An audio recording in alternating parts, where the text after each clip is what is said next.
Você já pensou em ter um fliperama em casa ou no seu comércio? A Checkpoint monta o sistema personalizado para você. Multijogos somente com arcades separados por categoria, com ou sem ficha. Temos o sistema em vertical, multijogos de carrinho ou customizado com poucos jogos para facilitar a procura de jogos. Ideal para fliperamas. Para a sua casa ou buffet, temos o sistema com arcades e videogame juntos. É só chamar a Checkpoint e personalizar o seu multijogos. Checkpoint Games.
Some post for you, Poirot. Mr. Hercule Poirot, you fancy yourself, don't you, at solving mysteries that are too difficult for our poor thick-head British police? Let us see, Mr. Clever Poirot, just how clever you can be. Perhaps you'll find this nut too hard to crack. Look out for handover on the 21st of the month. Yours extra, A, B, C. Oh, it's some sort of joke. Maybe, but please remind me to inform Chief Inspector Japp.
It's here, Poirot. The murder took place in this street. Grim place indeed. Tout à fait, Hastings. The streets of Andover are in a terrible state. Look, there's Chief Inspector Japp. He's talking with a policeman. Let us try not to get our shoes wet.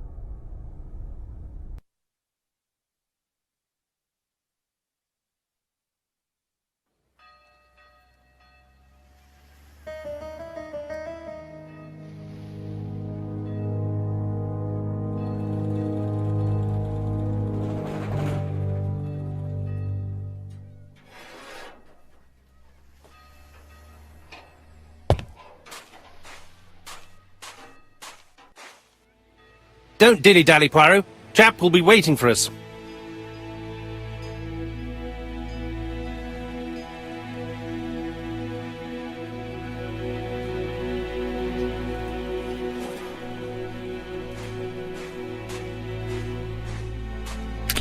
Dash! A puddle! How clumsy.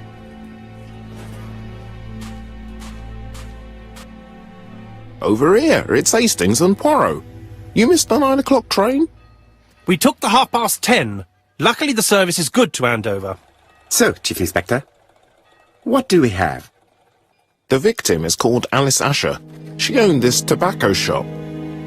She was killed yesterday with a blow to the back of the head. At what time?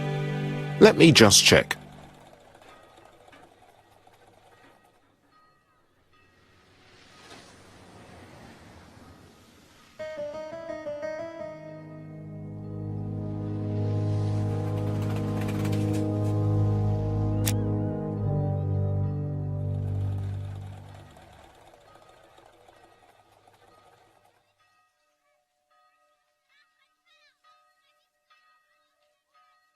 Is Jap being too relaxed?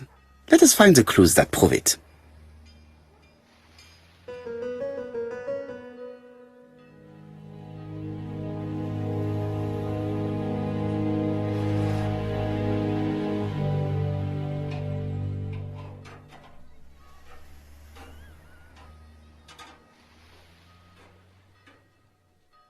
Indeed, Poirot. We were used to seeing you judge people with more discretion.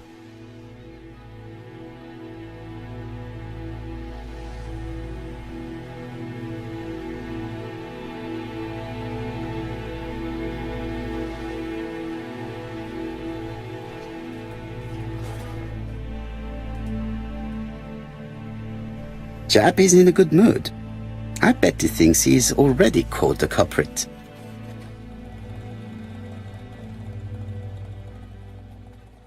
The last customer to see Mrs. Asher alive left her shop at 5:30.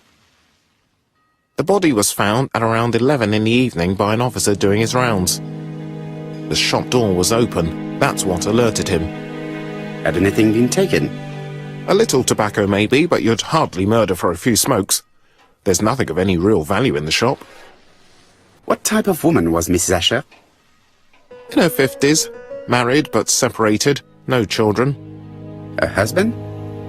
Aha, Franz Asher, the husband. Alcoholic and violent. It's said that he regularly insulted his wife and threatened to kill her.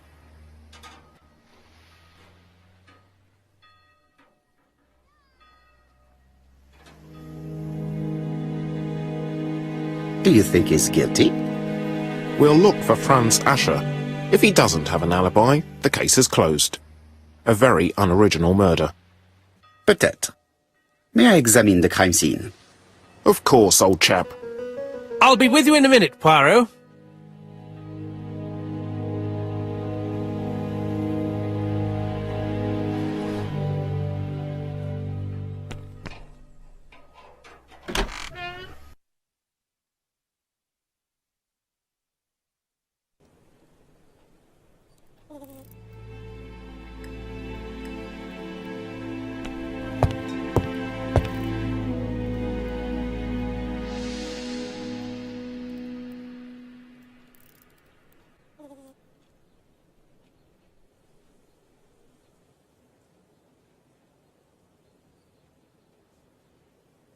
It's not just any railway guide.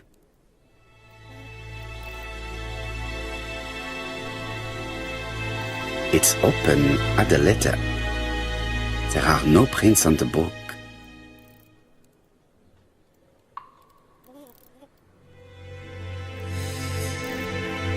Red liquid is oozing out. Is it blood?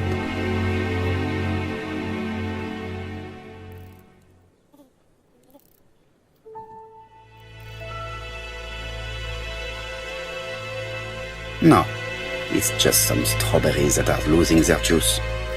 They probably come from the fruit and vegetable shop opposite.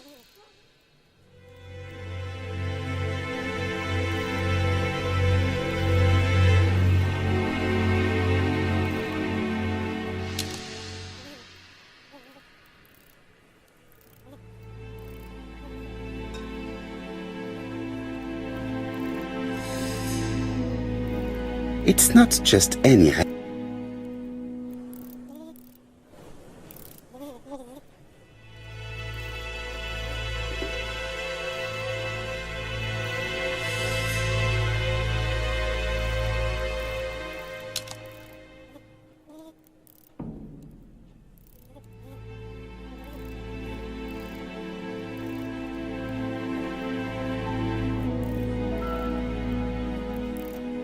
Red liquid is oozing.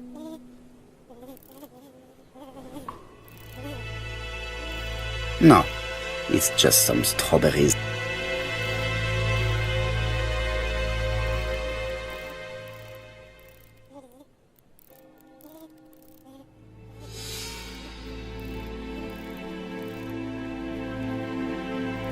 The counter is covered with fingerprints all on top of one another.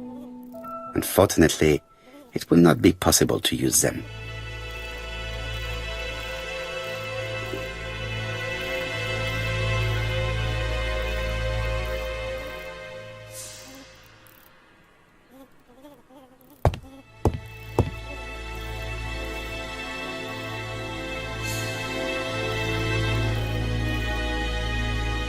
She has a packet of play cigarette next to her hand. Did she drop it when she fell?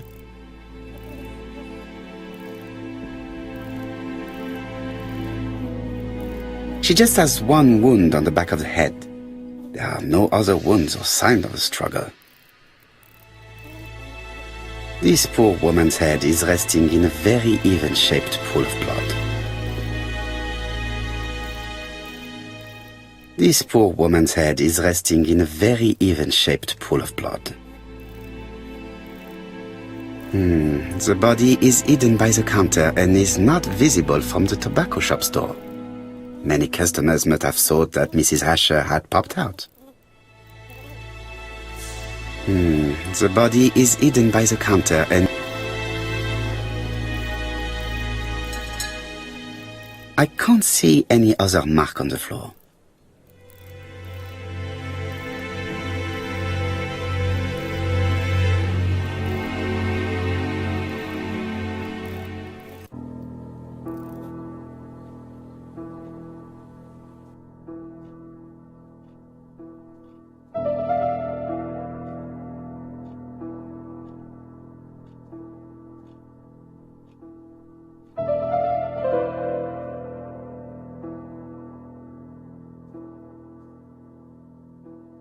The till does not appear to have been touched. I have to check that nothing is missing from it.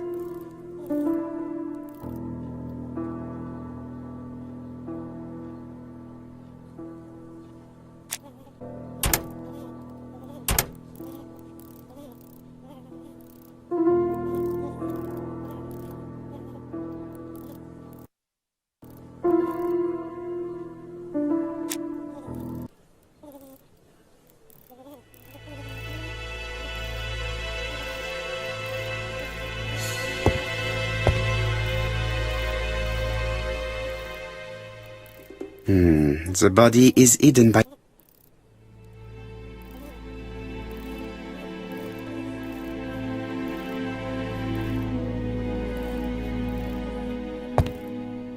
The door is locked.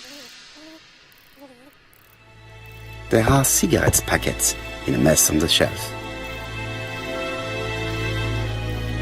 There are cigarettes.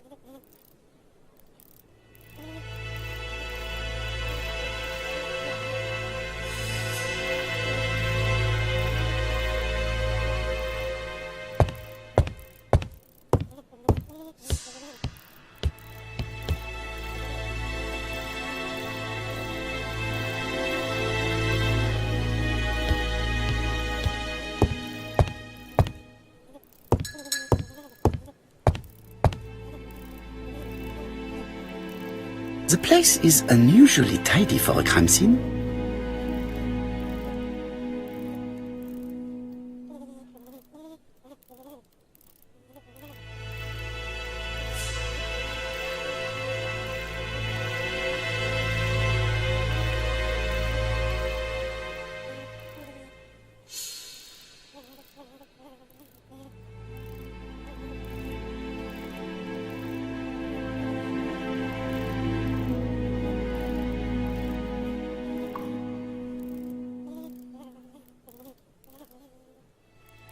Nothing suggests any sign of a fight.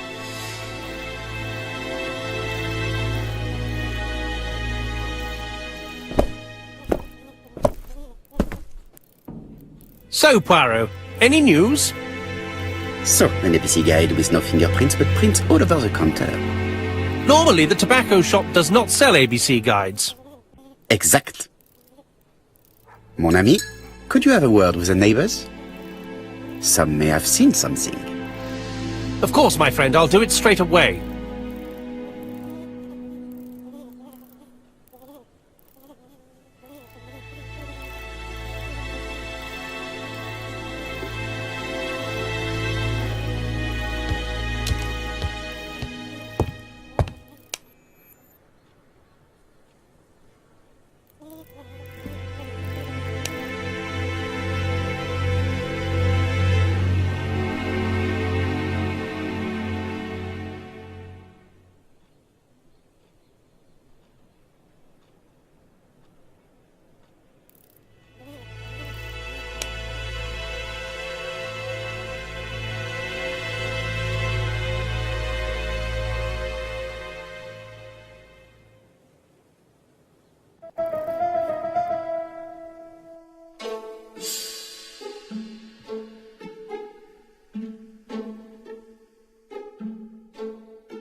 Nothing suggests any sign of a fight.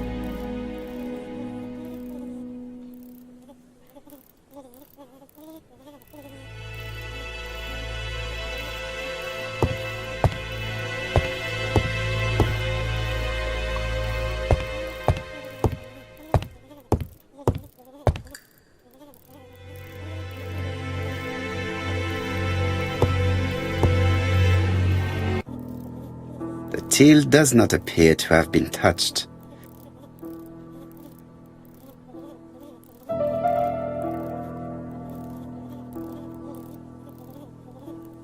Ah, a mechanism has just made a fan click.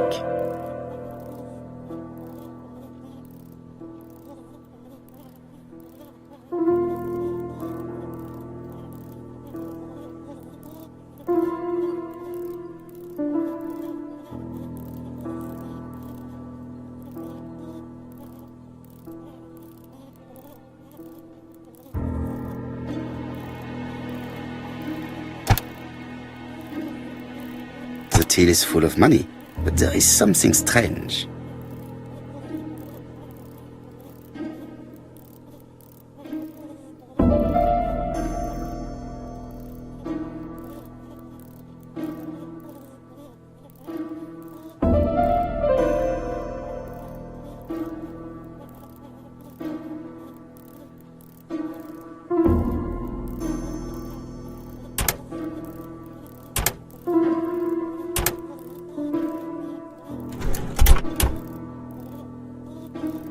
This must be the key to the back of the shop.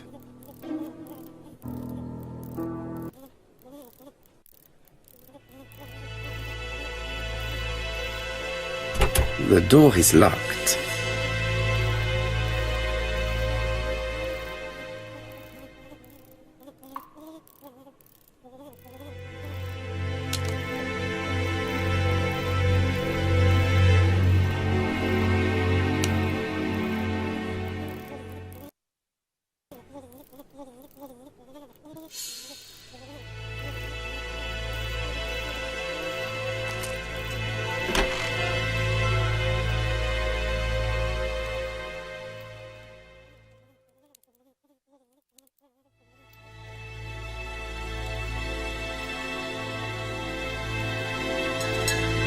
Blood.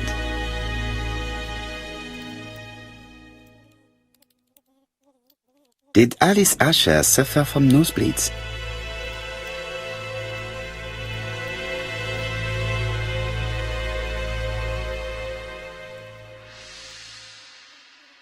An inscription in German. Souvenir of our honeymoon in the Black Forest. To my Alice forever, Franz Asher. The Ashers were a lovely couple when they were young.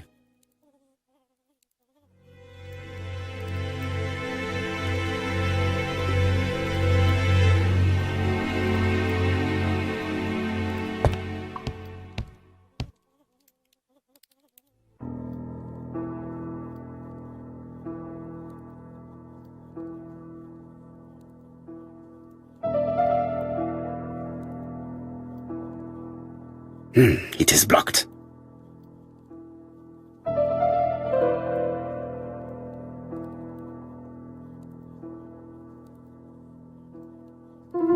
Such a pretty decoration should be at the center of the motif to respect the symmetry.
I heard a faint sound as if something was unlocked.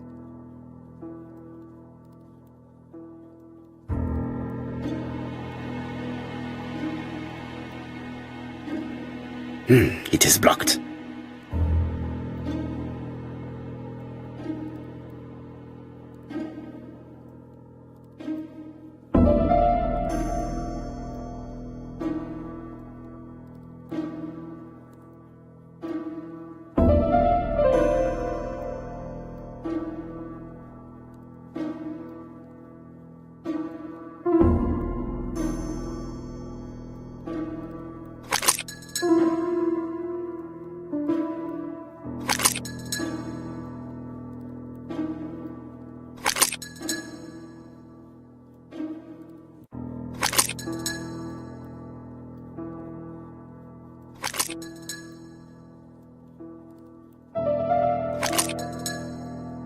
It is blocked.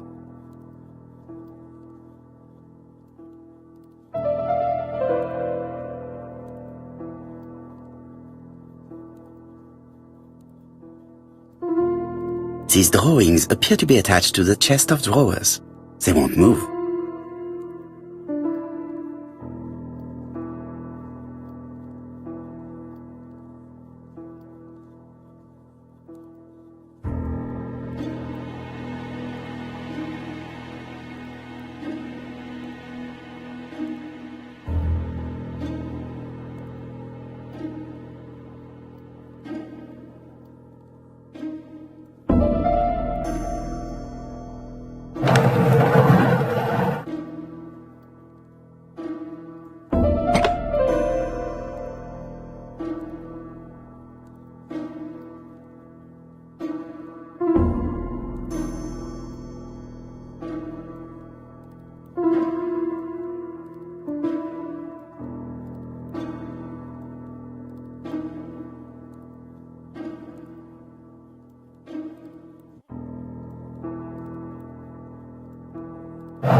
These drawings appear to be attached to the chest of drawers. They won't move. These drawings appear to be attached to the chest of...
Medicine. Laudanum-based cough medicine, Mrs. Asher, and Dover Morley Laboratory, London. It's strange to find such an elaborate medicine from a leading London laboratory in the home of such a modest woman.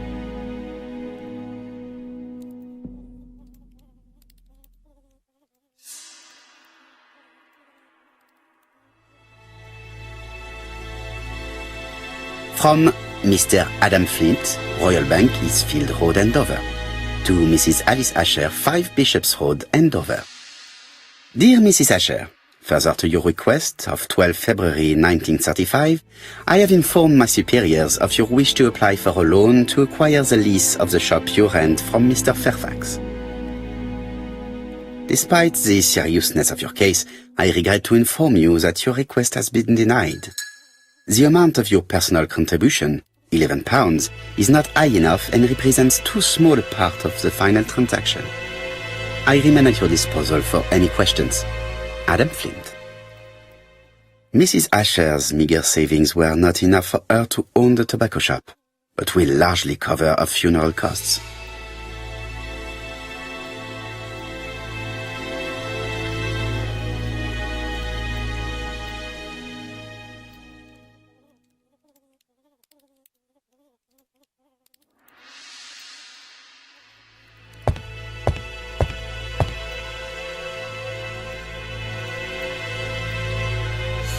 This interior is very simple.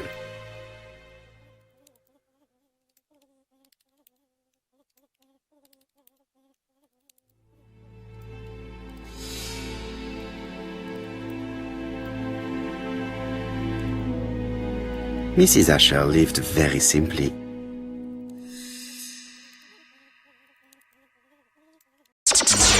Você já pensou em ter um fliperama em casa ou no seu comércio? A Checkpoint monta o sistema personalizado para você. Multijogos somente com arcades separados por categoria, com ou sem ficha. Temos o sistema em vertical, multijogos de carrinho ou customizado com poucos jogos para facilitar a procura de jogos.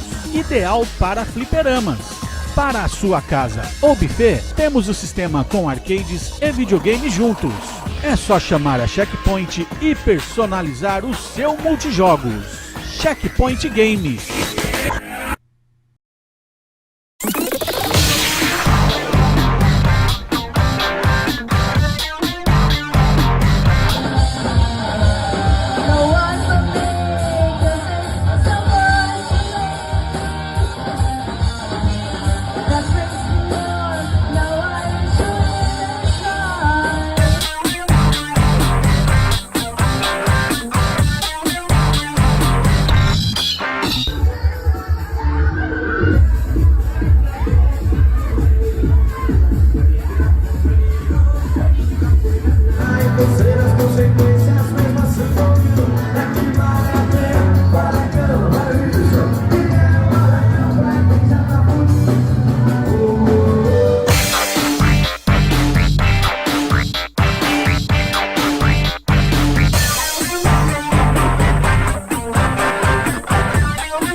What a strange box. It looks like you have to slide the slats of wood to open it.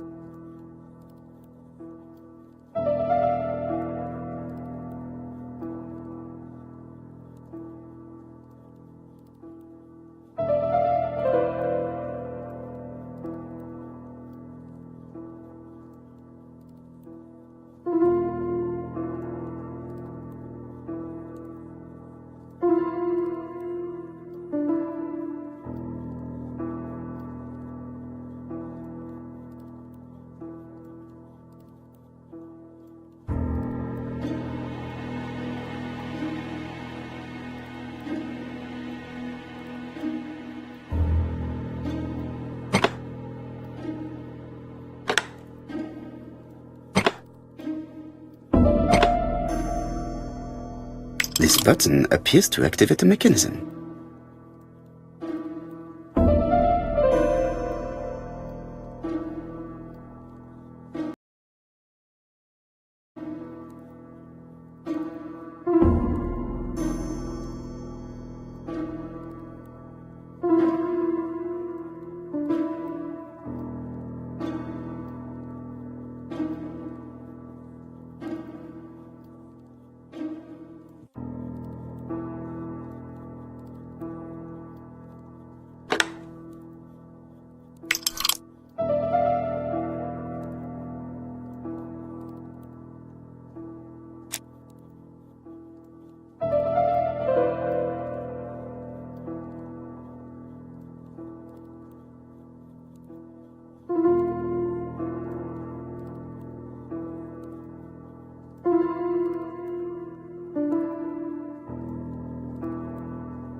That should do it.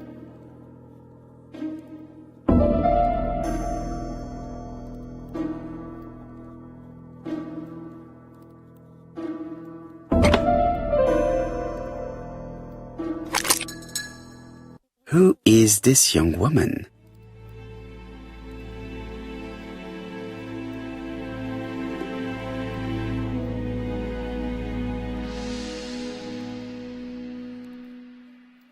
To my dear Aunt Alice, Mary Drower.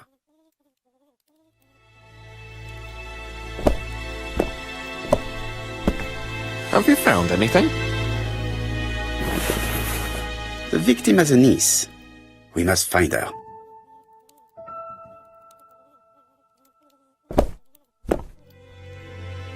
Let us now try and get our brain cells to work.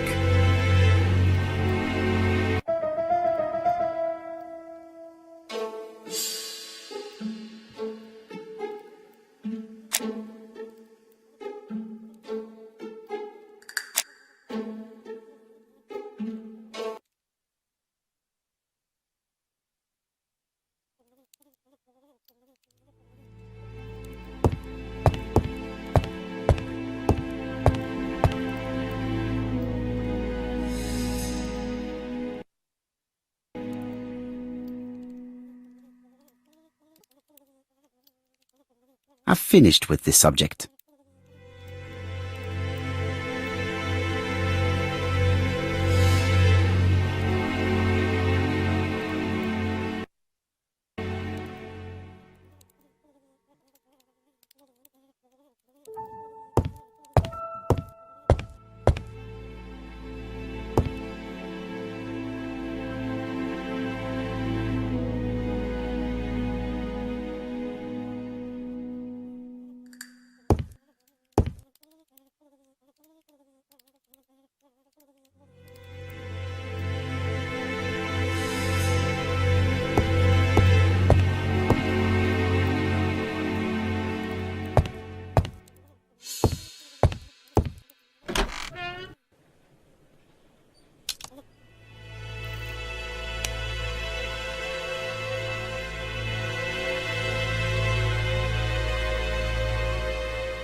There are still some unanswered questions.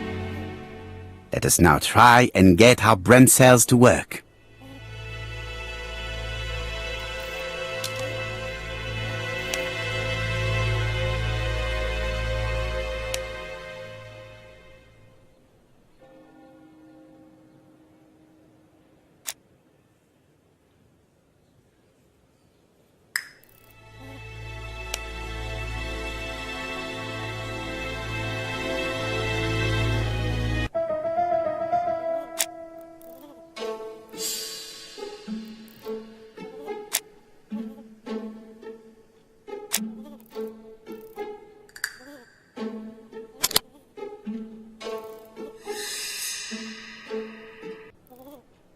The motive is definitely not financial gain.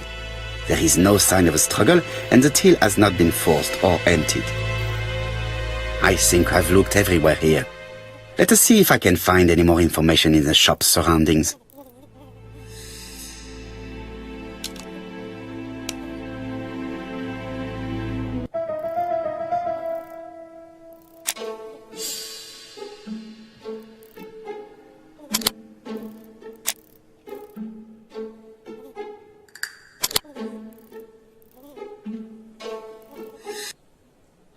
Mrs. Asher was killed here. The absence of marks in the shop and the regular shape of the blood stains indicated beyond a doubt.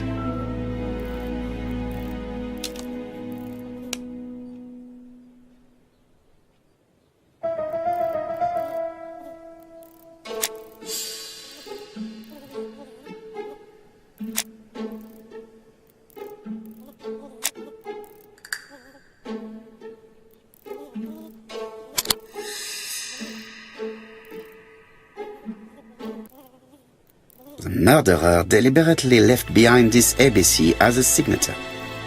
The absence of fingerprints and the fact that it is open at letter A for Andover leaves little doubt.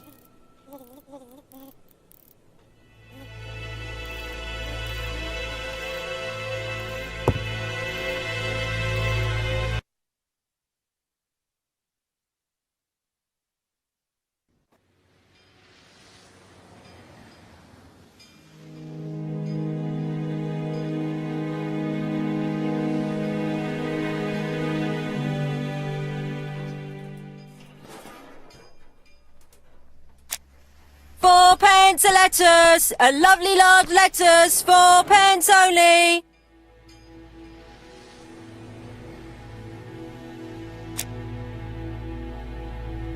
This woman appears to be a smoker.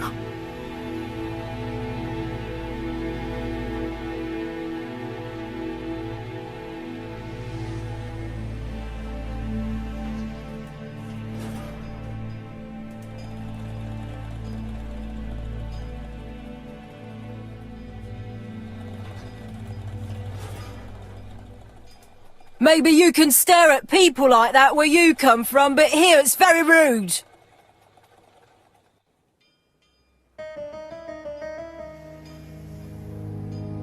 She's a big smoker. She must have been a customer at the tobacco shop.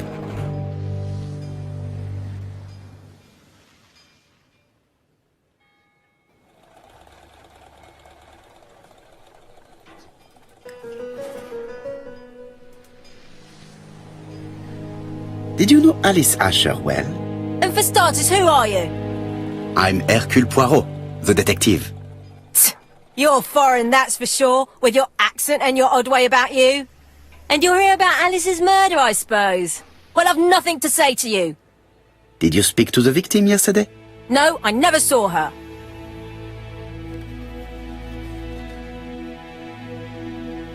Please try and help me, madame. Why should I help you? For your beautiful moustache? Heh. Come on, move along now. You're scaring away my customers. Please, do not be ridiculous.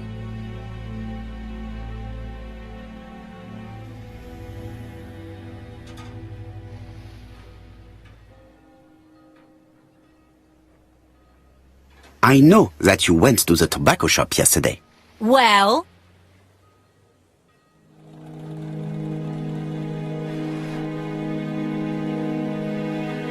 It is your duty to tell me if you saw something unusual. Who do you think you are telling me what to do?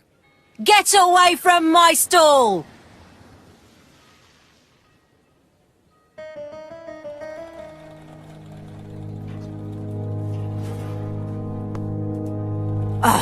You again? I've nothing to say.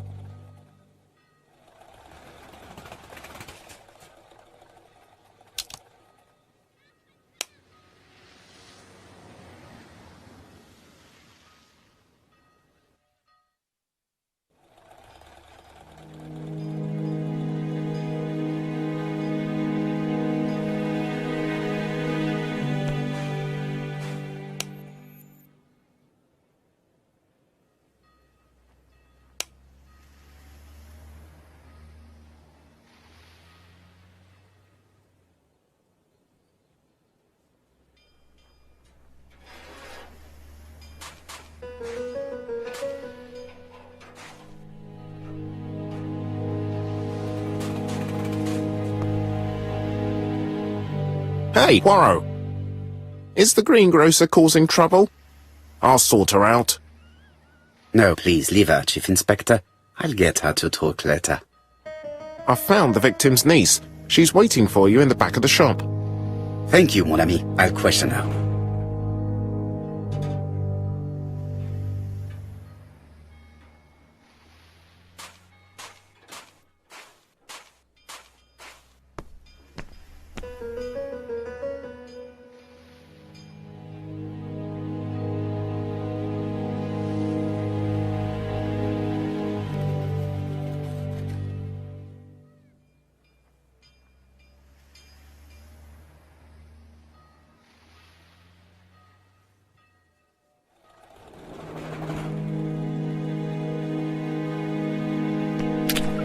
trash. A puddle. How clumsy.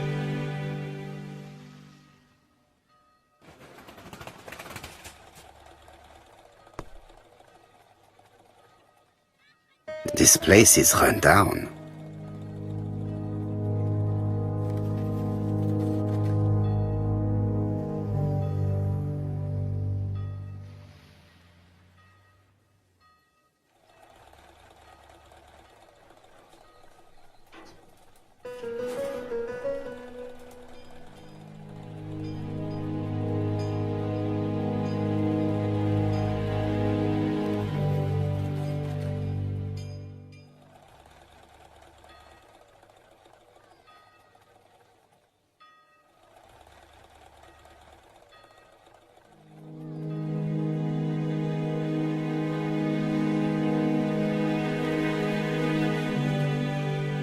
This is a really cutthroat neighborhood.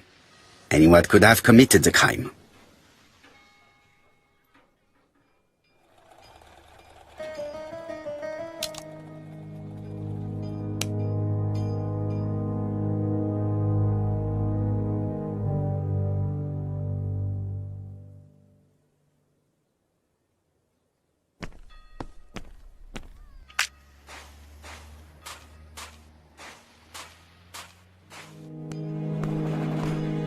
Strawberries, 6 pence a pound.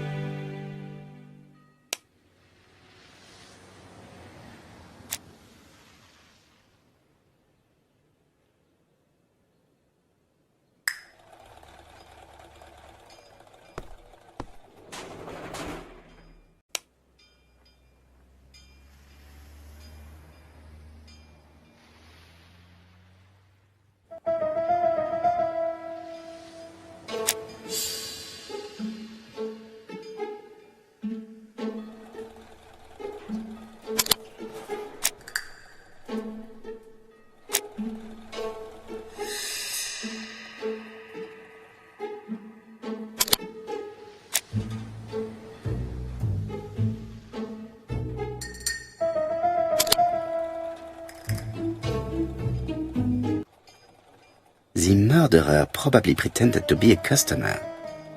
He hit the shopkeeper from behind as she turned around to serve him.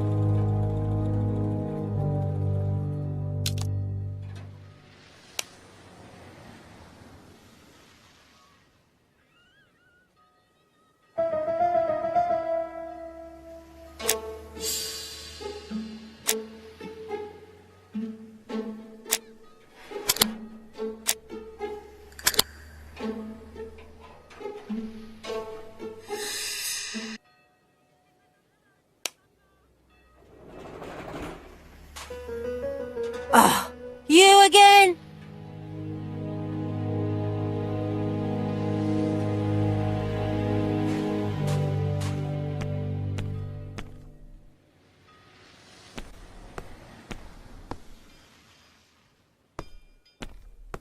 I found the victim's niece. She's waiting for you in the back of the shop. Thank you, mon ami. I'll question her.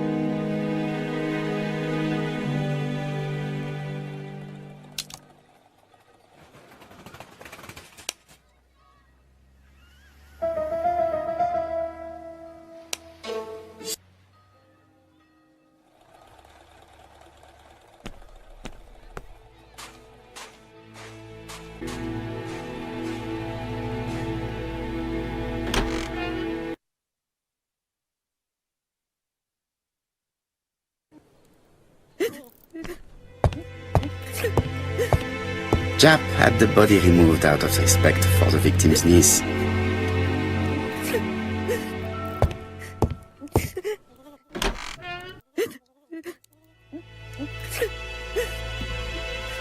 How do you do, Mademoiselle Drawer? How did you do, sir? What's happened is terrible.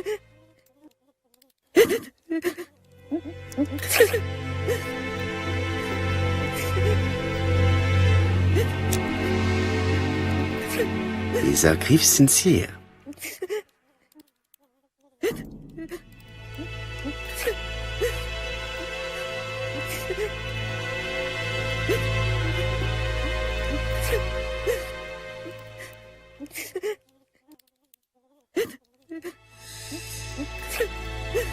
She appears to be very upset. She's dressed in mourning. She looks fragile.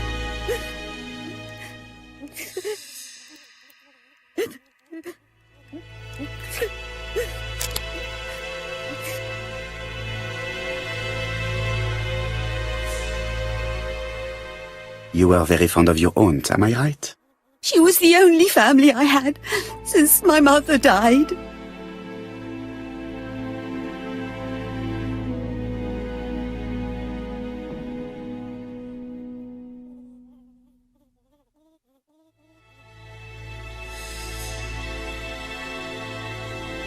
If you are her only relative, you will be the only one who inherits. Sir, my aunt was poor. And in any case, I'm not interested in any legacy.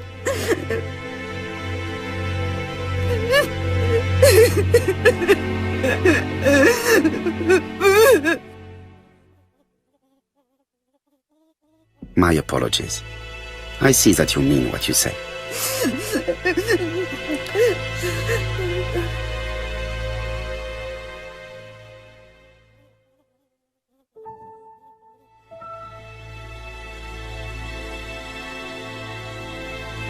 You are not very surprised when you heard what happened? Oh, but I was. You see, it was a nasty piece of work, but up until yesterday, it was just empty threats. He shouted a lot, but she wasn't afraid of him. Why, he used to slink away when she turned on him. He was afraid of her, if you like.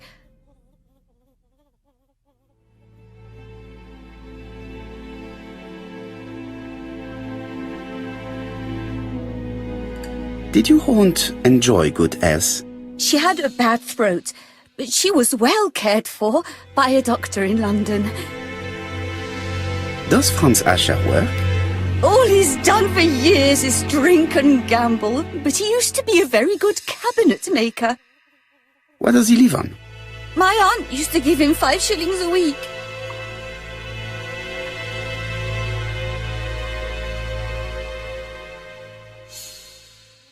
Why did she support such a goods for nothing? He was her husband. She couldn't leave him with nothing. I understand. You have been of great assistance, mademoiselle.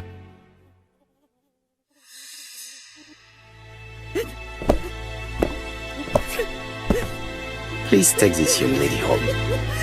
My pleasure. Well, this Franz Asher does not seem to be quite so dangerous as Jab says. And since Alice Asher gave him money regularly, it was not in his interest to kill her.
We have to wait for him to sleep it off.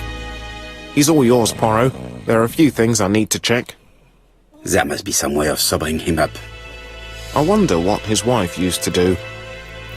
He must have scared the customers away.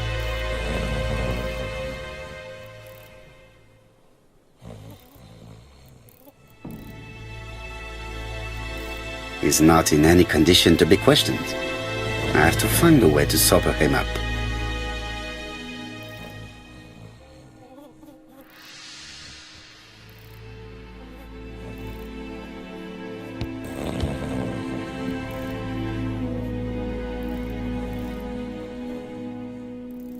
It's Alice Asher's notebook. Ah, that's interesting. It probably contains... Bodley. The fruit seller has debts too. She will probably be more cooperative thanks to this piece of information. Mary Drower was telling the truth. Mrs. Asher regularly gave money to her alcoholic husband.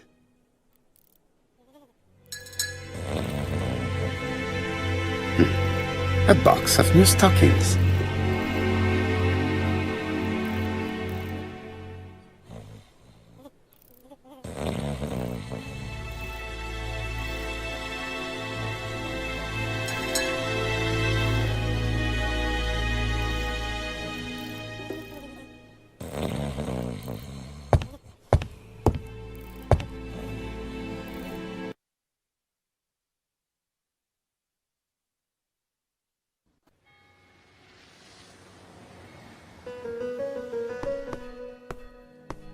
Strawberries, 6 pence a pound!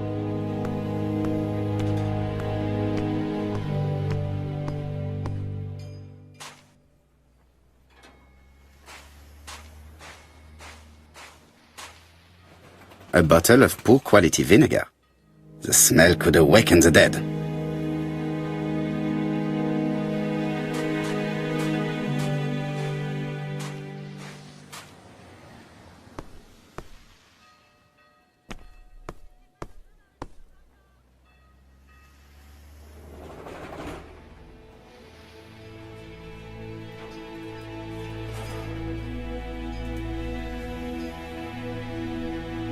I am accusing you of the murder of Mrs. Asher.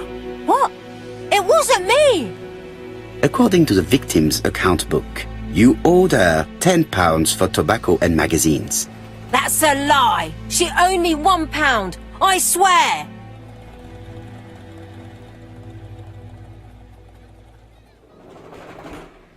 Now, please be so kind as to explain this. Look at my account book! Alice owed me £11 for fruit and vegetables. I may have had a slate at her shop, but she had one at mine. She owed me £1, and that reminds me I have to get it back from her niece. That is quite enough. Your account book has saved you, but I might ask Chief Inspector Japp to throw you in the cells for 1 or 2 nights while he checks your entries. Do you want to go to prison? Prison? Now that's not fair, I haven't done nothing! In that case, I am counting on your full collaboration. Yes, sir. Of course, sir. Listen, I didn't kill Alice, I swear. But it's true that I did go to the shop yesterday. At what time? 6 o'clock. She left me a note saying she wanted some strawberries if I got some.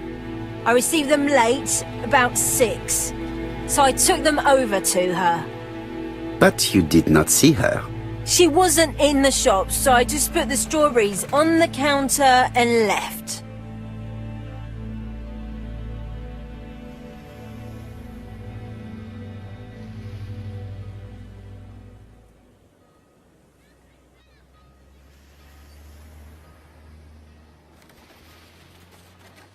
Did you see anything unusual in the shop? No. Well, maybe one thing. There was always a railway guide on the counter. Alice didn't sell them. Maybe it's the customer who left it there. You were not alarmed? I thought Alice had just gone to get her medicine from her room and that she'd be straight back. You mentioned medicine. Something for her cough. She used to take it a lot. Who do you think killed her? France. Her scoundrel of a husband. He was always after her for something. Well, he's a foreigner. Sorry, sir. What I mean is he's German. That's even worse. Did you see Franz Asher enter the tobacco shop late yesterday afternoon? Well, no. But at that time of the day, the streets are packed, and I have better things to do than watch her shop.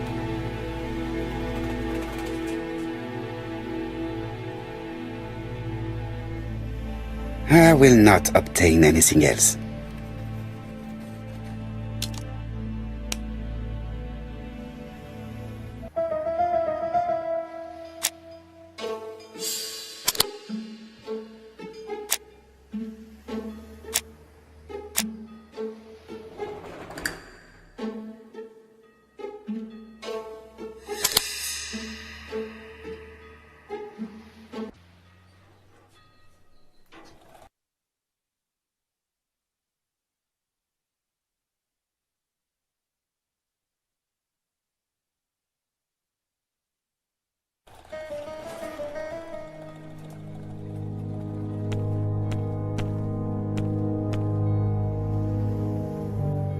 I'll just borrow your bottle a moment. Take it. It's what Alice used to sober up her husband. But try not to empty the bottle.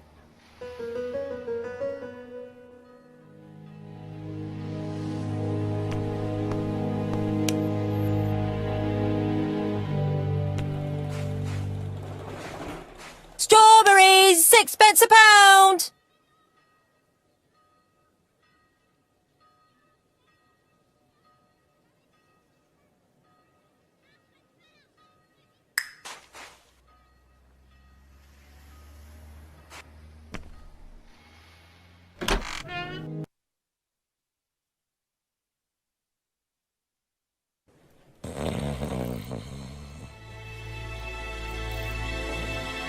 He's not in any condition to be questioned. I have to find a way to sober him up.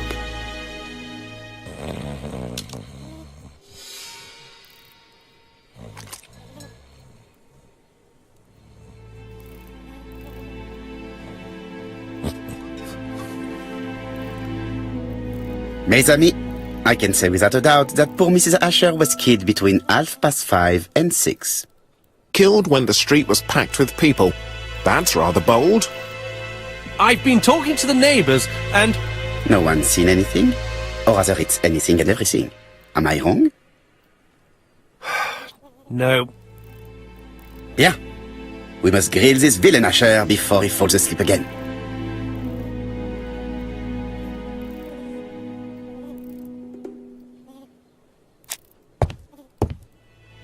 They ought to be more careful about who they hire in the police.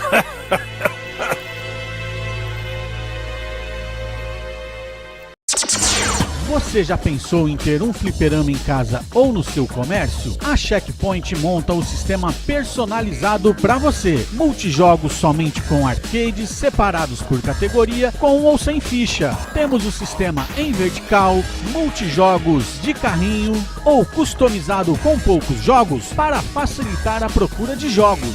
Ideal para fliperamas. Para a sua casa ou buffet, temos o sistema com arcades e videogame juntos. É só chamar a Checkpoint e personalizar o seu multijogos. Checkpoint Games.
This man is in rather a bad state.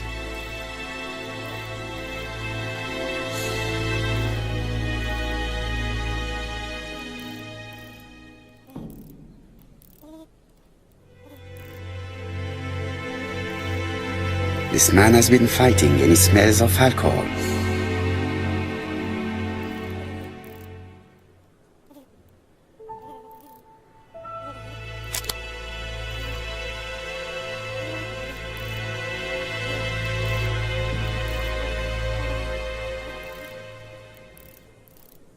What were you doing yesterday at the time of the crime?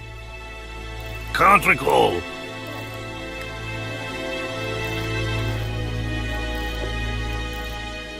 Come on, my friend. Try to remember. It is important. I'm really sorry, sir, but I don't remember a thing. I see. But maybe you do remember threatening to kill your wife? So what? You shouldn't take things so seriously, sir. Nothing but empty threats. We didn't get on all that badly. Are you often involved in fights? I don't know what you mean.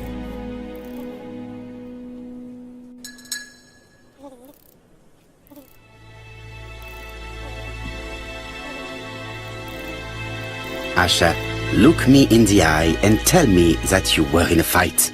I'm looking. No, I wasn't in a fight. You are right. Looking at the state of you, you did not defend yourself. So someone gave you a good beating.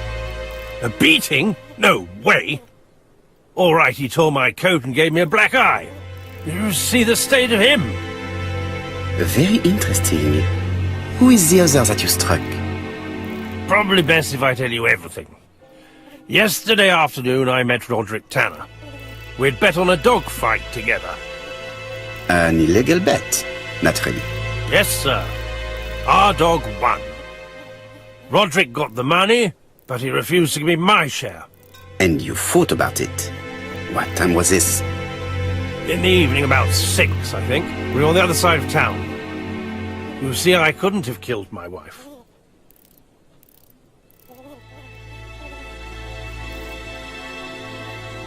Asher's alibi appears to be confirmed. All the same, I'm going to call and check that he did have a fight with this Tanner on the afternoon of the murder. You can never trust this sort of chap. One thing is certain, Asher was a ruffian who used to beat his wife. But he's not very educated. It certainly was not him who wrote the letter signed ABC. Let's resume, Hastings. We know the murderer pretended to be a customer. He did not kill her for money, that appears to be certain. I agree with you on that point. And the murderer left an ABC guide as a signature. Therefore, it's likely he wrote the letter. Indeed, but that doesn't explain why and how he did it. You are quite right. Why he did it is a mystery. But as for how he did it, we do know enough to try and reconstruct the events.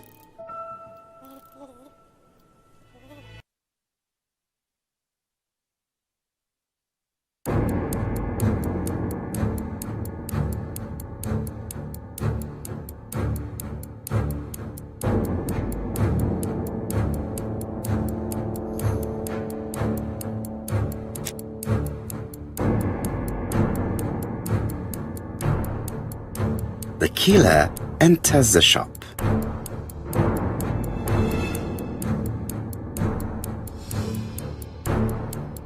Mrs. Asher turns around to greet a customer.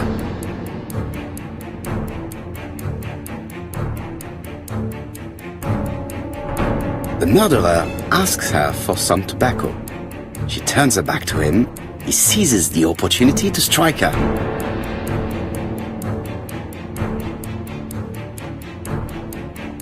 He then places the ABC upside down before leaving.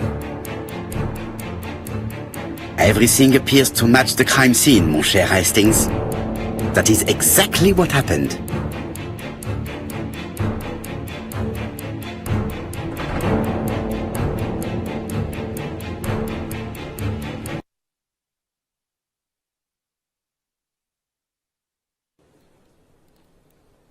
Asher has a strong alibi and we don't have any other suspect. But what was the point of this crime? She had no debts. She gave Franz Asher money regularly. She wasn't owed money. Nobody stood to gain anything. No doubt about it, the murderer is insane. And I fear that we had not heard the last of him. I hope you're wrong for once. Bien, let's go back to London. If we hurry, we should catch the 7:02 train. Are you coming? No, unfortunately, I have to talk with Andover police. See you soon, then. Are you coming, Hastings? Let's go home. There's nothing for us here.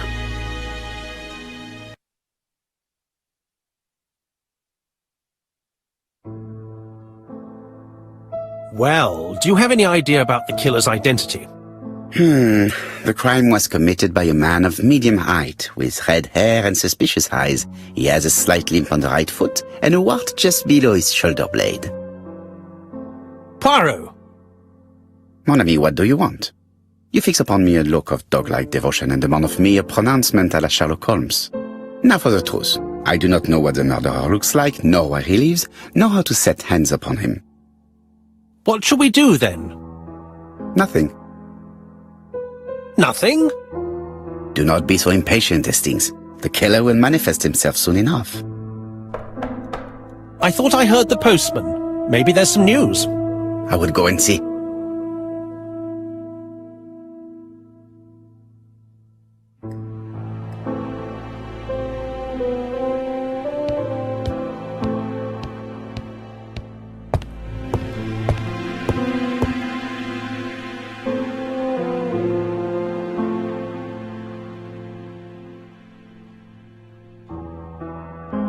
Dear Mr. Poirot, well, what do you think? I believe that I won this round. The end of our affair went like clockwork, don't you feel? But the fun has only just started. I would like to draw your attention to Bexhill-on-Sea on the 25th of this month. We're having a crazy time. Best wishes, ABC.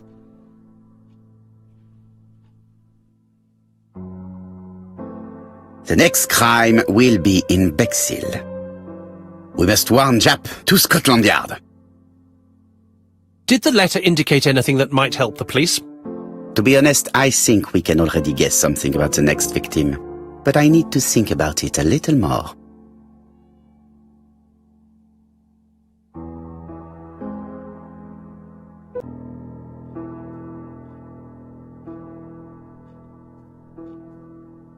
Let us examine this more closely.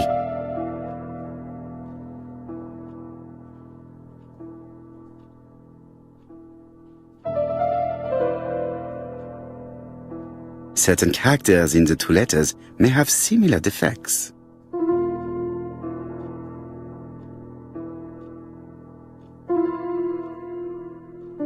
Yes, this I is weird. Yes, this I is weird. Right, let us compare this with the other letter.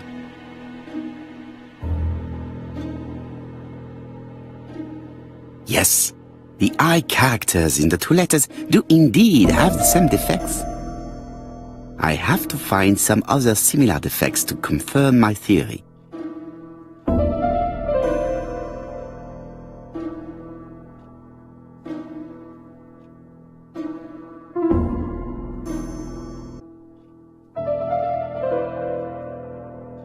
Yes, the A appears to be quite unusual. Right, let us...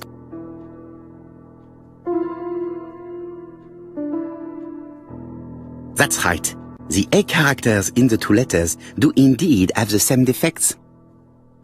I have to find some other similar defects to confirm my theory.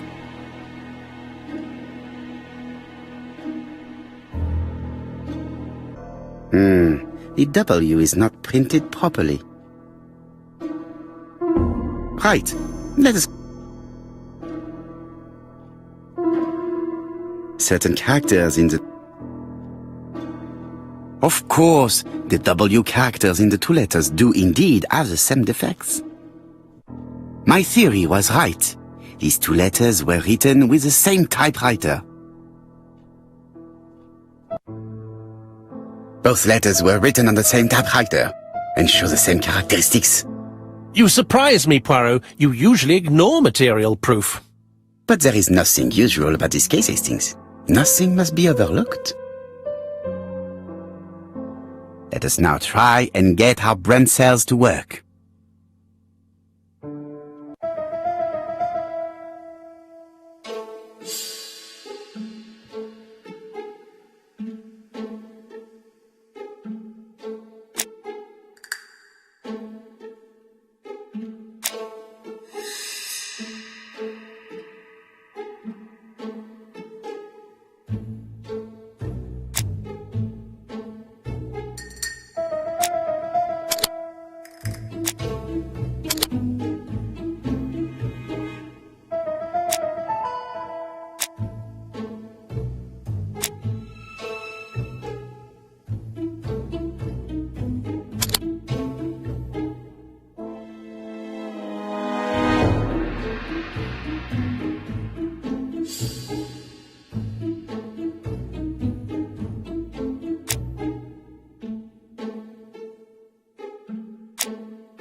So, Poirot, have you found something? Oui, I believe so. But I am afraid it is not enough to stop the murderer. Let us go and see Chief Inspector Japp. I will explain there.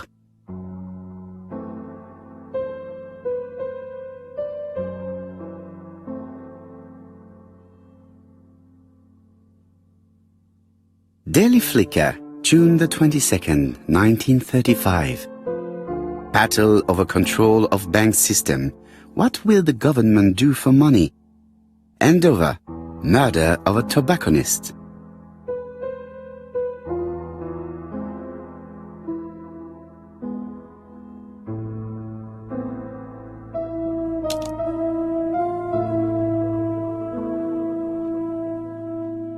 Dear Mr. Poirot, well, what do you think? I believe that I won this round. The Andover affair went like clockwork, don't you feel? But the fun has only just started. I would like to draw your attention to Bexhill-on-Sea on the 25th of this month. We're having a crazy time. Best wishes, ABC.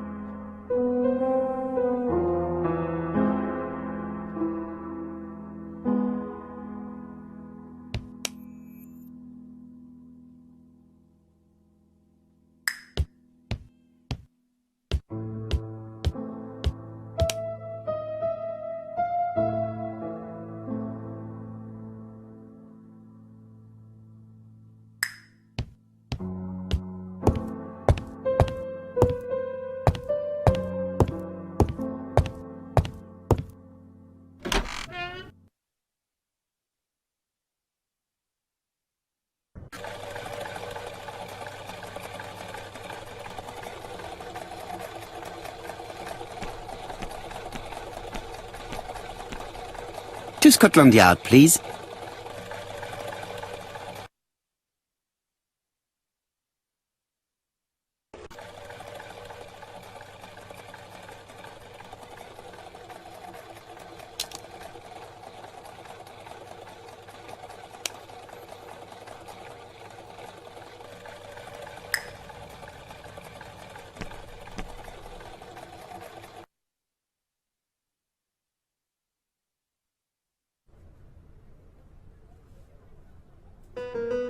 Like all hunters, Hastings has always been fascinated by weapons.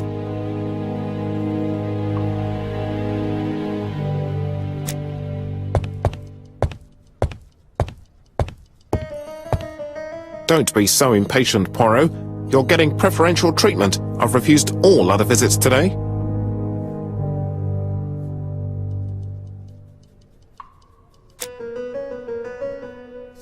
Japp appears to be snowed under.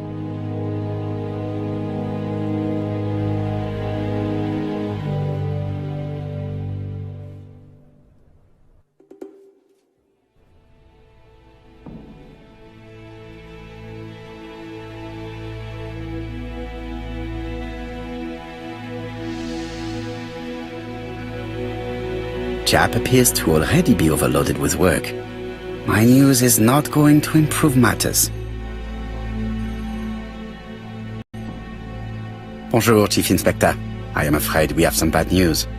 I have just received another letter signed ABC. The next crime will be on the 25th in Bexhill-on-Sea.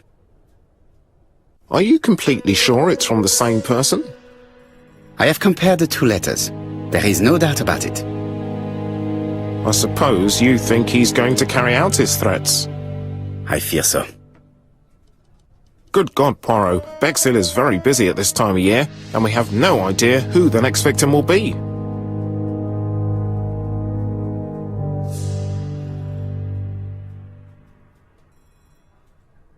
I suspect that the name of the second victim will start with B. What on earth makes you think such a thing? I thought about it when I saw the name Asher clearly written over the shop door of the unfortunate woman who was murdered in Andover last month. When I received the letter mentioning Bexhill, I deduced that the victim, like the town, might have been chosen by alphabetical order. So it's an alphabet fiend.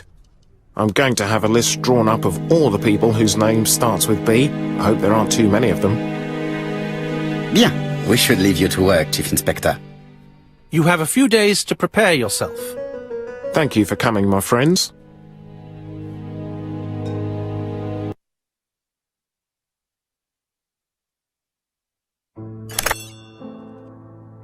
Poirot? Chief Inspector Japp, your call does not bode well. Indeed, we have just found the body of a young woman on the beach in Bexhill. An ABC was placed on the body. We'll be there as soon as possible.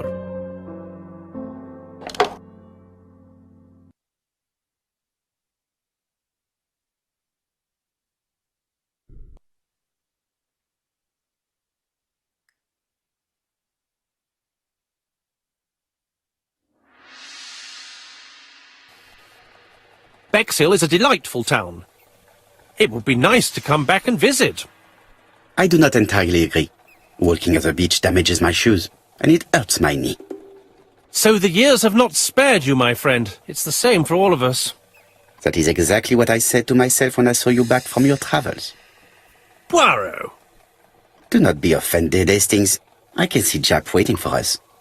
And from his face, I would say that things are not looking good.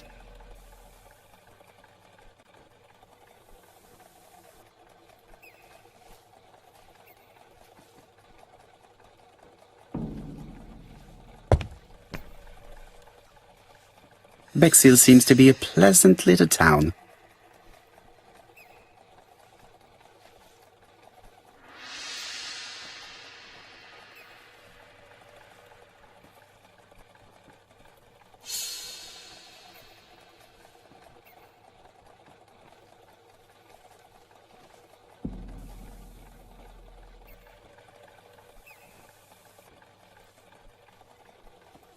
Bexhill is a pretty little seaside resort with elegant architecture, although personally I prefer more modern buildings.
How do you do, gentlemen? Chief Inspector? I fear your admirer has struck again, Poirot. We haven't yet identified the victim, but it's a young woman, 20 to 25 years old. Death occurred last night between 11:30 and 1 o'clock, and we found an ABC guide on the body. Was she pretty? Come on, Poirot, that's rather out of place. It has no bearing on the murder. Are you certain? For women it is often the most important thing. It often decides their destiny. The body hasn't been moved. You can see for yourself. Has the press been informed? Not yet, but I'm planning to. I haven't yet informed them about the presence of the ABC guide in Andover. Nobody has reported a young woman missing? Not for the moment. No witnesses, I imagine. Indeed. We've asked everybody who may have met a young woman fitting her description last night to come and see us, but I have little hope of gaining anything from it. It's early days, Chief Inspector, and the news may not have spread around the town yet. I hope you're right, Hastings.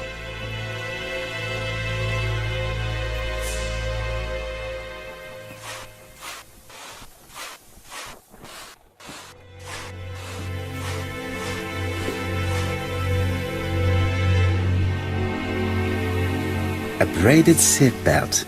It may have belonged to the victim.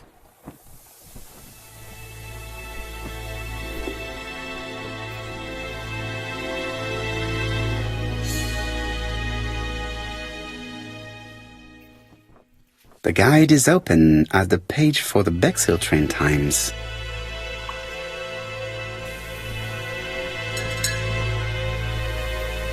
These marks have been left by a rope or a braided cloth.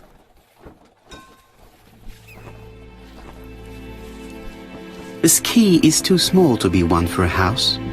Without a doubt, it is for a padlock. She was a great beauty. Strange that chap didn't notice it. Apart from the marks on her neck, there are no signs of the struggle. She didn't manage to hit her assailant.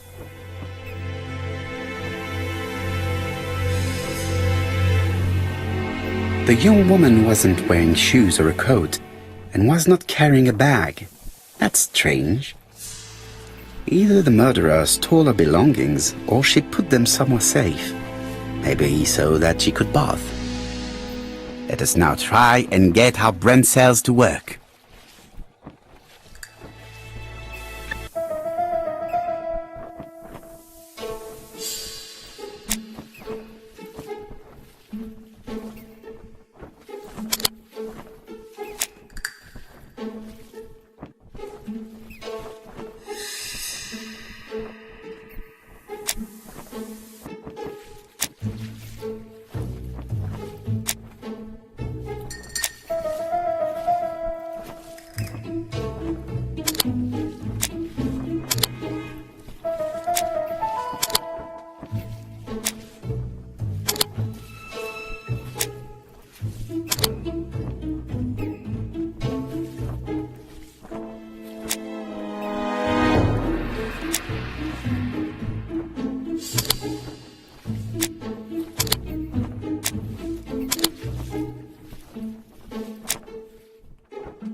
The poor child must have been strangled with his braided belt.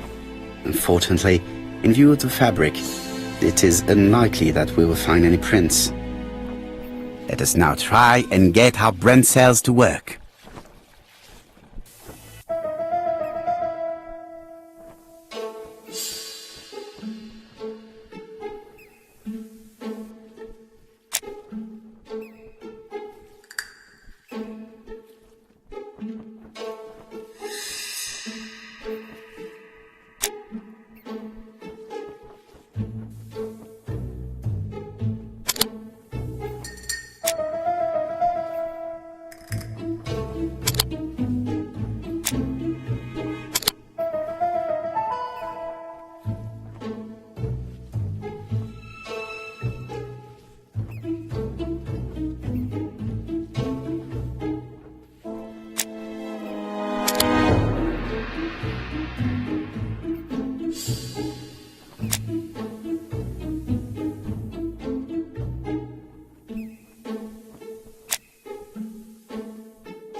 The medical officer should confirm that the victim was strangled with her own belt.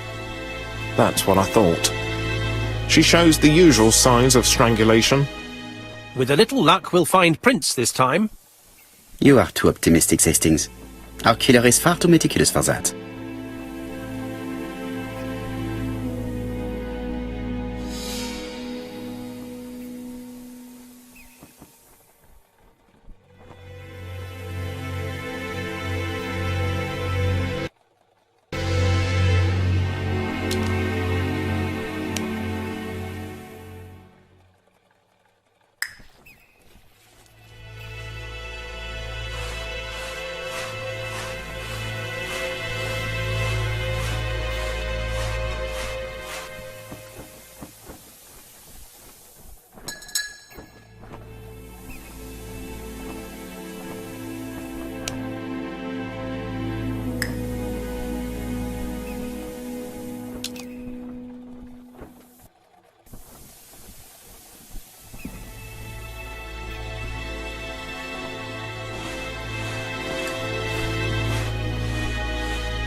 This hut is locked.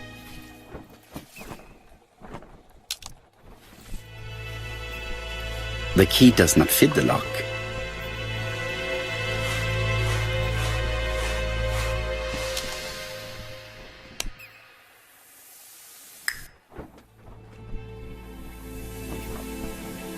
The key does not fit the lock.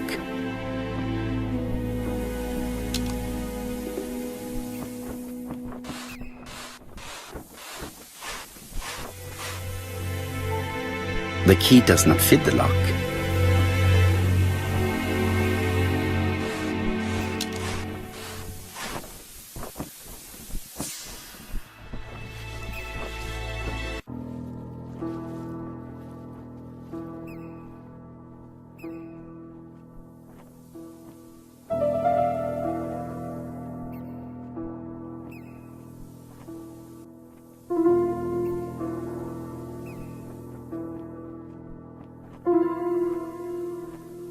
A dual locking padlock.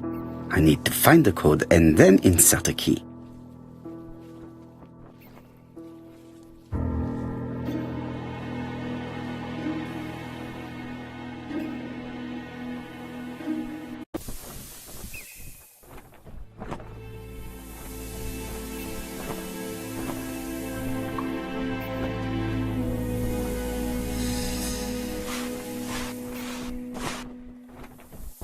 This hut is locked.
With all these tourists, these shops must be thriving.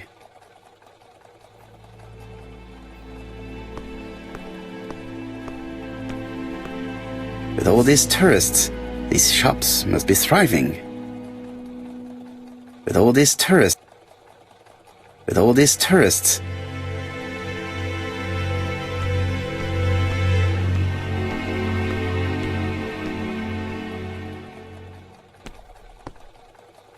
I have a few more details I wish to clarify before visiting the Ginger Cat.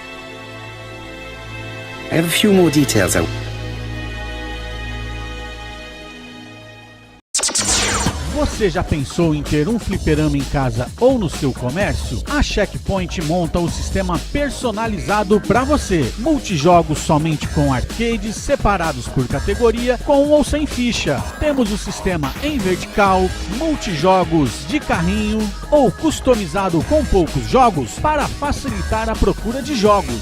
Ideal para fliperamas. Para a sua casa ou buffet, temos o sistema com arcades e videogame juntos. É só chamar a Checkpoint e personalizar o seu multijogos. Checkpoint Games.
What are you doing, Poirot?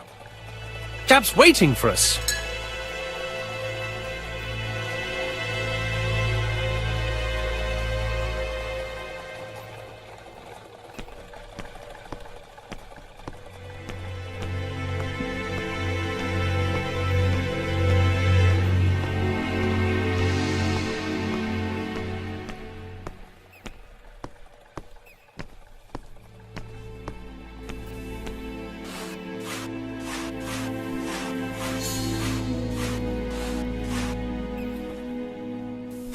I fear that this case is far from being solved. Come on, Poirot. You'll find the killer. Certes.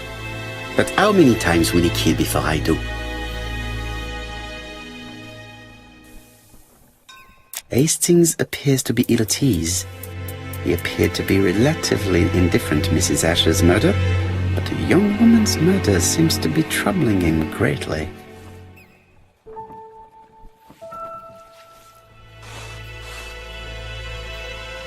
Hastings appears to be ill at ease. He appeared to...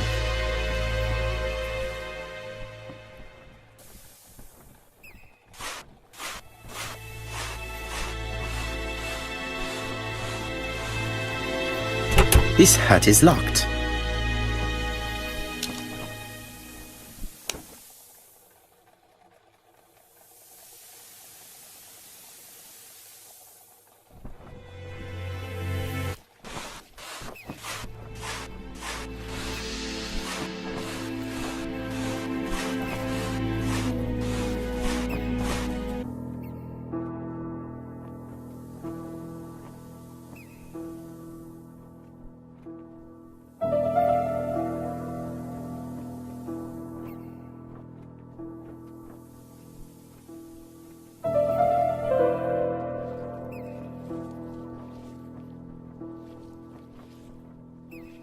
A dual locking padlock.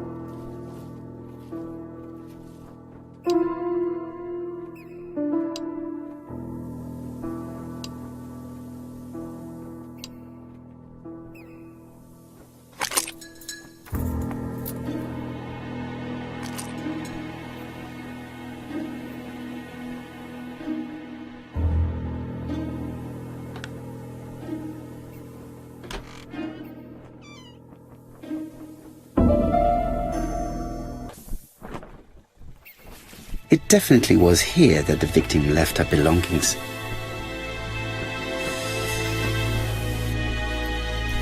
The purse is full.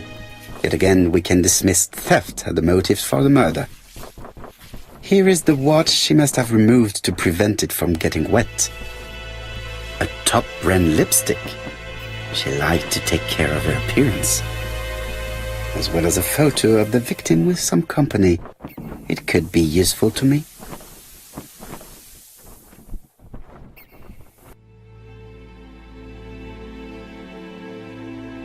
Betty's first day at work. Mom is very proud of you. Elizabeth Barnard, 7 August 1931. So, the young lady did have a name starting with B, and she worked as a ginger cat, an establishment that must be slightly further along the beach.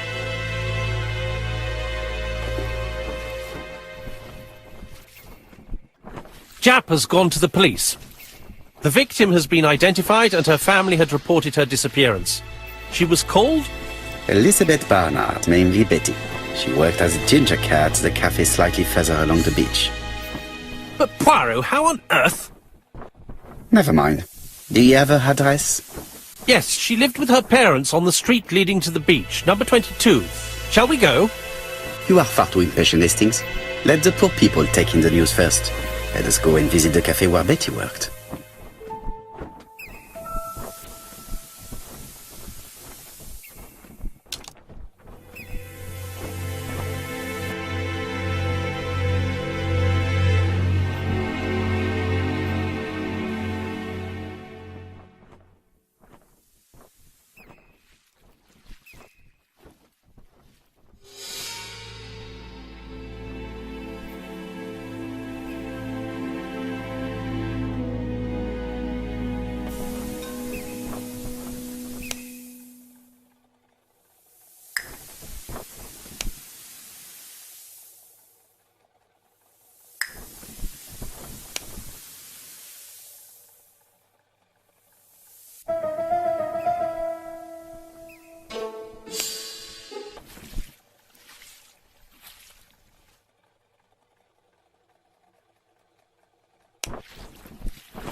Where are you going? I thought the cafe was on the beach. You are quite right, Hastings. I am delighted to see you are following matters closely.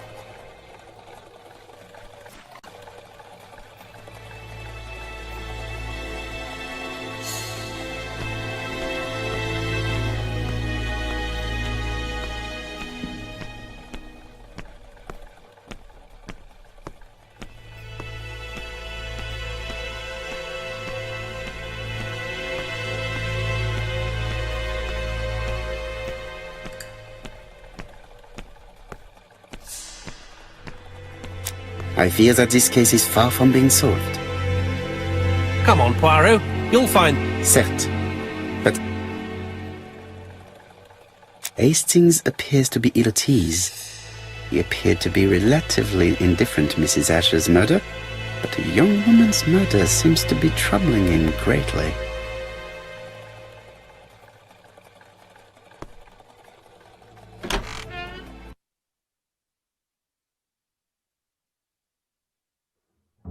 I'll be with you in a minute, gentlemen.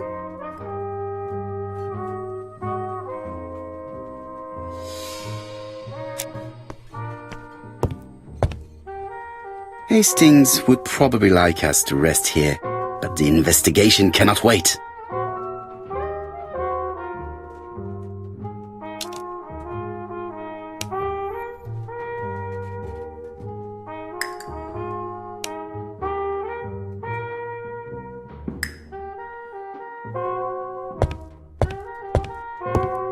What a pity. I don't have any chance to make it work.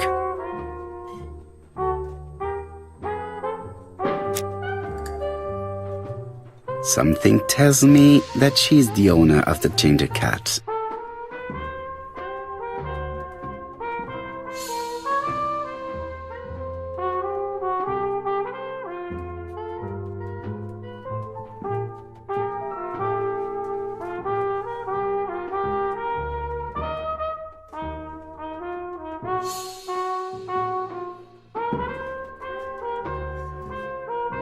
This woman must be the owner of the ginger cat.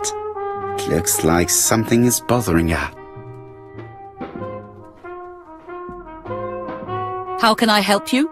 A hot chocolate and a tea for my friend, please. I'll bring it straight away.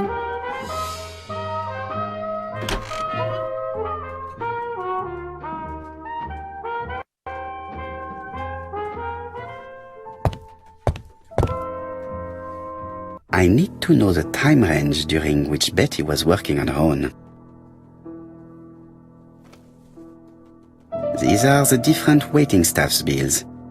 Which one?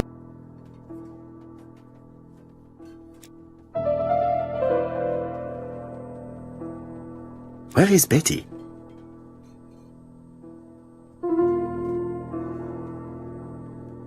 Betty worked from 11 a.m. to 7:30 p.m. Would she have been alone at any time during her service?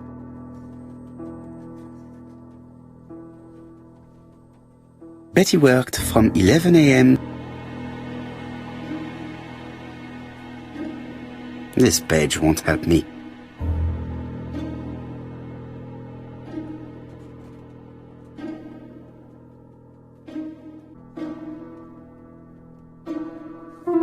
Most probably a single man. This bill may have been written by Betty.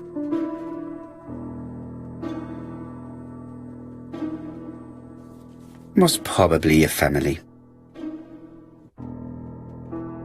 Betty served a family and a man on his own, a whiskey drinker, maybe the murderer. This information will help me to progress. What? Gentlemen, what are you doing? We are searching for clues, mademoiselle. My name is Hercule Poirot. I am a detective, and this is Captain Hastings. Does Betty Barnard work here? That is correct. She should have been here a while ago. Punctuality is the first rule of politeness. I fear that Miss Barnard will not be coming today. She has just been found, dead, on the beach a few hundred meters from the cafe. How awful.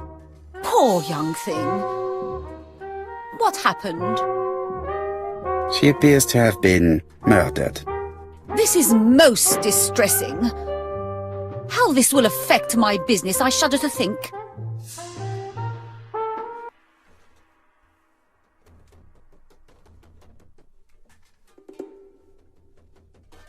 What can you tell us about Miss Barnard?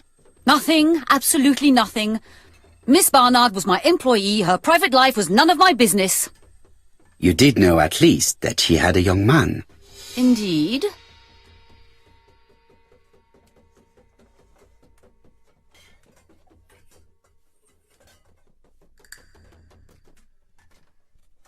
This photo was found. Is this him? Yes, that's him all right. But I haven't seen him for some time.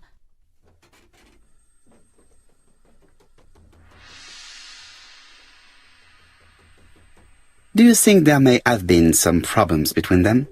I'm not on those sort of terms with my staff. Now, please excuse me, I have work to do.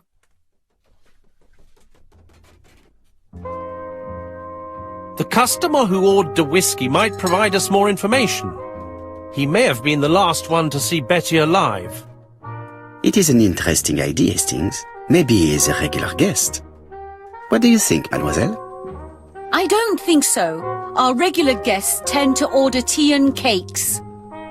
At this time of the year, there are a lot of tourists about you never see again. That's what I thought. Time to visit Betty's home.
How do you do, mademoiselle?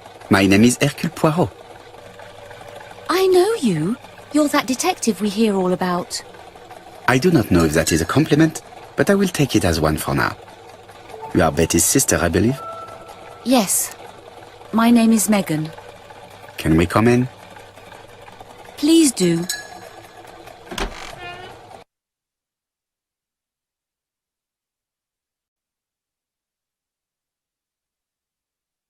My parents are at the police station. I doubt they'll be up to speaking to you later.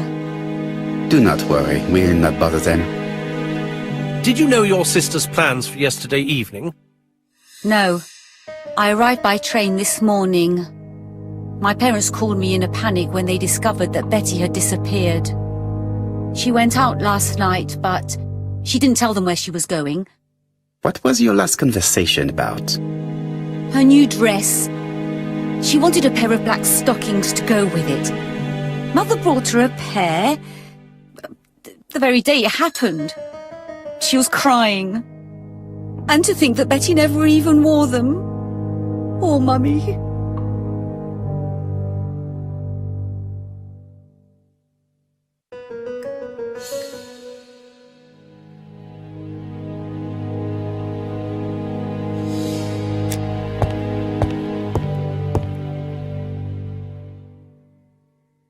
What is she feeling at the moment?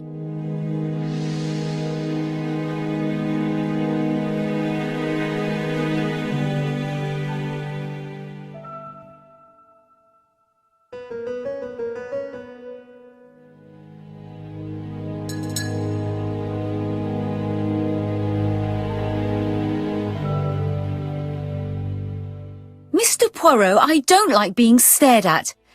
If you have something to say, would you please say it to me?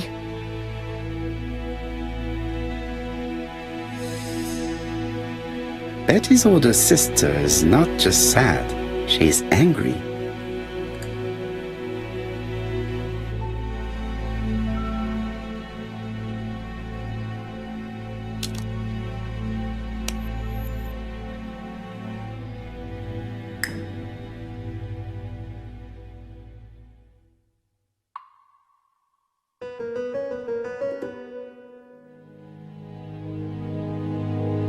Your sister had a fiancé, I believe? Yes, he's called Donald Fraser. A very nice man.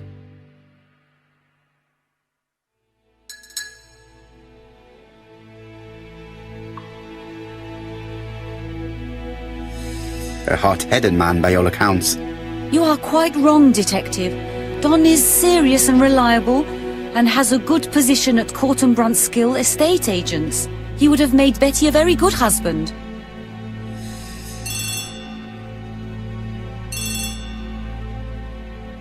Oh, excuse me, I have to answer that. But of course. Betty's room is opposite the stairs on the first floor. Feel free to take a look if you think it might be useful.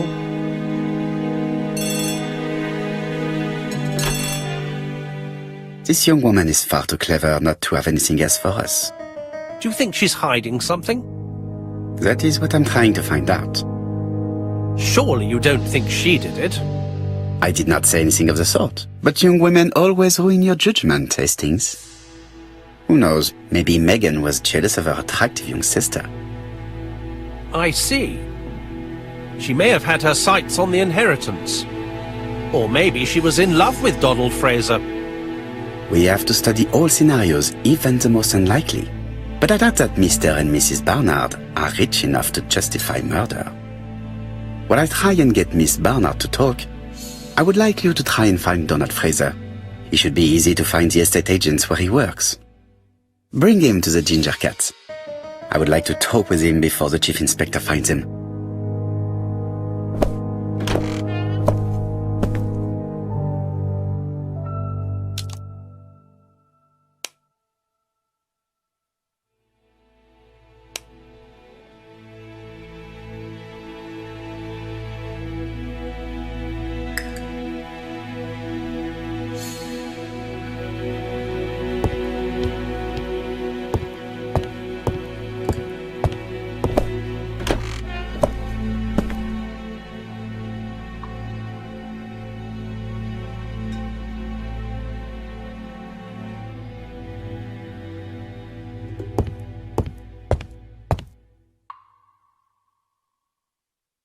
It looks like Betty was also a music lover, the same as her family.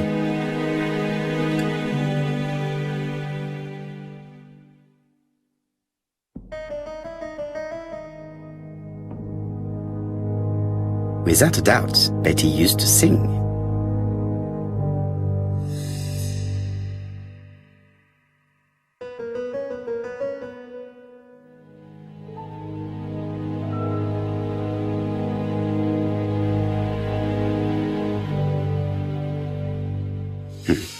A box of new stockings.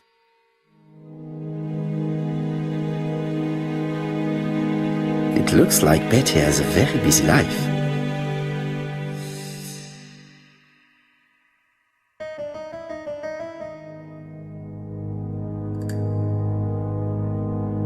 Betty liked luxury and going out, and being as pretty as she was, she probably did not have any problem getting herself invited.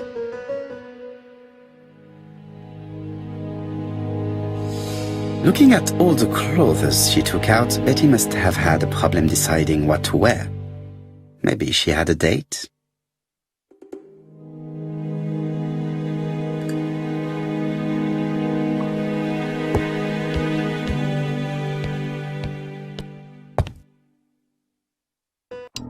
Something on this clock bothers me.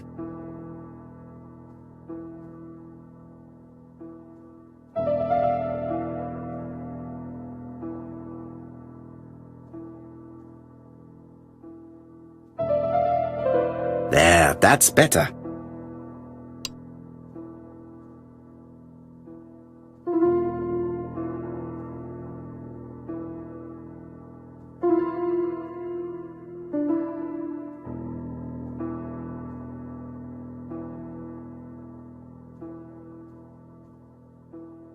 What a strange mechanism. I don't think it serves to turn the hands.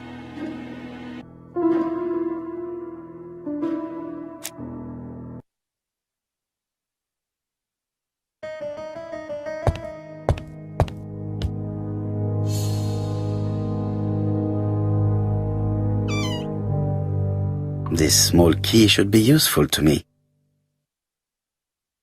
I've finished with this subject. I've finished with this subject.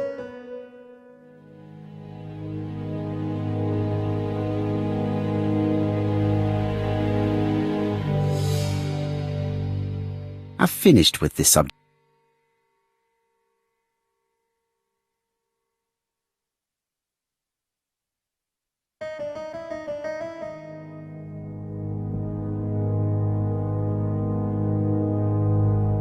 Medicine to prevent voice loss.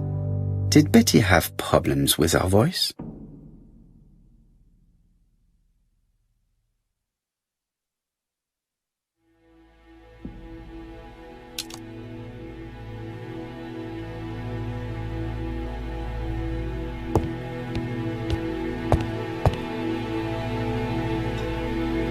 A record sleeve with an handwritten title. Betty must have recorded the demo. I'd be interested to hear it. Something on this clock bothers me.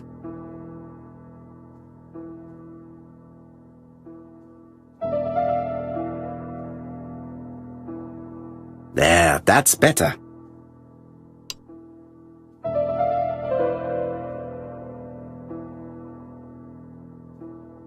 This leg is not well attached.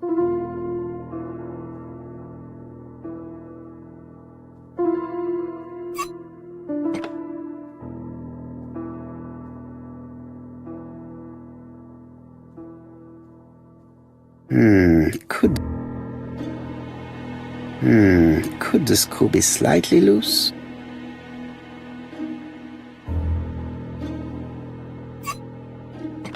Good.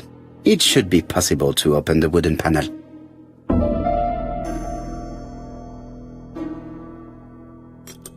Look, a key. This could be useful.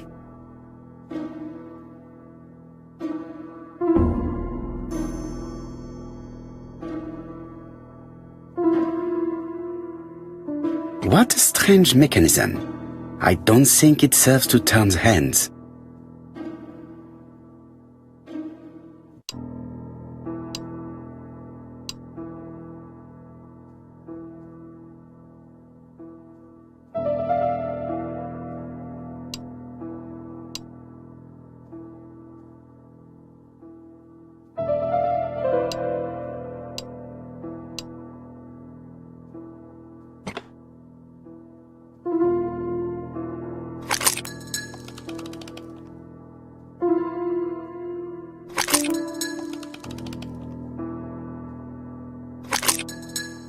Something clicked on the front of the clock.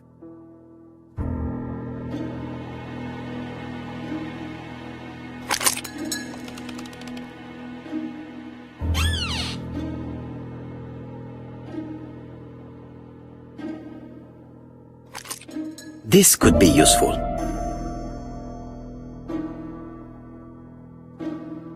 Betty, I enjoyed a wonderful evening in your company, and I hope that we will see each other again very soon.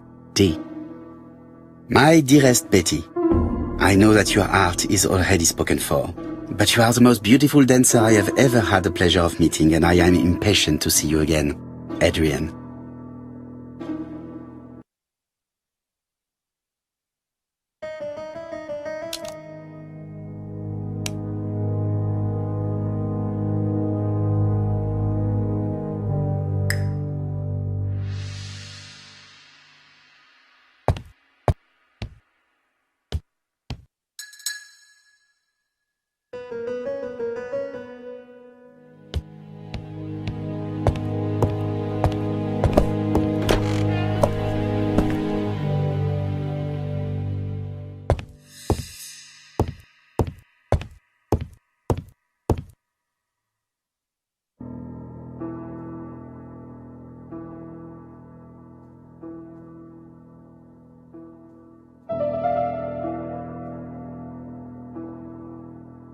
Let us see.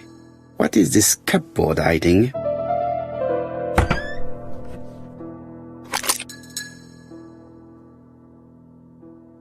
This looks like solfège.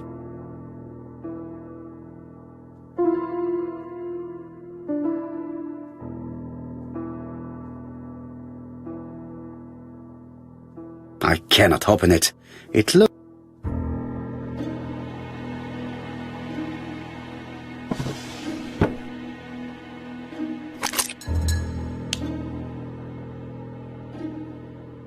There is bound to be a clue.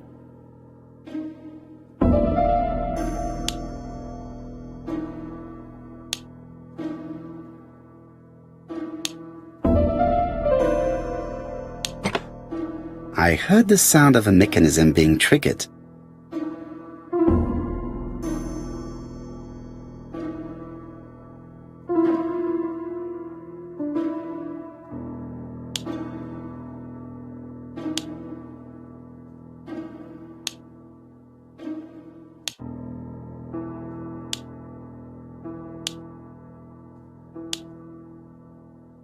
I just have to put the record on the gramophone and start it.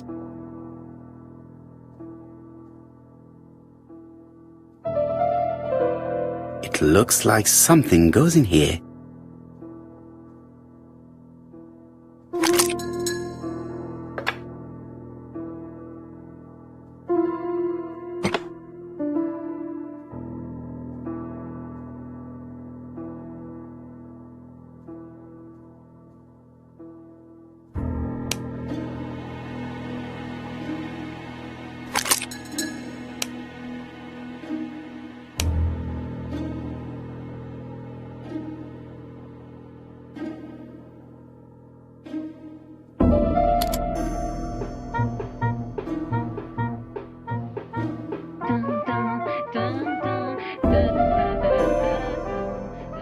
Oh, Donald! We're in the middle of recording. Sorry, Betty, but it's not wise. The doctor said you should rest your voice. You're such a killjoy sometimes.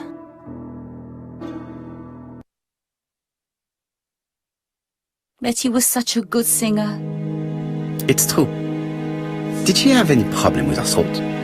Yes, she had to be careful with her voice. Of course, she didn't follow the doctor's advice. If Don didn't insist, she... Well, it's too late for all that now.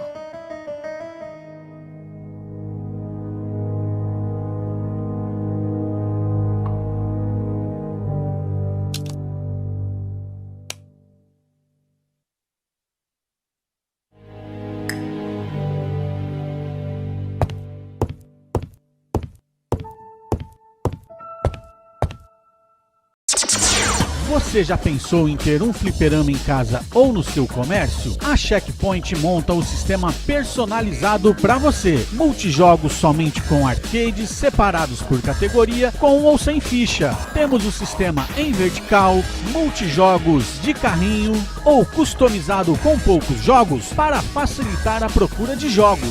Ideal para fliperamas. Para a sua casa ou buffet, temos o sistema com arcades e videogame juntos. É só chamar a Checkpoint e personalizar o seu multijogos. Checkpoint Games.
It looks like this woman is single, but she has feelings for someone.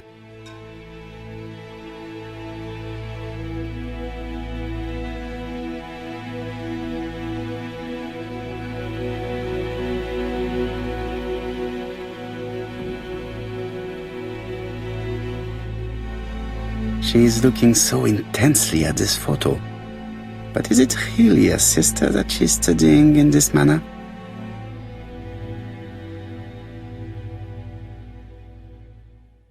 They made the perfect couple, am I correct? Yes, in a way. She was pretty and he... Well? He's a bright man, with a promising career ahead of him. He would have made Betty a good husband. He was always attentive and generous. Oh, a true gentleman. I hear a note of envy in your voice. You must have heard wrong.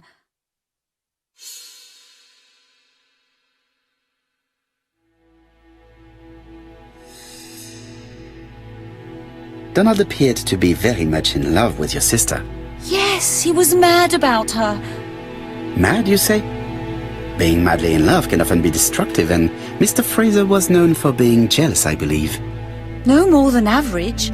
Men are always slightly possessive, especially when they are with a pretty woman.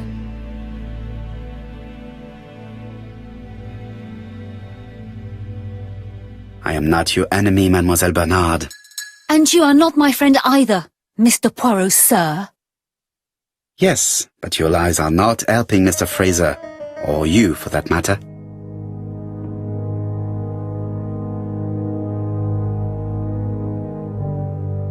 I know that Fraser was jealous, but I wonder why you feel the need to protect him. Protect him? I hope you're not suggesting... That you are Fraser's accomplice? There is nothing to suggest that, at least not yet. It would appear that your sister's murder is the second in a series that we have to stop as quickly as possible. The first was in Andover, and the same as your sister, the murderer sent me a letter informing me that a crime would be committed in that town. Now can I count on your honesty? Yes, you have my confidence, Mr. Poirot. Don is a quiet and sensitive young man. Slightly reserved, too. And as is often the case with reserved people, when he flew into a temper, he completely lost control. He could be so violent. Betty was frightened. And when was this? The first time was about a year ago. But they rowed more recently. Donald found out that Betty had lied to him. She said she was going out with a girlfriend, but she went out for dinner with a married man. It was an awful scene. She told him that until they were married, she was free to go with whoever she pleased. Donald turned quite pale and started shaking and kept saying one day... Well? He'd commit murder.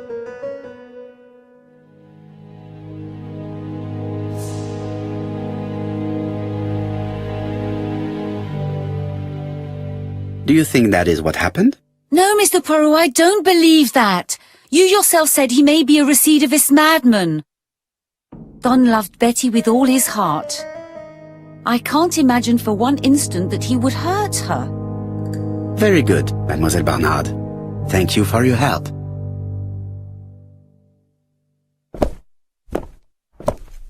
Fraser is at the Ginger Cat. The police haven't spoken to him, but they want to. Très bien, Hastings. Let's see him now. Au revoir, mademoiselle. My deepest condolences to your parents. Of course, Mr. Poirot. And don't be too hard on Don. He's more fragile than he looks. If you say so. Let us now try and get our brain cells to work.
Let us now try and get our brain cells to work.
Mr. Poirot, I don't like being stared at.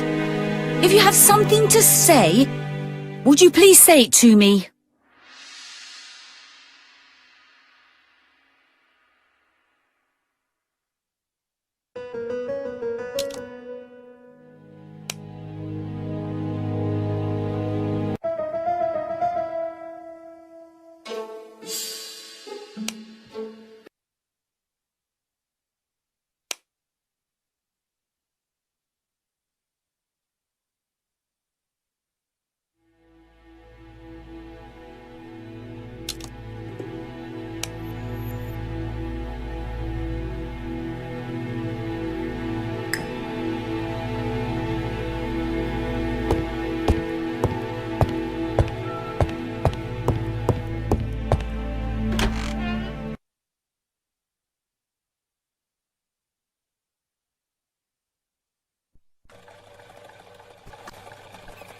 You've seen Fraser, Hastings.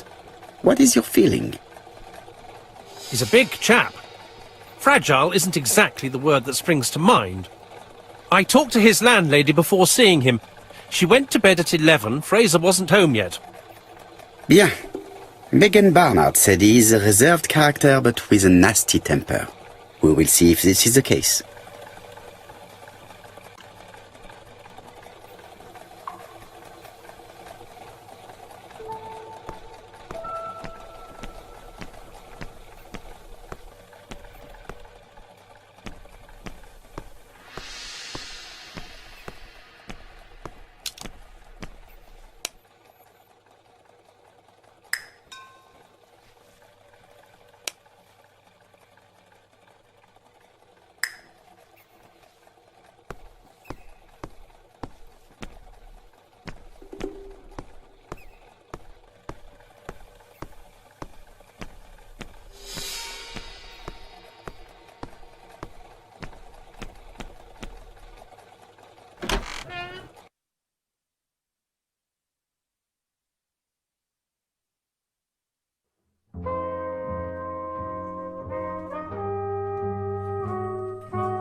How do you do, Mr. Fraser?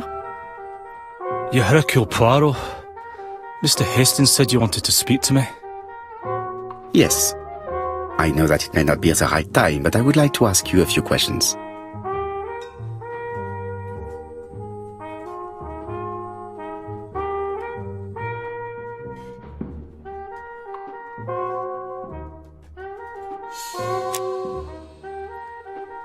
This man looks suspicious.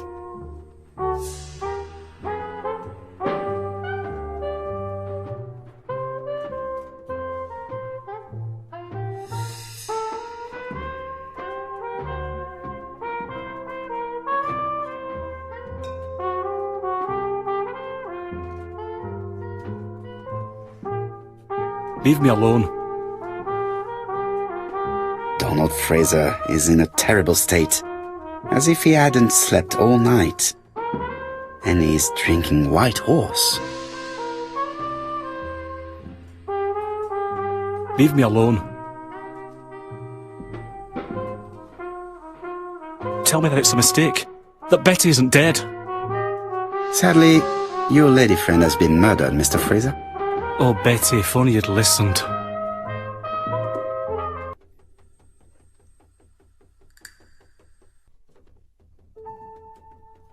Did you visit Betty yesterday afternoon?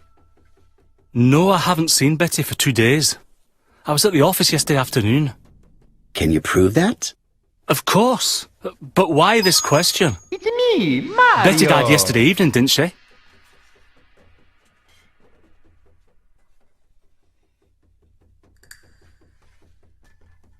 Betty was murdered during the night, but that does not prove that she did not meet a murderer earlier in the day. So, am I a suspect? Everybody close to Betty is a suspect, Mr. Fraser. I would be a very poor detective if I did not examine all possible eventualities. Do you know what Betty's plans were yesterday evening? She said she was having dinner with her sister. It's me, Mario! It's me, Mario!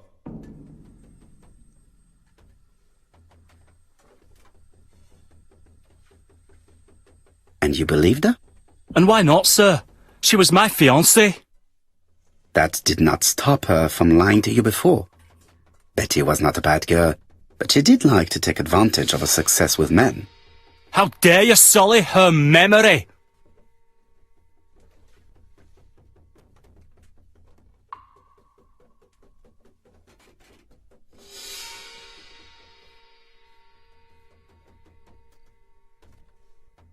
Please excuse me if I appear to be brutal. I understand that this is a difficult time for you. So you understand why I don't feel like talking, Mr. Poirot?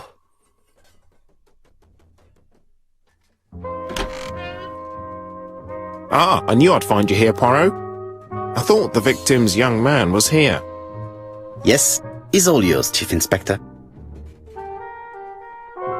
Let us now try and get our brain cells to work.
Fraser doesn't have an alibi and he's extremely jealous.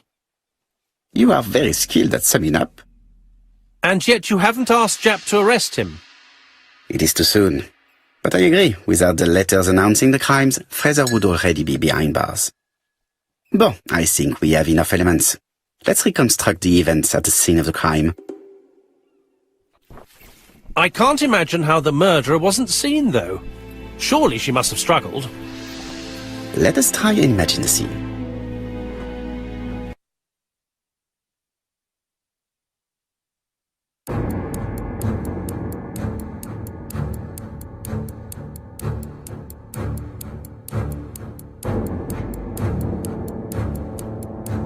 The killer and the victim are walking on the beach. Miss Betty has a bag, a belt around her waist, and carries her shoes in her hand.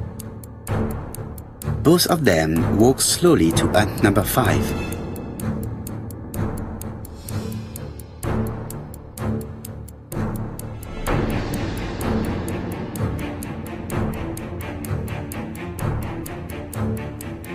Both of them walk slowly to hut number 6.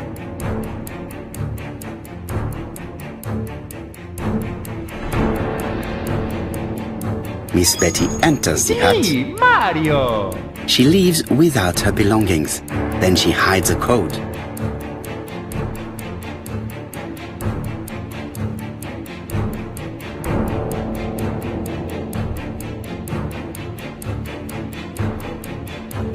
They keep walking. Then she removes her belt. The murderer moves behind her and then attacks her by surprise. The body falls, lifeless, on the sand.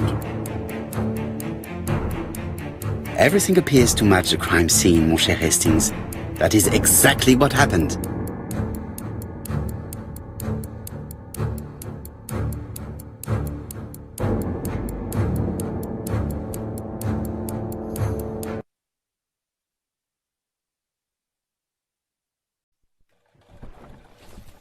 Without the ABC, we might have suspected Mr. Asher and Mr. Fraser.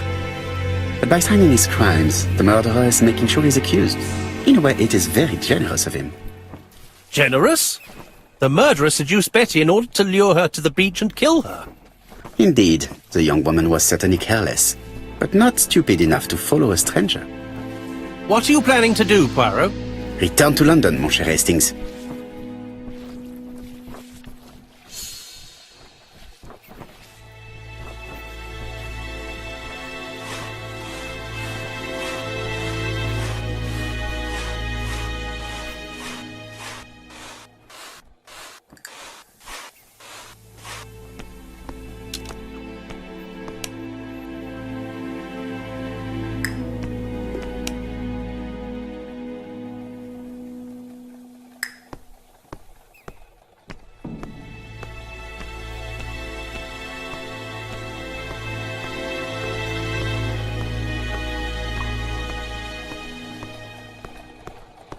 Right, back to London.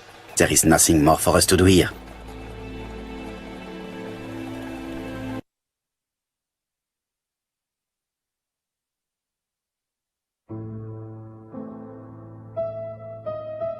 Japp has decided to reveal details to the press. The alphabet murder is now famous. It is not a bad idea.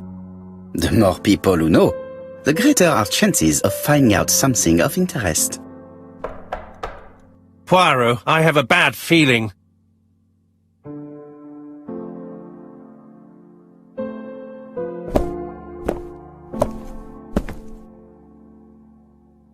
Poor Mr. Poirot, not so good at these little criminal matters as you thought yourself, are you? Rather past your prime, perhaps. Let us see if you can do any better this time. This time, it's an easy one. Churston on the 30th. Do try and do something about it. It's a bit dull having it all my own way, you know. Good hunting. Ever yours, ABC.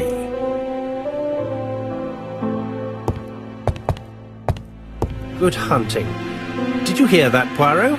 The murderer seems to be taking it all as a game, a challenge. He will strike on 30th in Churston. We must warn Scotland Yard.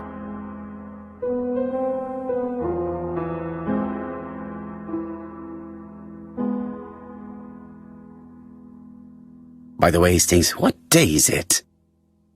Well, looking at the calendar, it's the 30th. No time to lose. We must prepare our suitcases for Churston. Mon Dieu, it is already 10 o'clock. I will call Scotland Yard immediately.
Hello, chap. We received a new letter from ABC in the 10 o'clock post. Where and when? In Cheston. Today. Today? I'll inform the population immediately. I'll check the train times. Call me back.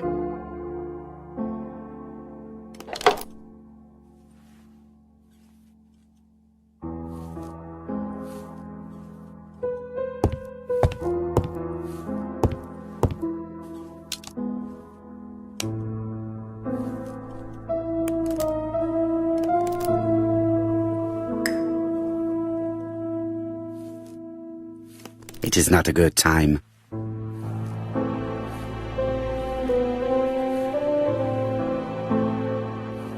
Daily Flicker, July 30, 1935. ABC affair, no progress. The alphabet murderer is still on the run. Ever since the police found the connection between the Bexhill and Andover affairs, the inquiry has barely progressed.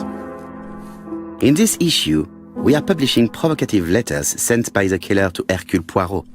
Unfortunately, they have not yet helped to find him. Daily Flicker, July the 26th, 1935. The Bexhill Horror. Young maid strangled on the beach. Killer struck at midnight.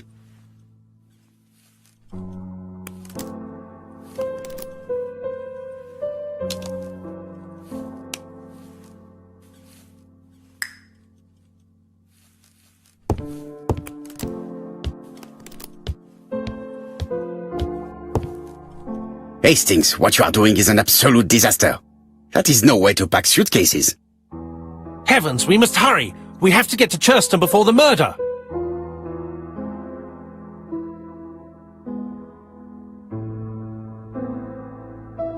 You're right, Hastings. It is an emergency. At last, Poirot, you're being reasonable. Poirot, you were right. I've just consulted the ABC guide. There's no hurry. The next train doesn't leave till 11:45. You see, there is no need to hurry. We will not be in Churston until tomorrow morning. After the murder. But why has the murderer warned us so late? It's not what he usually does. Did he do it on purpose? Very good question, Hastings. We should also compare the letter we have just received with the other two. Although I have very little doubt about what we will find.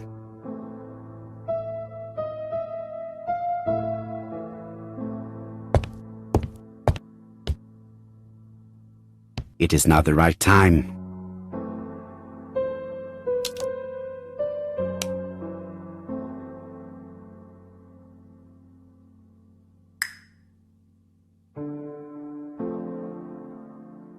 Poor Mr. Poirot. Not so good at these little criminal.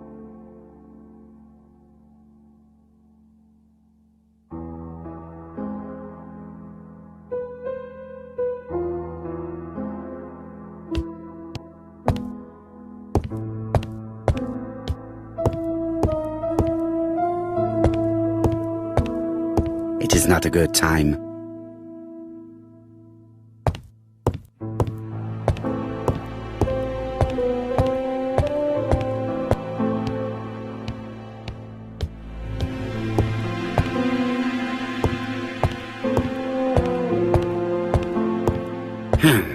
In his haste, Hastings tore the envelope.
Right, let us compare this new letter with the second one.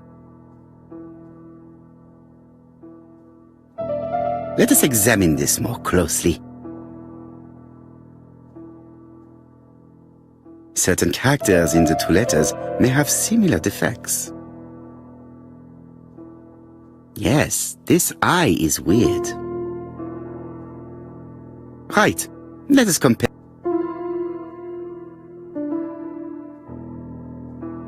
Yes, the I characters in the two letters do indeed have the same defects. I have to find some other similar defects to confirm my theory.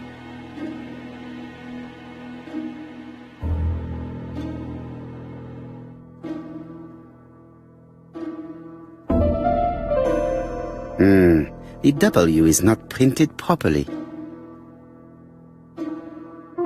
Right, let us compare this with the other letter.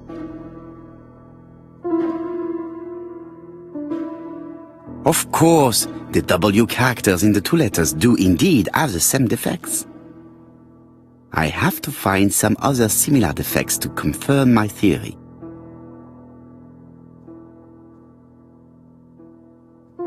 Yes, the A appears... Right, let us compare. That's right. The A characters in the two letters do indeed have the same defects. My theory was right. These two letters were written with the same typewriter.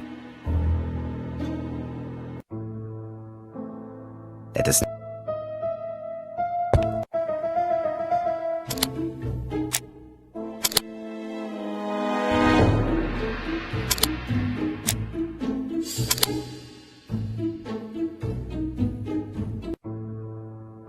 The letter should have arrived in time.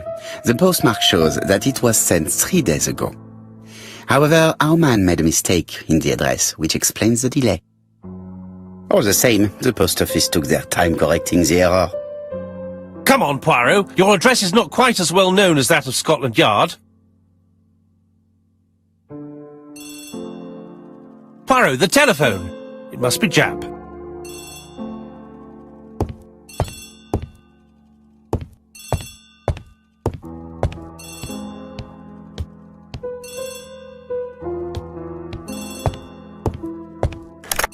I have some news from Churchton.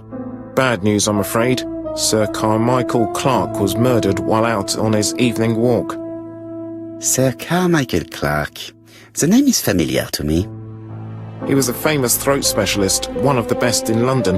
A wealthy man, he retired to Combside, a beautiful house by the sea. He collected antiques. Are you going there? Yes, let's meet on the train.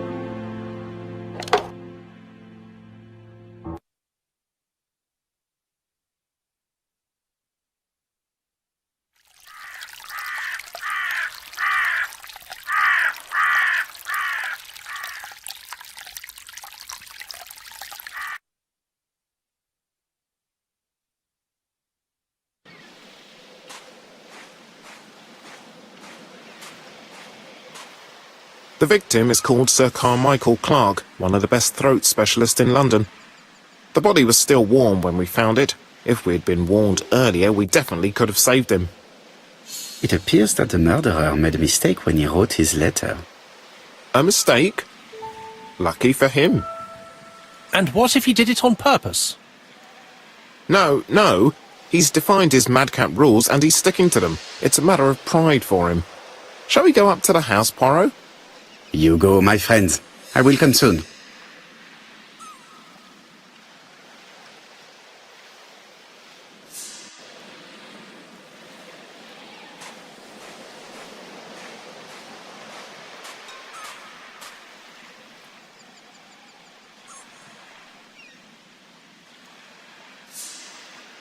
Sir Carmichael's throat was cut. It's a clean incision, a professional murder.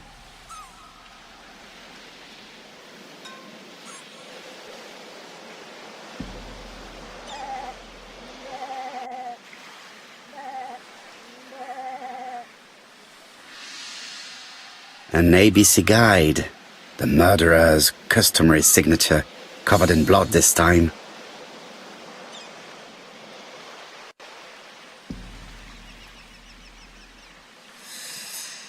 Apart from the wound to the throat, the body is untouched. No cuts, no bruises.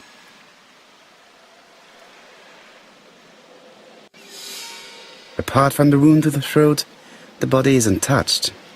No cuts, no bruises. The gravel on the path has been sprayed with blood that covers a conical-shaped area, which starts at the body and becomes wider as it moves further from the bush.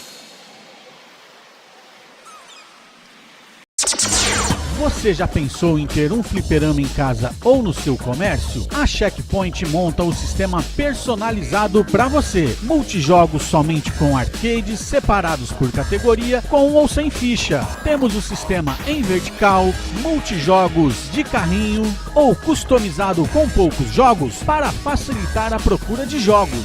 Ideal para fliperamas. Para a sua casa ou buffet, temos o sistema com arcades e videogame juntos. É só chamar a Checkpoint e personalizar o seu multijogos. Checkpoint Games.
Jap has emptied the victim's pockets and has laid out their contents on this piece of wax cloth.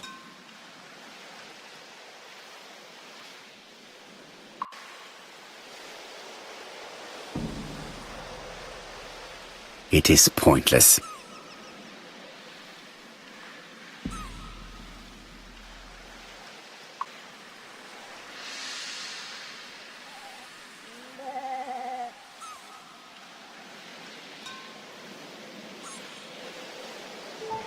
An oriental dragon.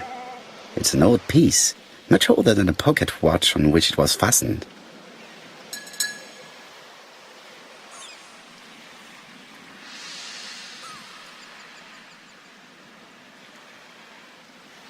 Nothing appears to be missing from this wallet.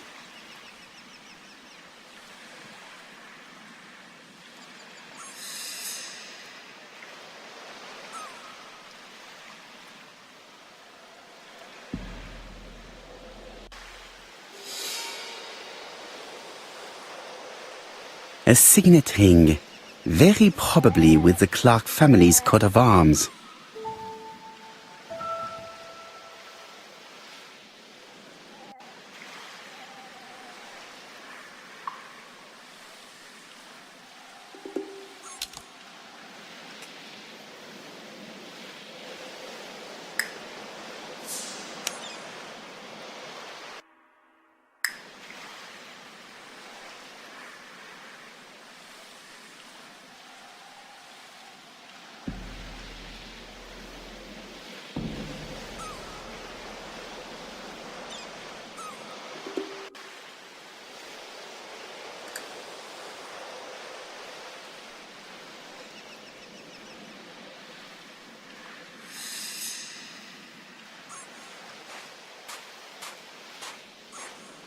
The body is just in front of a bush, one of the only bushes in the surrounding area.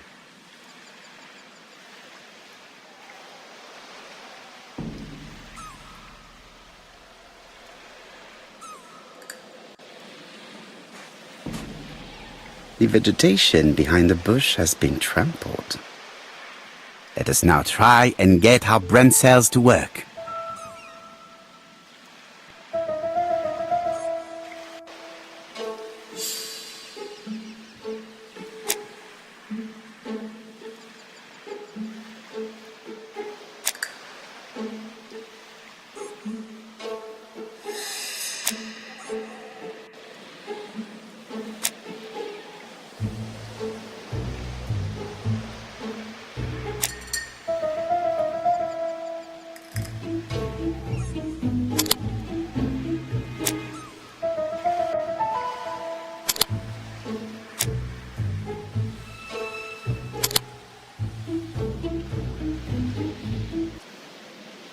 Sir Carmichael had his back to the bush when the killer cut his throat from behind. A fatal blow that sprayed blood over a range of more than 1 meter. Let us now try and get our brain cells to work.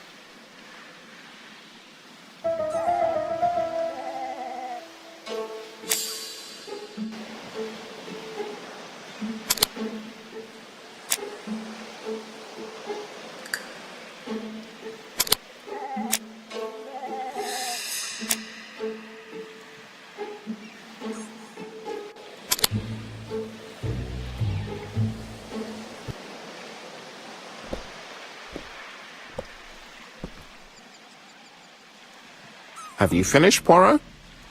Chief Inspector, many questions remain unanswered, but I am certain of one thing.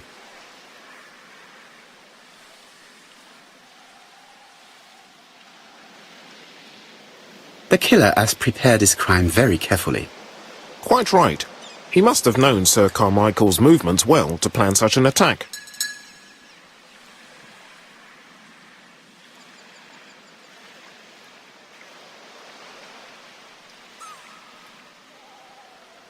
The murderer struck with terrible savagery.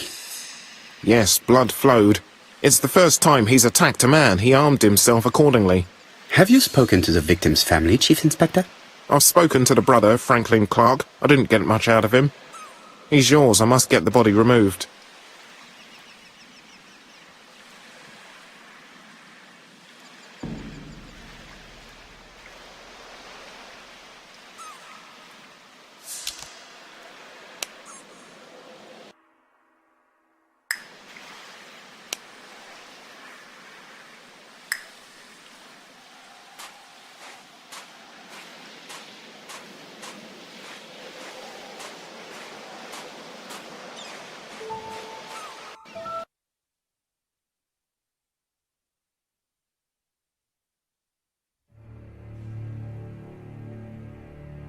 To be honest, this inspector seems rather obtuse.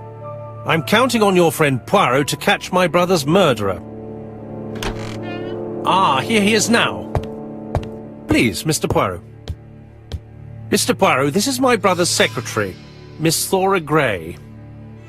Pleased to meet you, Mr. Poirot. Would you like some tea? No thank you, mademoiselle. I find it hard to digest.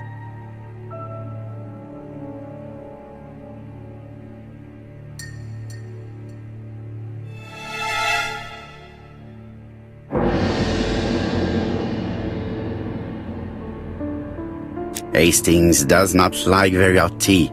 He's going to blow on his cup for a good while before drinking.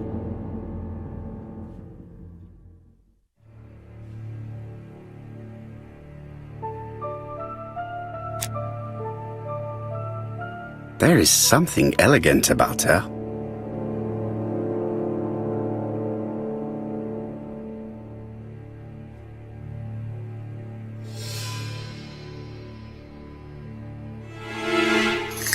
She has good taste, except perhaps in her choice of jewelry. Please excuse me, I have to take care of Lady Clark.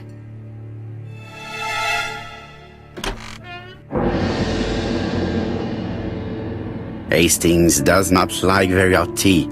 He's going to blow on his cup for a good... Hastings does not like very hot tea. He's going to... It is a once-in-a-lifetime opportunity to question him. My brother's wife is gravely ill. You will probably want to question her, but I fear that it won't be possible today.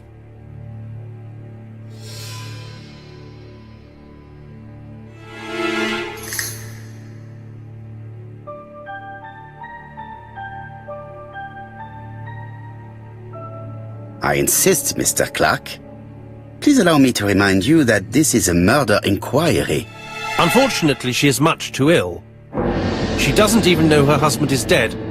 I'm very sorry, but I'm afraid it's out of the question. Of course, I understand. Someone set a trap for your brother. Who was familiar with his habits? Everybody knew he took his evening walk at 8:30, and that he always followed the same path.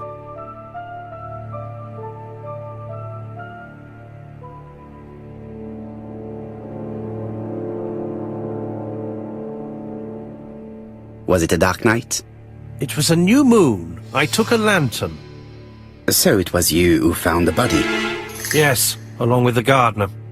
Have you seen any strangers around the house recently? No. As far as I know, nobody has been near the house.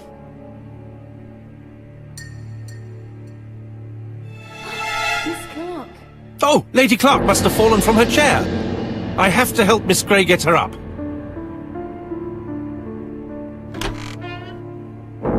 Hastings, while our host is gone, let's examine the drawing room. But, Poirot, a gentleman shouldn't... I take full responsibility. All you have to do is to leave the drawing room door ajar and let me know if anyone is coming.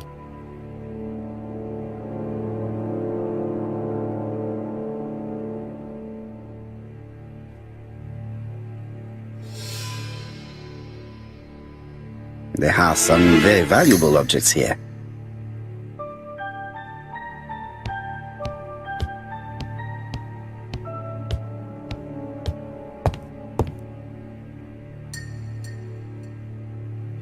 A tiger.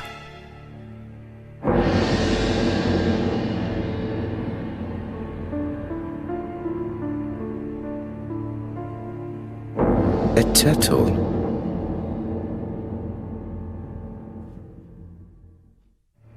Dragon, dragon, dragon.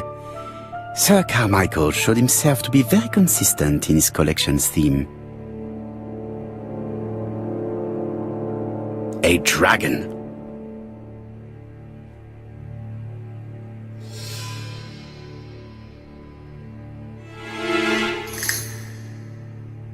A crane?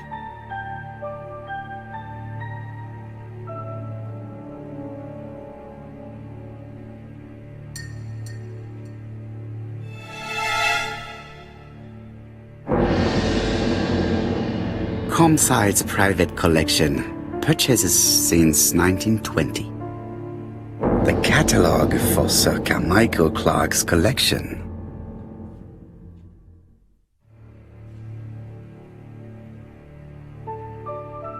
It is an emperor. His place at the center of the table is probably symbolic.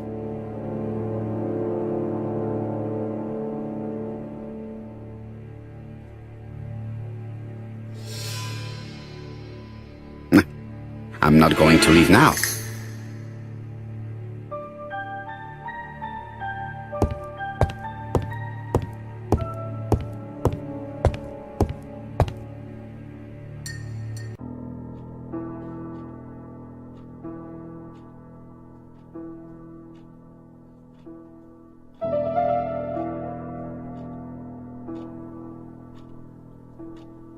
Turtle, the dragon, the crane and the tiger.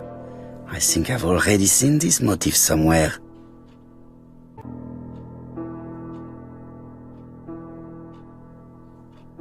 The cardinal points. This book could maybe help me. Each cardinal point is associated with one animal and one color. In the middle sits the imperial dragon, and out of respect, all the others are turned towards him. Each cardinal point is associated with one animal.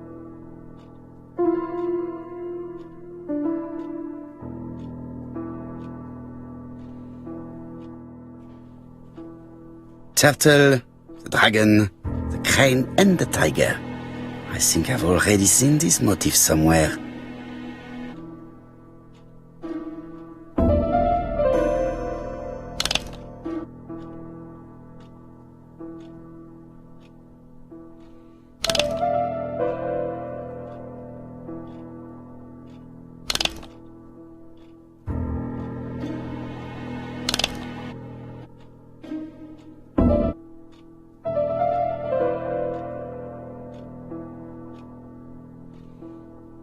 The position of each motif resembles that of those on the table.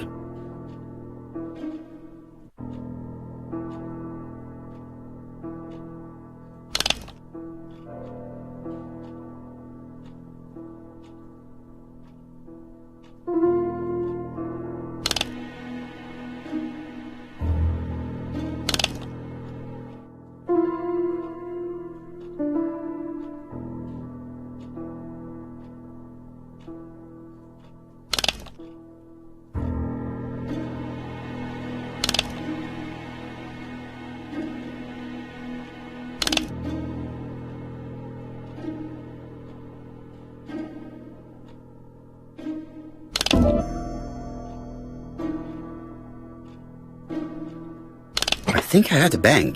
Could it be this cupboard? This is interesting.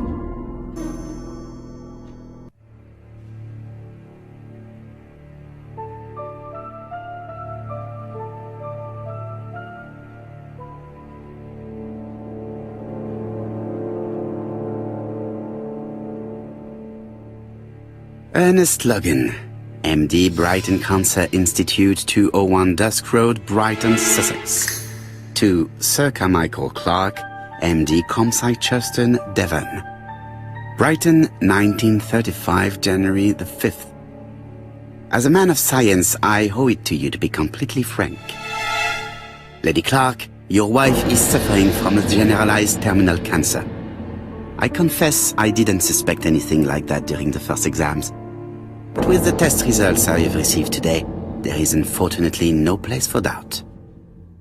I estimate that Lady Clark's life expectancy is no more than 1 year. Hospitalization would not help in her case, so I advise you to keep her at home and provide her with as much morphine as required to ease her last moments. Yours sincerely, Ernest Logan. These daggers are only ceremonial weapons. I do not think that the crime weapon is here.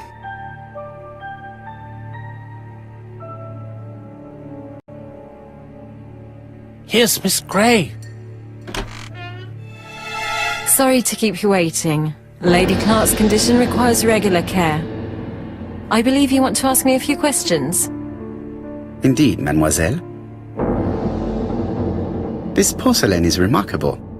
Is it old? It's about 3 centuries old, I believe. Wait, let me find the reference.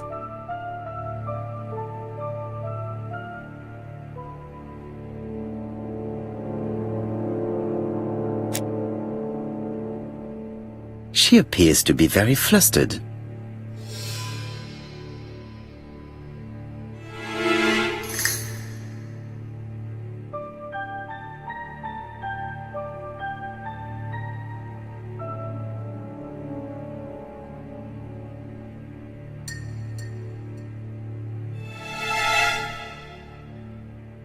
She's unable to hide her emotion, and her makeup has been disturbed. I think that this young woman has just been kissed. Here? Teapot with black dragon, Gangxi period, end of the 17th century. It is a rare piece with unusual colours. You have a good knowledge of art history. Acquired while working with Sir Carmichael. I used to help him manage his collection and choose his new acquisitions.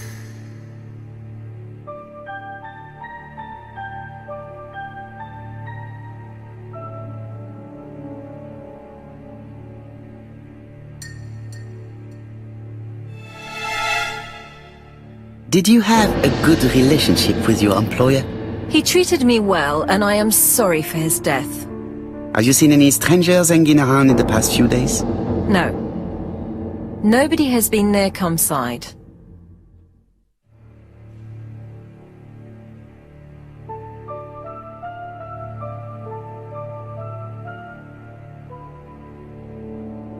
Tell me what happened last night. After dinner? Well, I did some sewing and then I went to bed. I was woken by the telephone at 11. I heard Franklin Clark speaking with the gardener. They left with some lanterns and they found the body.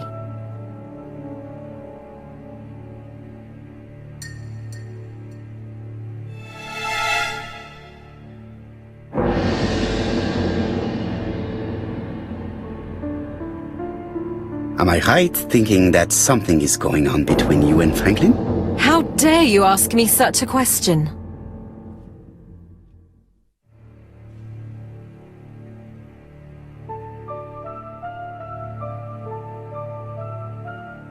Mademoiselle, it is difficult to hide things from me.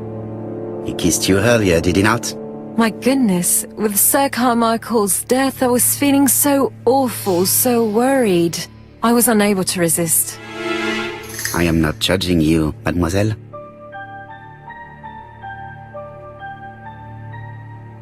Miss Grey, if I may be so bold, please do not take offence. My friend has rather unusual methods, but all he wants is to find the murderer. Yes, I understand. I must rest. Please excuse me. Earlier, you asked me to watch the living room door for you. I don't wish to be indiscreet, but sometimes a gentleman stumbles upon a secret without intending to. That is sometimes the case. And I saw Franklin Clark kissing Miss Grey at the foot of the stairs. Do you think this is a common occurrence? No, I saw emotion, intensity. I think it was their first kiss. Well done, mon ami. Well spotted. However, I don't think I completely understand this business. Why did Sir Carmichael not defend himself? He appeared to have been active and strong. The murderer did not give him a chance. Let us try and reconstruct the scene.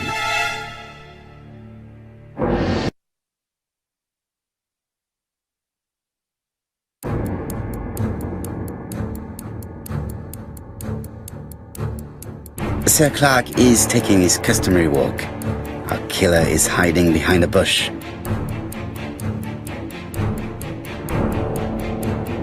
The old man walks quietly along the gravel path.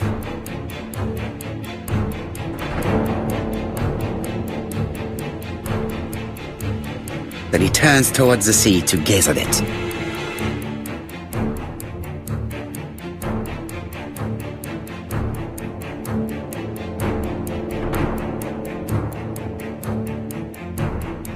The killer leaves his hiding place on the right-hand side. He approaches silently over the grass.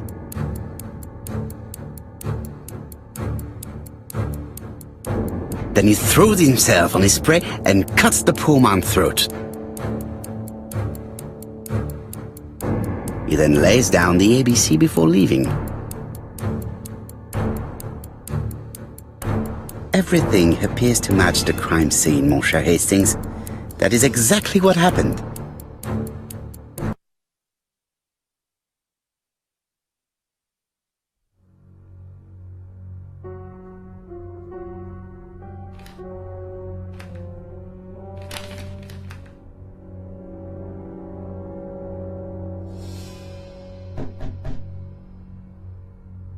Oh, just a minute. I'm getting dressed.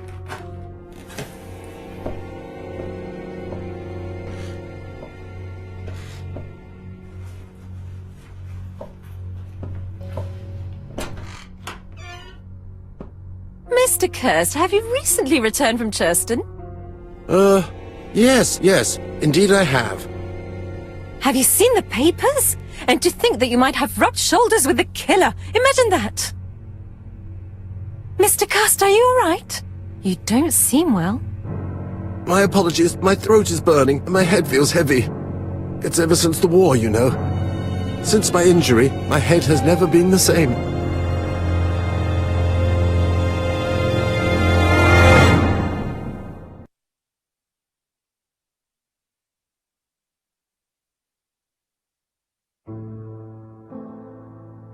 Poirot, it's a pleasure to be with you again after all these years. I looked for a gift to thank you, and I found this propelling pencil. An authentic collector's item. You spoil me, mon ami.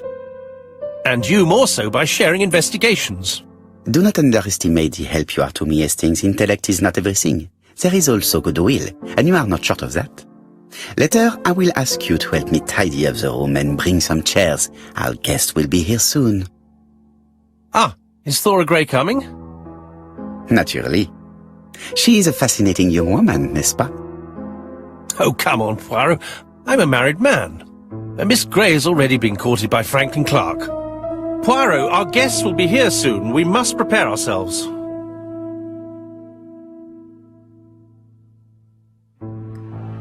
I should take advantage of the silence to examine them.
Donald is always on edge.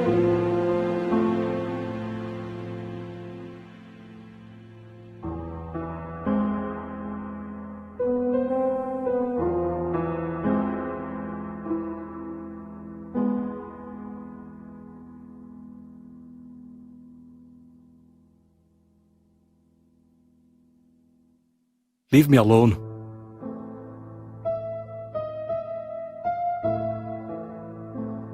Donald Fraser is very nervous at the moment, even if he is trying hard to control himself.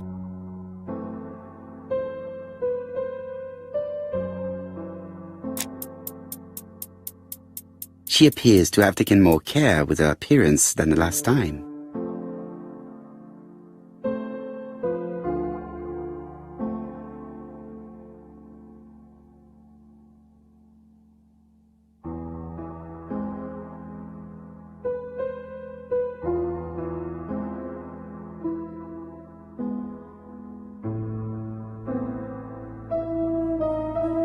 Mr. Poirot, I don't like being stared at. If you have something to say, would you please say it to me? She's looking at Mr. Fraser out of the corner of her eye. Did she make herself beautiful for him?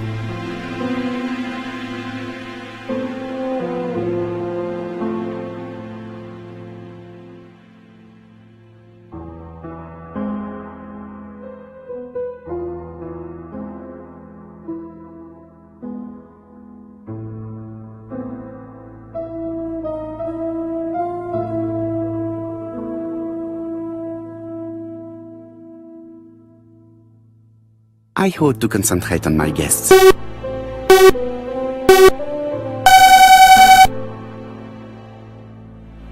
Franklin Clark always seems at ease, regardless of where he is. Something that's unique to people who travel. I wish to thank you all for coming. I wanted to bring everyone close to the victims here in order to unmask the murderer. Get to the point, Mr. Poirot. What do you want from us?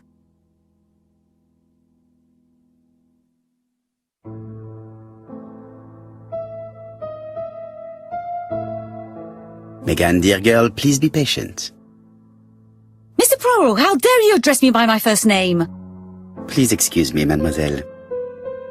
What I ask is that you search your memories. The murderer must have left some trace.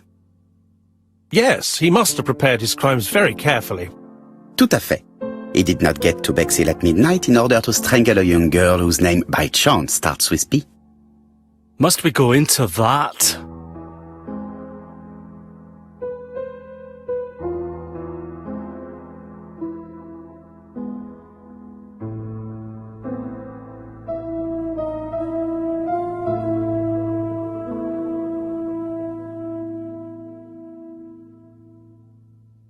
Mr. Fraser, please get a grip on yourself.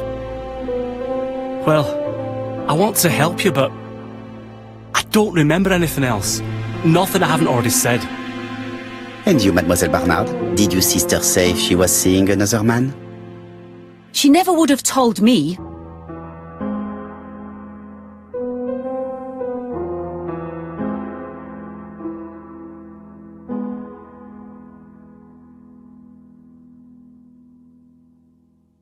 Allons, surely sisters have no secrets.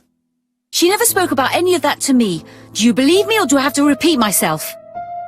Betty knew I didn't approve of her behaviour. Her flirting was spoiling any chance she might have had. Tell me, mademoiselle, what did you talk about with your sister? Silly things. Her new dress. She wanted a pair of black stockings to go with it. Mother bought her a brand new pair. The day it happened, she was crying. And to think that Betty never even wore them. Poor Mummy. Your sister used to sing, I believe. Did she ever perform in public? She dreamt about it, but she had a very bad cough. It troubled her greatly. She had to cancel auditions and miss lots of opportunities. A pity. Yes, she sang well, but that doesn't tell us much about the murderer. Qui sait? In any case, we now have enough information to draw up a relatively precise psychological profile. Let us now try and get our brain cells to work.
Você já pensou em ter um fliperama em casa ou no seu comércio? A Checkpoint monta o sistema personalizado para você. Multijogos somente com arcades separados por categoria, com ou sem ficha. Temos o sistema em vertical, multijogos de carrinho ou customizado com poucos jogos para facilitar a procura de jogos. Ideal para fliperamas. Para a sua casa ou buffet, temos o sistema com arcades e videogame juntos. É só chamar a Checkpoint e personalizar o seu multijogos. Checkpoint Games.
So, ladies and gentlemen, we can now surmise without too much risk of error that our adversary is calculative, sure of himself, a seducer, of outstanding intelligence, that he has plenty of self-control, and that he likes railways.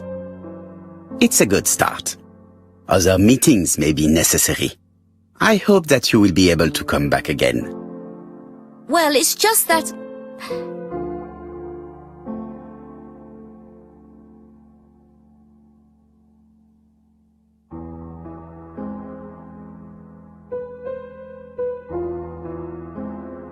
Well, Mademoiselle Drower, do you wish to help us or not? Oh, Mr. Poirot, don't be so harsh. It's normal that people helping with this inquiry should be reimbursed. Starting with you, Miss Drower. Please allow me to pay for your train tickets.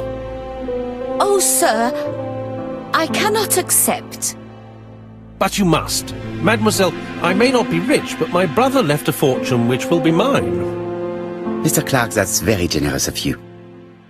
Well, someone has to foot the bill. Mr. Poirot, would it be possible for you to come back to Devon? Lady Clark has expressed a wish to see you. We'll adjust her medicine so she'll not be too drowsy. But of course, I shall come the day after tomorrow if it is convenient. Thank you all for coming. We will meet again soon. The meeting was most fruitful. Really? Hastings, I believe now we have everything we need to find a common point between the victims. Now it is time for us to use our grey matter. Let us now try and get our brain cells to work.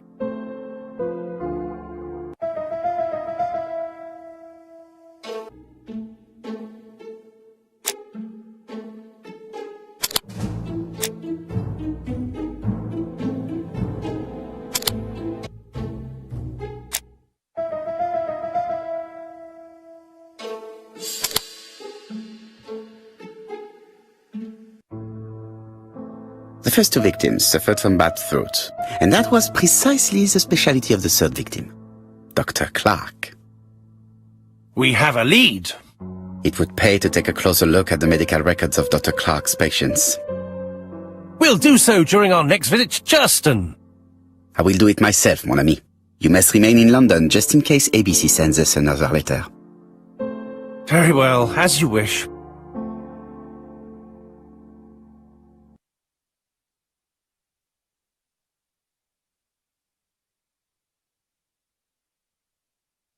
Thank you for coming, Mr. Poirot.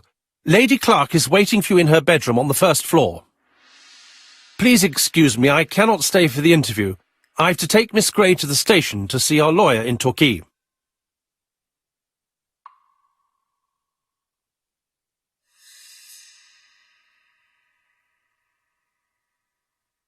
Are you leaving Churston for good? Miss Gray very kindly stayed with me to settle my brother's affairs, but naturally she prefers to find a position in London. Ah, très bien. I'll be absent all morning, Mr. Poirot, but the nurse is coming soon. She's to ensure that the dose of medicine doesn't make our patient drowsy. Thank you, Mr. Clark. Have a nice trip, mademoiselle.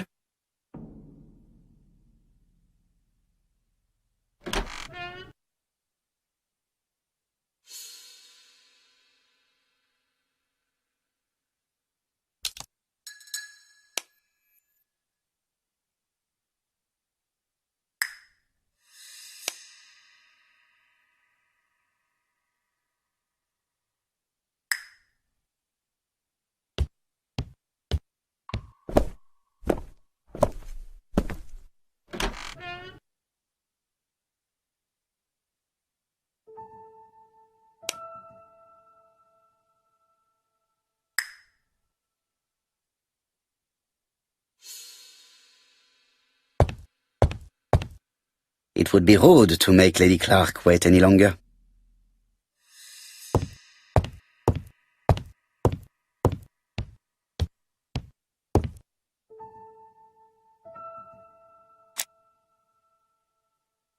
This poor woman is very ill.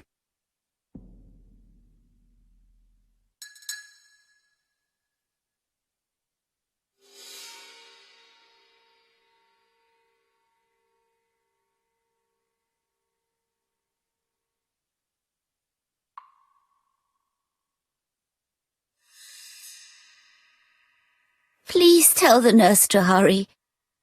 Please.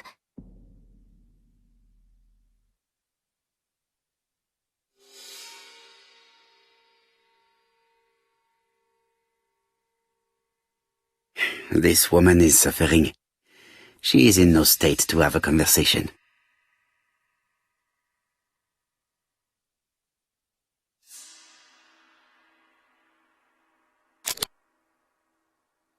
Mr. Poirot? My respects, madame. Thank you for coming. Thank you. Have you seen the nurse? She should have been here by now. Oh, I'm sorry. The telephone in the hall is ringing.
It's closed.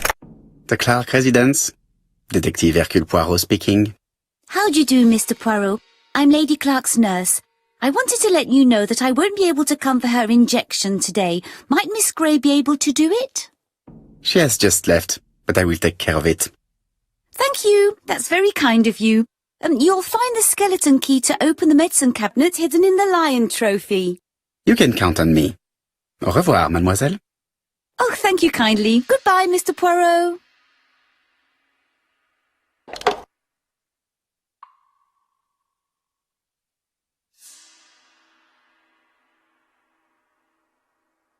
It is now the right time.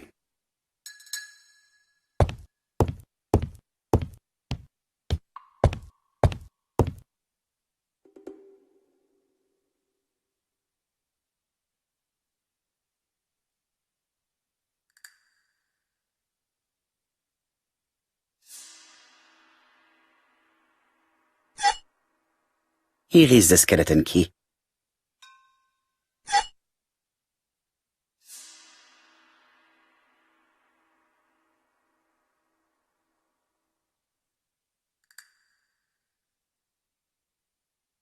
April 1925, Aceh Province, Sumatra.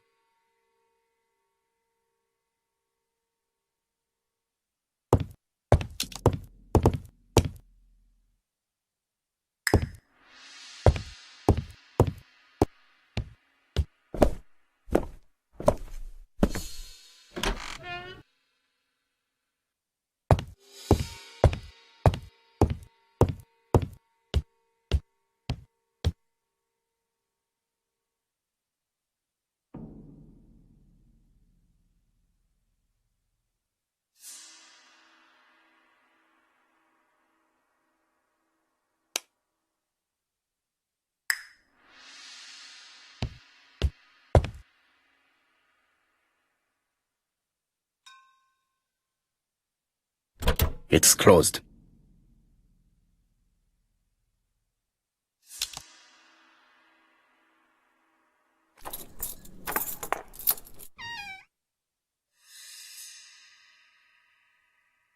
Ah, Mr. Poirot. Oh, I feel better now. Thank you for your help.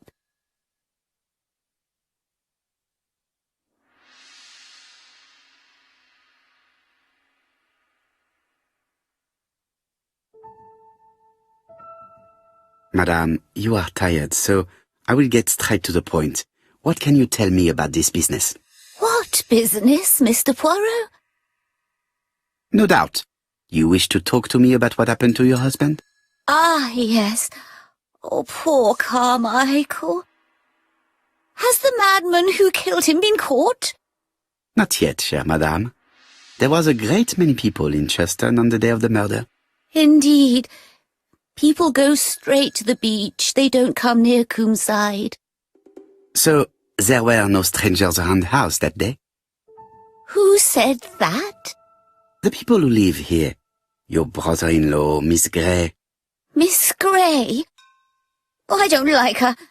Franklin wanted her to stay, but I insisted she should go, immediately. You are entitled to do so, naturally. I'm pleased that you approve. The others have been taken in by her. But at least you can see through that self-pity act. See what she's up to. Oh.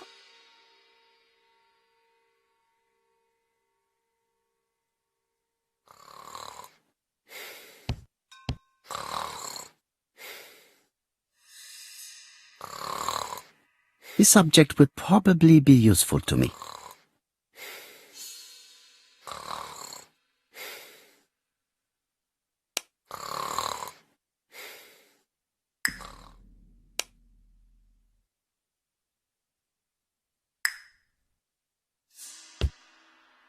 She is sleeping. I must find a way to wake her up gently. She is sleeping. I must find a way to wake her up gently.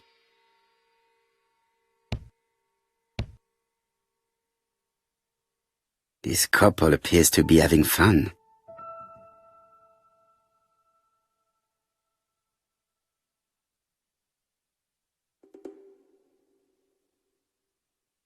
Lady Clark and Sir Carmichael were very happy, but they did not have any children.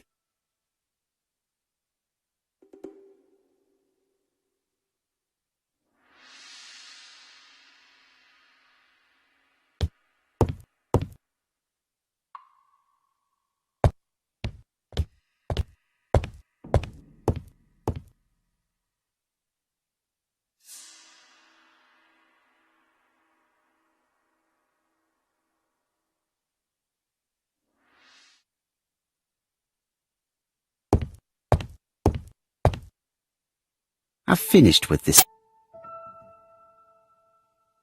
This subject would probably be useful to me.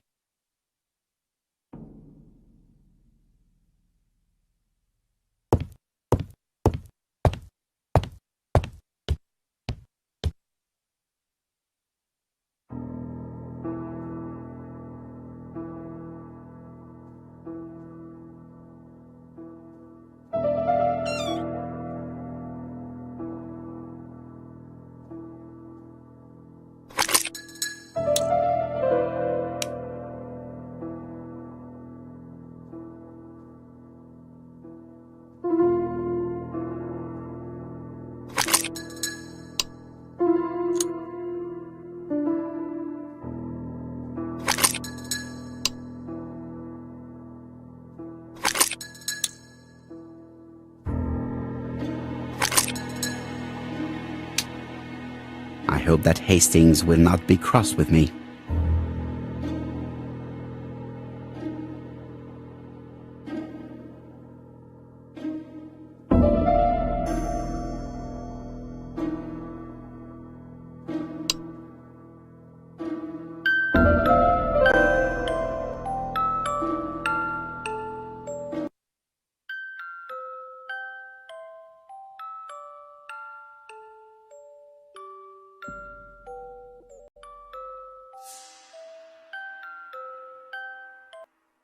Oh, what are we talking about?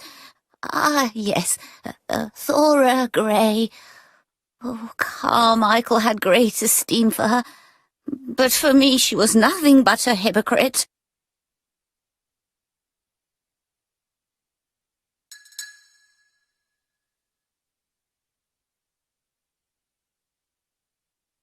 Miss Grey was a hard worker, though. Thank goodness. Fortunately, she was good at her job. I don't see why you all think you should have to defend that girl.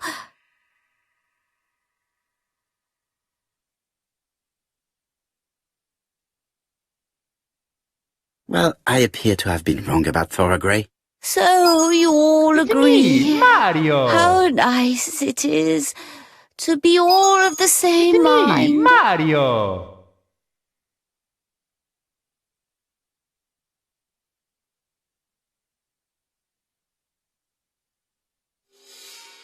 Miss Grey did look after you very well, though. Outwardly. But she's hiding something. I think she tried to poison me. Miss Grey? A poisoner? But everybody appears to like her.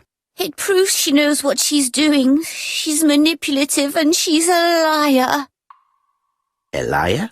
Let's see, didn't she say that on the day of the crime nobody was around Coomside? That is correct. Well, at 11 o'clock I saw her talking to someone. Really? And what was this man like? An ordinary sort of man with a very plain face. Oh, I don't remember well. Was he a gentleman? No, he was not a gentleman. It would be best to leave her to sleep now.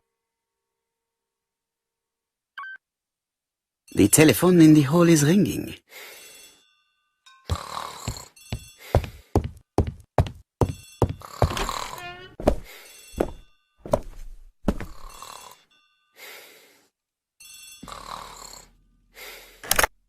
Hello? Poirot, is that you? Hastings here. Thank you for calling. Have you received a new letter from the murderer? No, thank goodness. How are things in Churston? I questioned Lady Clark, but I will not leave until I have examined everything of interest to me here. Fortunately, Franklin is absent, and I have a skeleton key. Have you seen Thora Grey again? Briefly.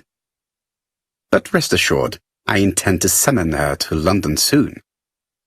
She's a fascinating girl. But secretive. I would like to ask her a few questions. Poirot, she wouldn't hurt a fly. Each to his own, my friend. Yours are pretty orphans, mine old ladies that have the maladies. Poirot, are you mocking me? No ill intended, rest assured. À bientôt, mon ami.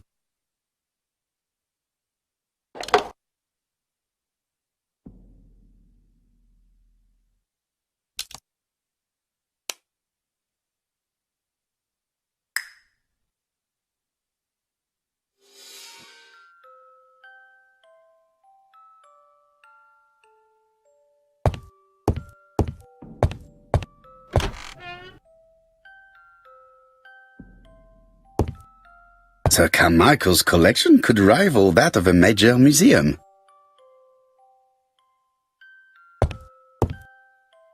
The door is locked.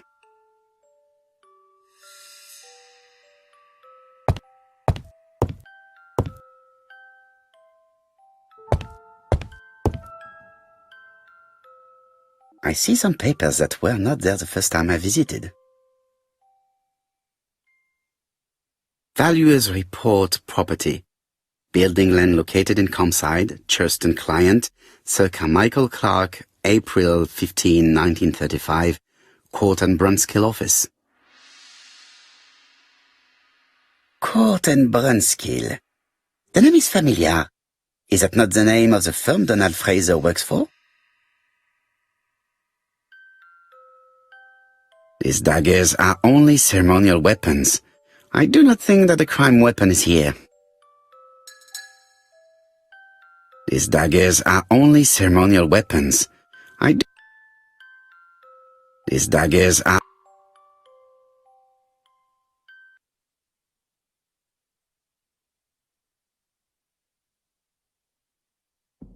Ernest Logan, MD, Brighton Cancer Institute, 201 Dusk Road, Brighton, Sussex.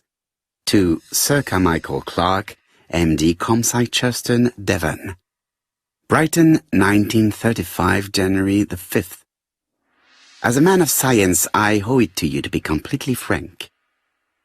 Lady Clark, your wife is suffering from a generalized terminal cancer. I confess I didn't suspect anything like that during the first exams. But with the test results I have received today, there is unfortunately no place for doubt. I estimate that Lady Clark's life expectancy is no more than 1 year. Hospitalization would not help in her case, so I advise you to keep her at home and provide her with as much morphine as required to ease her last moments. Yours sincerely, Ernest Logan.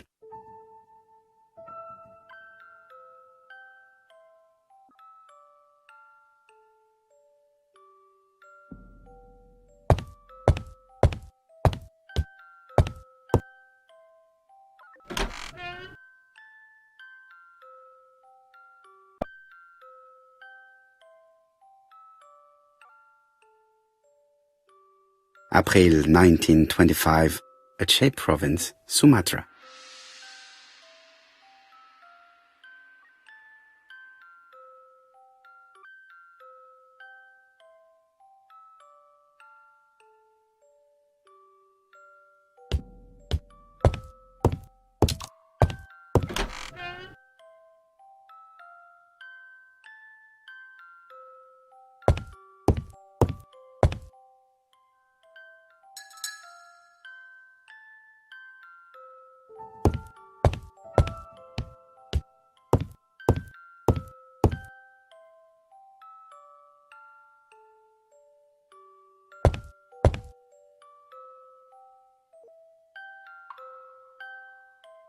July 1920, Alaska Peninsula.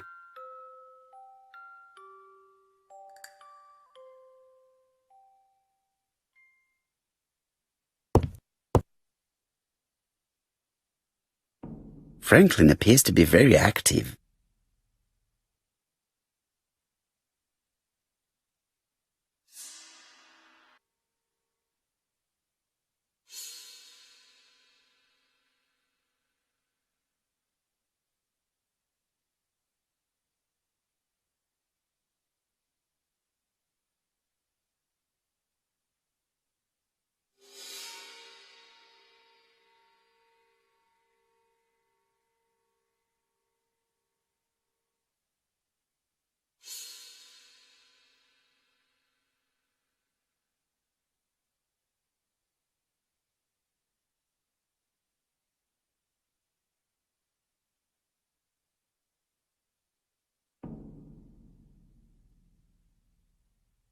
Franklin Clark appears to be a typical British gentleman, a good sportsman, a hunter, a traveler.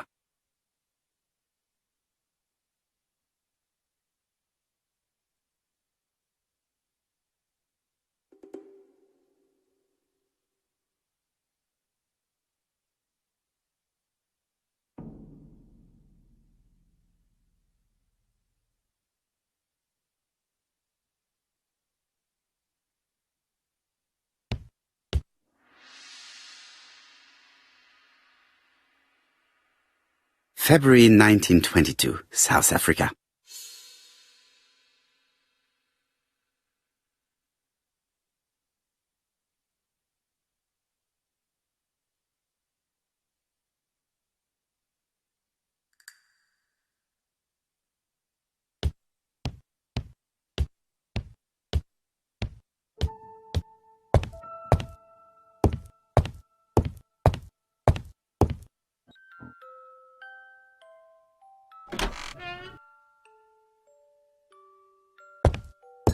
How am I going to open this?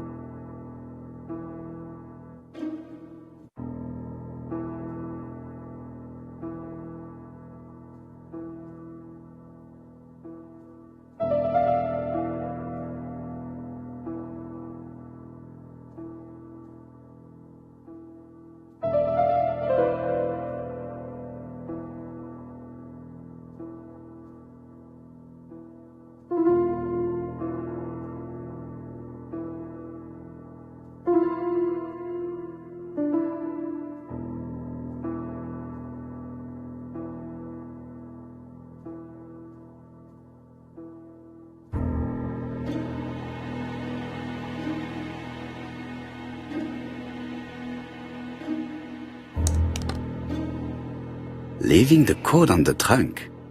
What a strange character Franklin is.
So, what is this sound?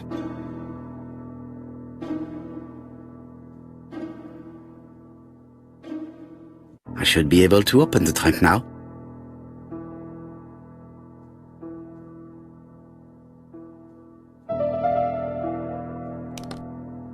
There we are.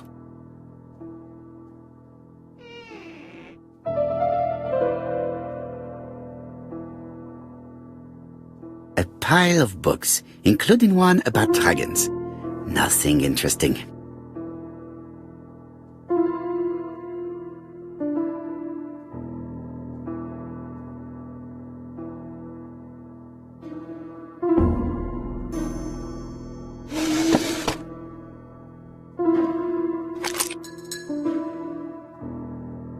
Why has Franklin put an Allen key inside his trunk?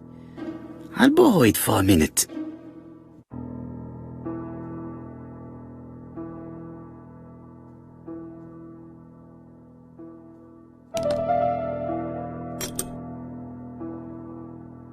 Whiskey and other good quality drinks. Mr. Clark really has refined tastes. Whiskey and other good quality drinks. Mr. Clark really has refined tastes. Whiskey and other good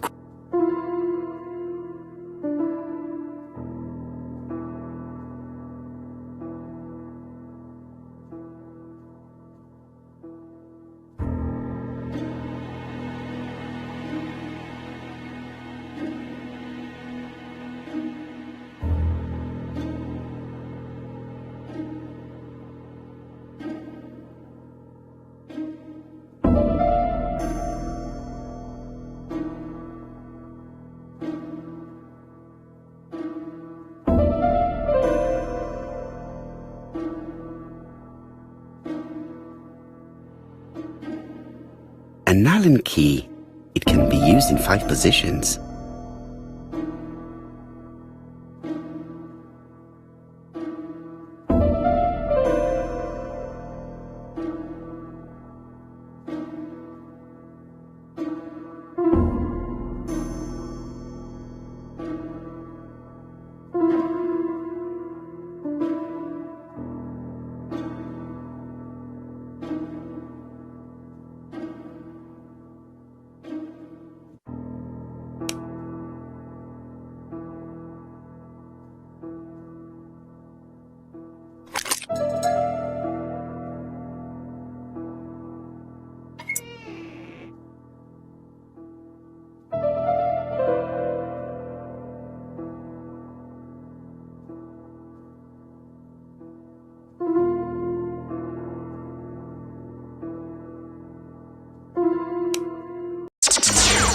Você já pensou em ter um fliperama em casa ou no seu comércio? A Checkpoint monta o sistema personalizado para você. Multijogos somente com arcades separados por categoria, com ou sem ficha. Temos o sistema em vertical, multijogos de carrinho ou customizado com poucos jogos para facilitar a procura de jogos.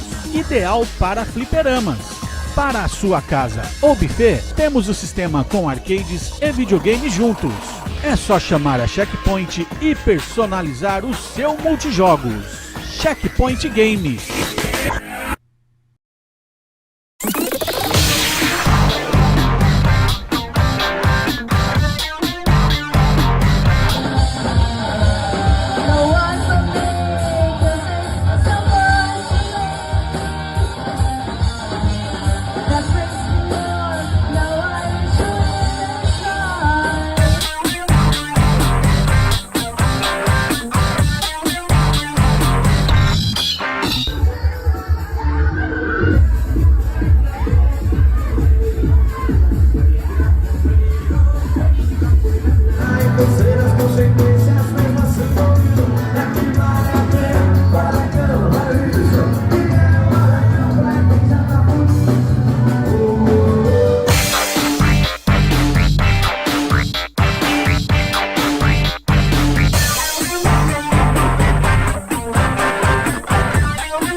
An Allen key. It can be used in 5 positions.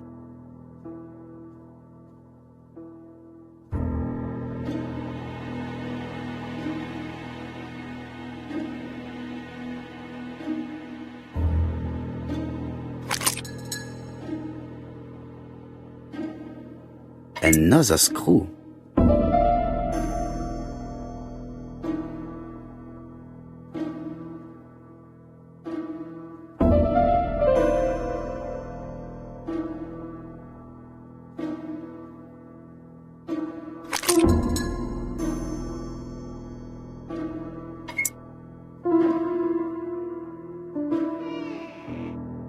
This engraving is not very easy to understand. I need to sort it out.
It is blocked.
Franklin must really love his country to have an engraving in his trunk.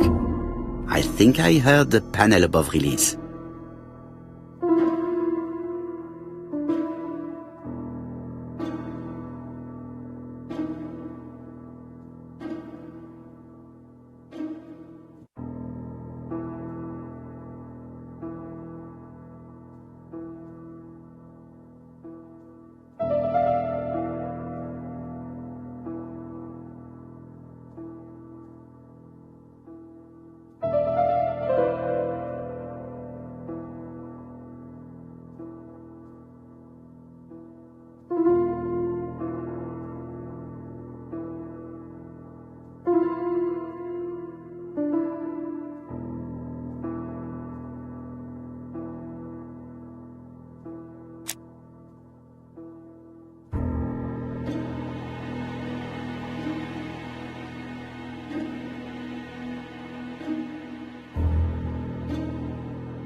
A signet ring? A signet ring with a code written on it. 1587. It may be useful to me.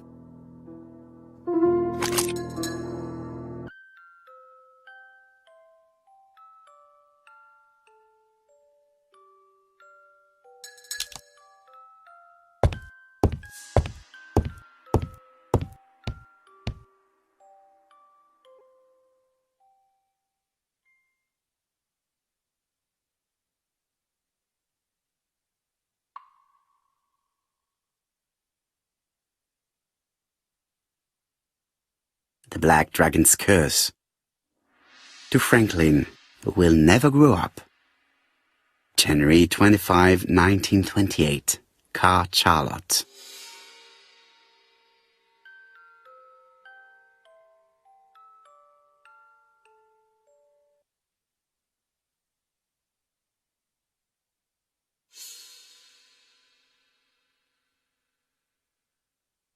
Miss Thoroughgrey Comside Justin Devon.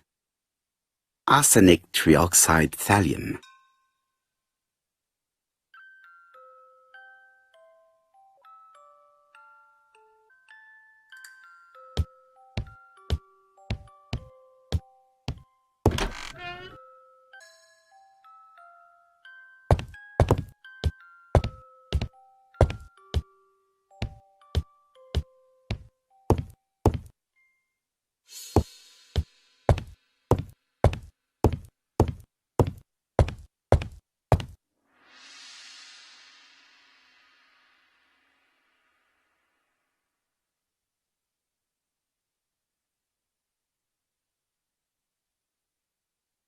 Attention, Franklin.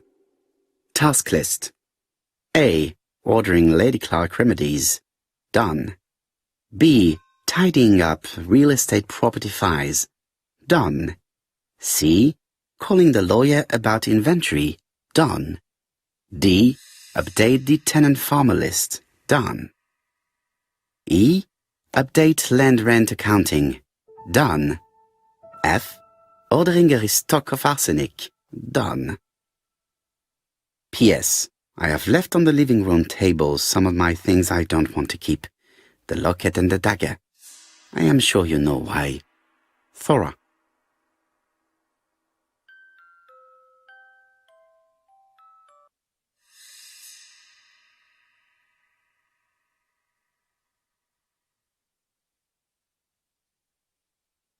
A dark dragon for a bright-haired maid. C.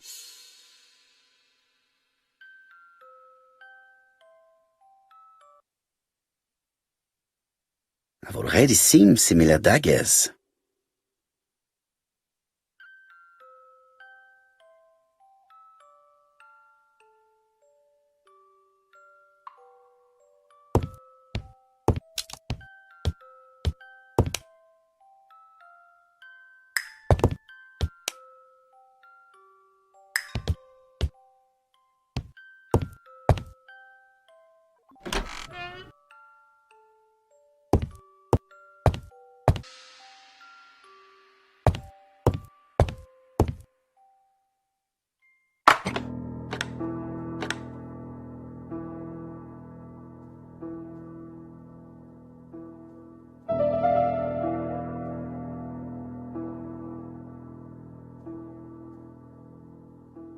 This plate appears to be able to move, but something is blocking it.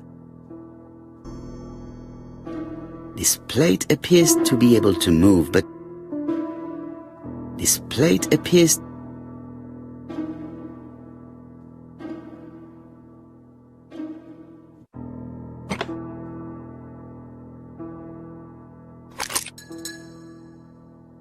The plates around the picture appear to have unlocked. I think I've already seen these symbols on Franklin's trophies.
Australia.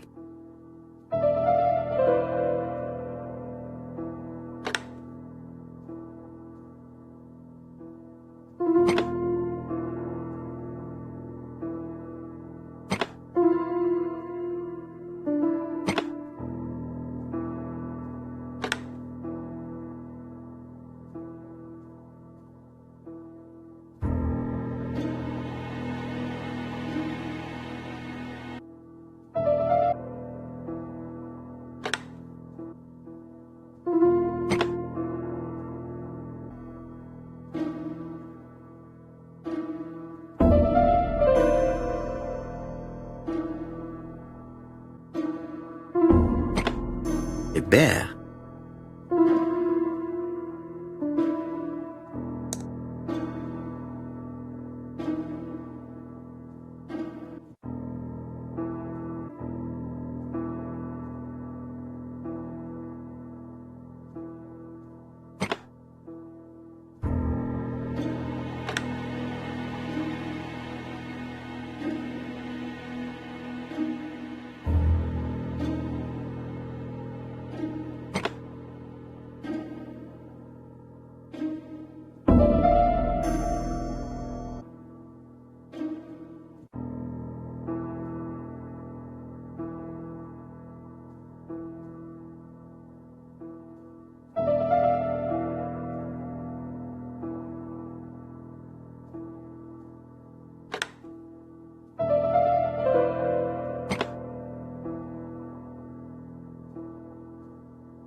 The lion of Sumatra.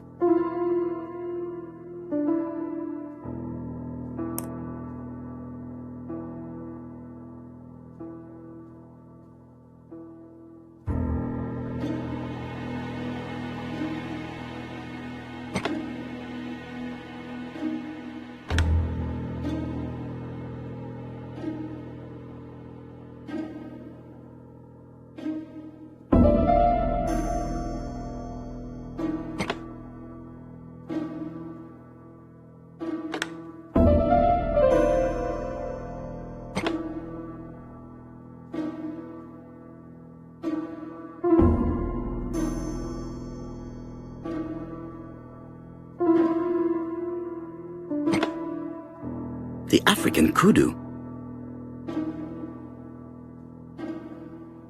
I heard the sound of a mechanism. Strange way of protecting one's safe. Triangulating one's hunting sites on a map.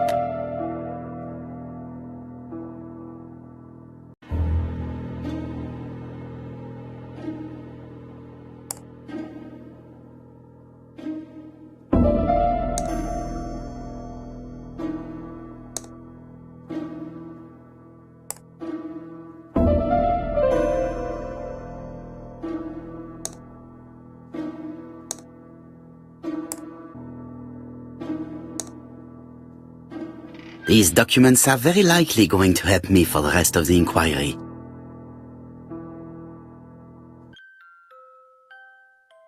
A dozen gold sovereigns, some shares for the Southern Railway and some treasury bills. This is not worth much, hardly enough to justify a robbery. A dozen gold sovereigns, some shares for the Southern Railway. Charlotte Clark, Comside, Churston, Devon. To Mr. Franklin Clark, Peninsula Hotel, Salisbury Road, Chim Sha Tsui, Kowloon, Hong Kong, Comside, 1935, January 1st. I wish you with all my heart a happy year 1935. Writing my greeting cards, I have affectionate thoughts for you. Always smiling as a child, sailing to distant countries and bringing back to us trunks full of wonder. At home, everything annoys me, starting with this young Thora Sir Carmichael is so fond of. I have nobody to share my feelings with, so I write to you. How can I tell you what happens to me? The simplest way the better. I am doomed. I still have 1 year to live, no more. How do I know? I opened the secret drawer of Carmichael and read a letter not addressed to me. In this letter, Dr. Logan tells my husband in the most direct way the truth he conceals from me. Sir, I know, but my husband doesn't know I know. Please don't tell him. And if he shares the truth with you, act as you were surprised. Carl will probably speak in his usual convoluted way, but I wanted to be the first to announce it to you. It does matter to me that you are aware of what happens in Comside. Warm regards, Charlotte. Sir Carmichael Clark, Comside, Churston, Devon. To Mr. Franklin Clark, Peninsula Hotel, Salisbury Road, Tsim Sha Tsui, Kowloon, Hong Kong. Comside, 1935, January the 12th. Dear Franklin, first, I wish you a good start to a successful new year. I have received your letter dated December 10th. Thanks for defending my interest against Wang, this robber. Things could have got pretty bad if you weren't a real cold-blooded guy. I envy you for that. Things go on here much as usual. Charlotte is moderately free from pain. I wish one could say more. You may remember Thora Gray. She is a dear girl and a greater comfort to me that I can tell you. I should not have known what to do through this bad time but for her. She has an exquisite taste and shares my passion for Chinese art. No daughter could be a closer or more sympathetic companion. Life has been difficult, but I am glad to feel that here she has a home and true affection. You wrote me you want to stay in China for 1 more year or even longer. I don't object. The longer you stay, the more opportunities you will have to increase our collection. Nonetheless, you should know that we miss you here, and that Charlotte will be gone by the time you come back. I am, dear Franklin, your truly affectionate brother. Eton College School Year, 1912-1913. Franklin Clark. School report for Franklin Clark. According to his teachers, Franklin was a good student, but lacked discipline.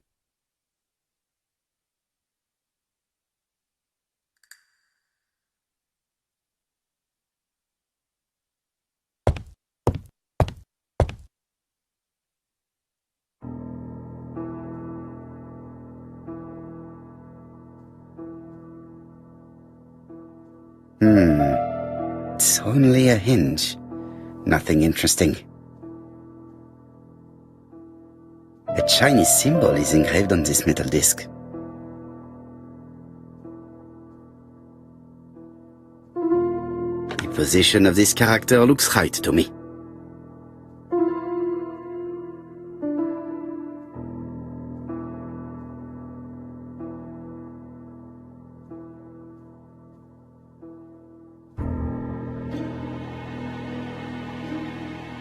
That's it. This character appears to be the right way round.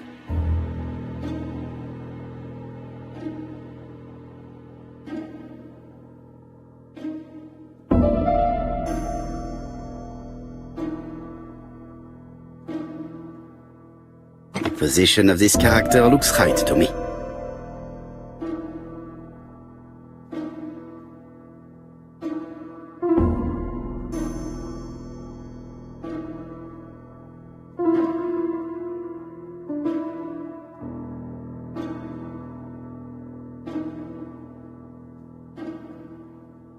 Position of this character looks right to me.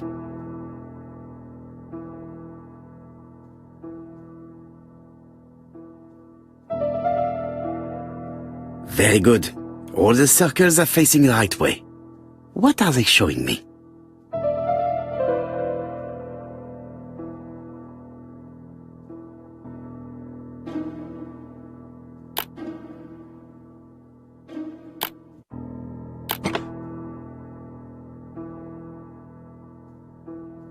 At last, the cupboard is open.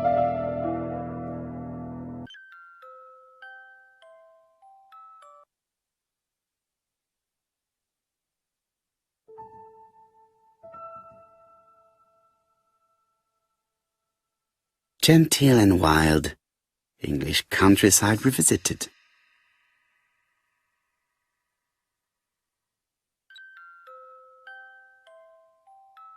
The Railway Children, E. Nesbit.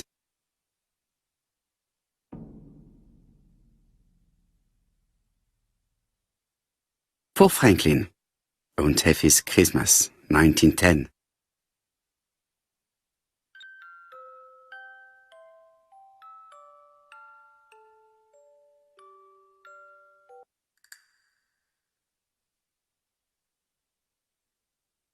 Traveling in China, a practical guide for English travelers.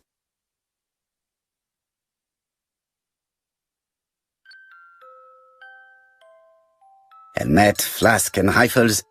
Franklin is very well equipped.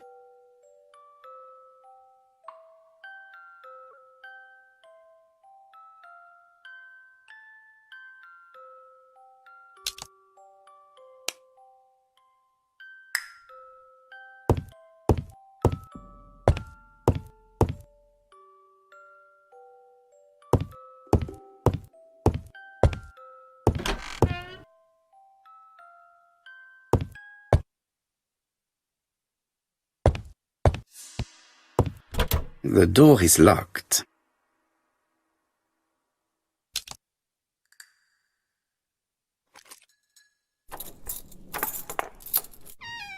This unit contains the medical records for Sir Carmichael Clark's patients. Let us study them closely and see if there are any familiar names. No deaths on the records from A to D. They've been handled recently. No known names. Disappointing. Lots of dust. The records from E to Z have not been touched for years. No known names. Disappointing.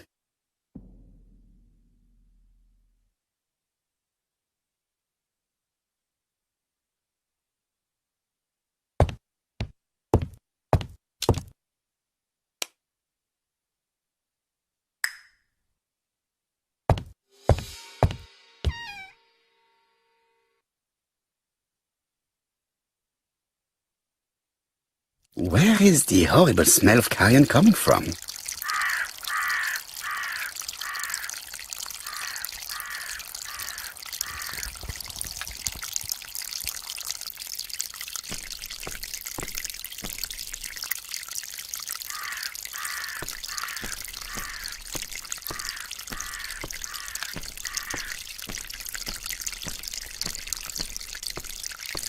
Something makes me feel uncomfortable.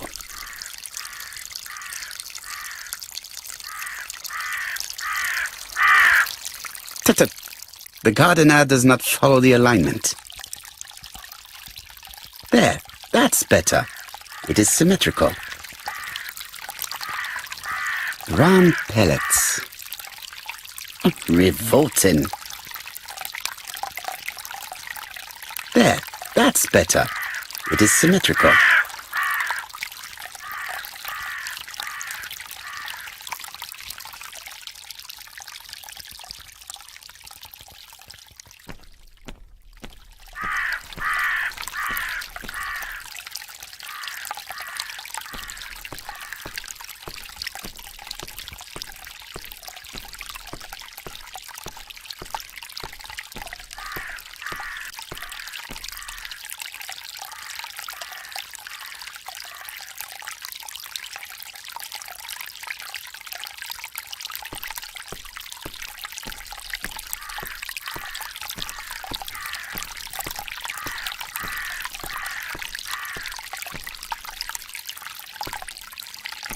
I would like to congratulate Clark's gardener. What symmetry!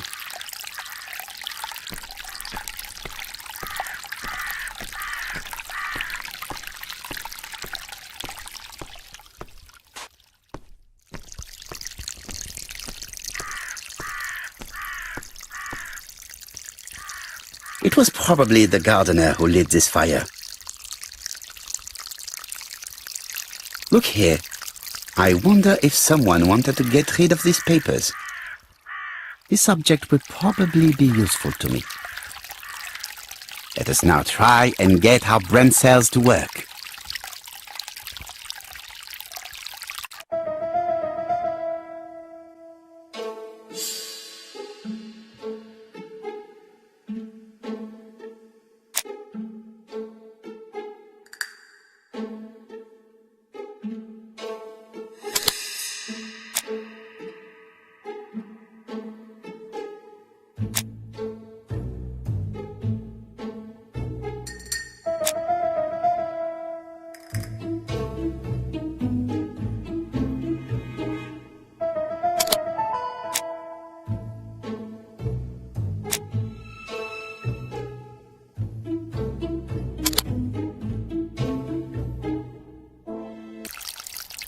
Everything that Thorgray has left behind comes from Sir Carmichael's collection. He most probably gave them to her, but she chose to leave them here rather than run the risk of being accused of theft. It is understandable when you know just how much Lady Clark mistrusted her. Let us now try and get our brain cells to work.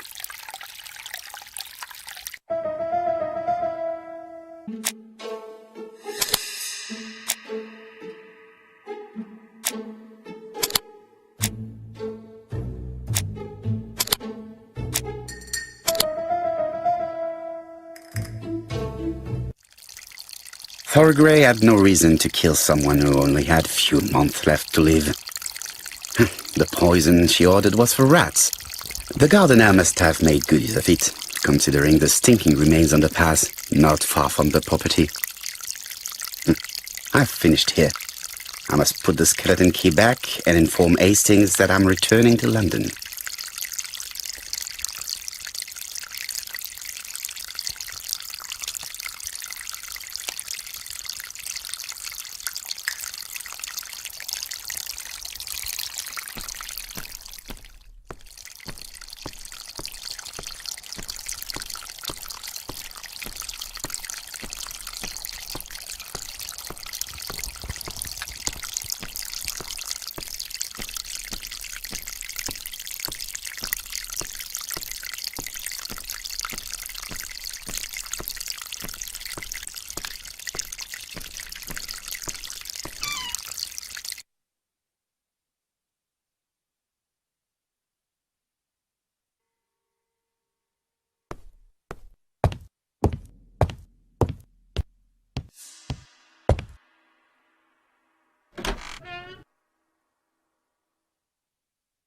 I must put the skeleton key back and inform Hastings that I'm returning to London.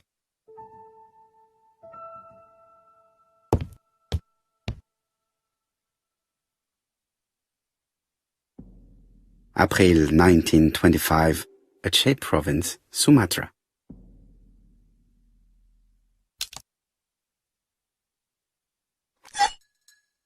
Perfect! Nothing else is keeping me here.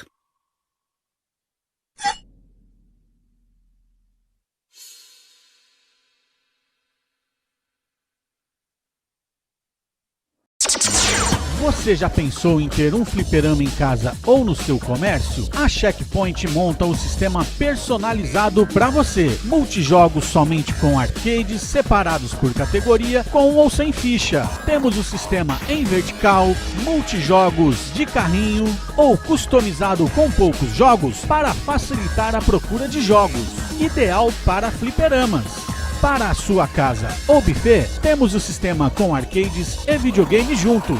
É só chamar a Checkpoint e personalizar o seu multijogos. Checkpoint Games.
Hello, Hastings.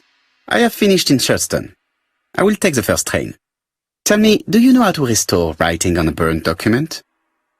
Yes, you just have to soak a cloth with a hydrochloric acid solution and rub the sheet of paper. Then the characters appear. Bien. You have been of great assistance, Hastings. Could you please order the solution as soon as possible? Of course, but what documents do you want to read? You will see, my friend. À ce soir.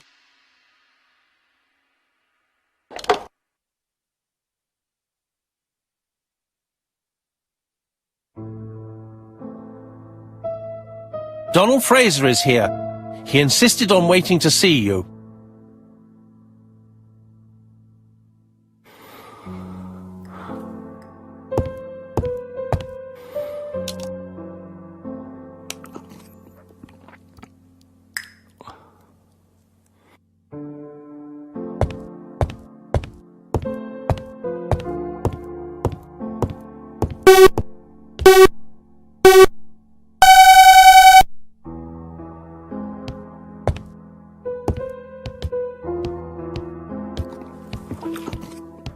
Hastings, it would appear that you are getting slightly thin on top.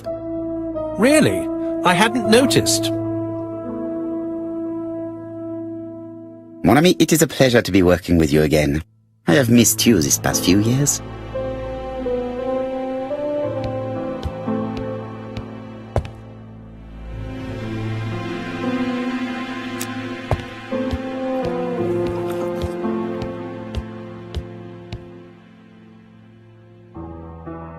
This man is tired.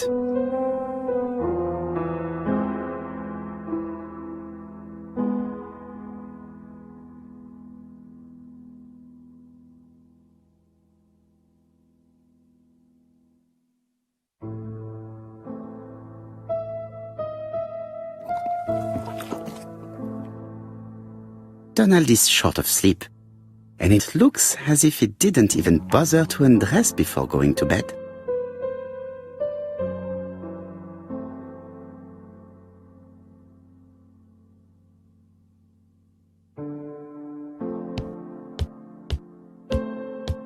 This bottle is for our visitors.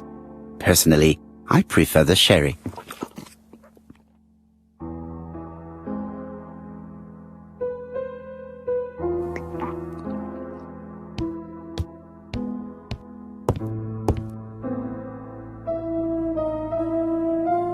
Mr. Poirot, I don't know why I'm here.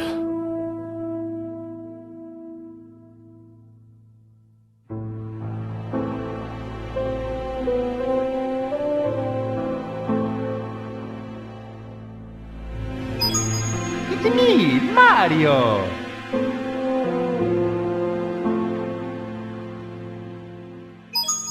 It's me, Mario! You wanted to talk, and you came to find the only man capable of hearing you. Mr. Poirot, since Betty's death, I've doubts about myself. I don't know what to do. And I keep having a horrible dream 3 nights in a row.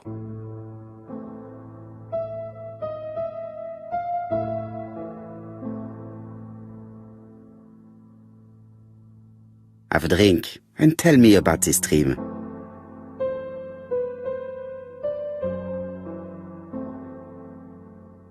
It's always the same. I'm on the beach with Betty. I grab her round the throat, and I squeeze, and squeeze until she's dead. Her head falls back, and I see that it's no longer Betty. It's Megan's face. Have you seen Megan Barnard recently? Yes, our grief has brought us together. I never really knew her before. She's really quite a remarkable girl. But I would never tell her about my dream. Why not? Is it her you are attacking in your dream? No, it's Betty. And once Betty is dead, it's Megan's face that appears in its place. Very interesting. Let us now try and get our brain cells to work.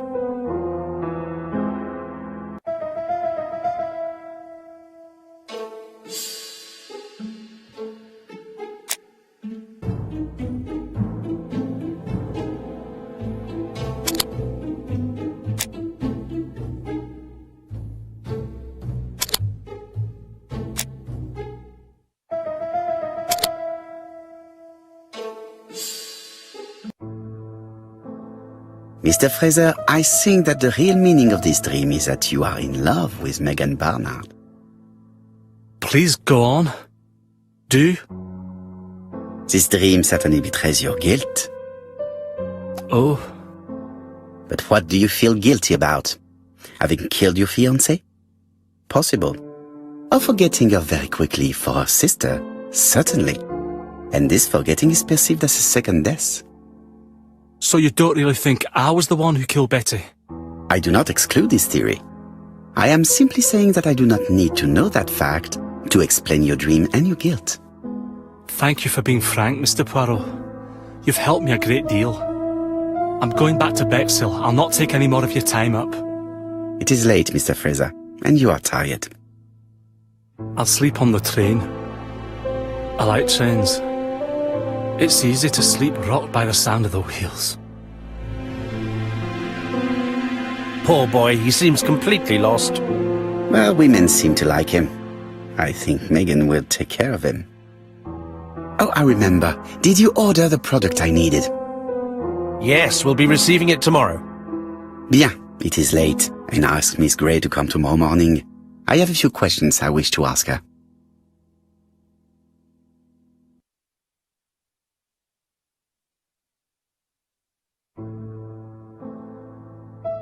Mademoiselle, I asked you here in order to answer a very important question.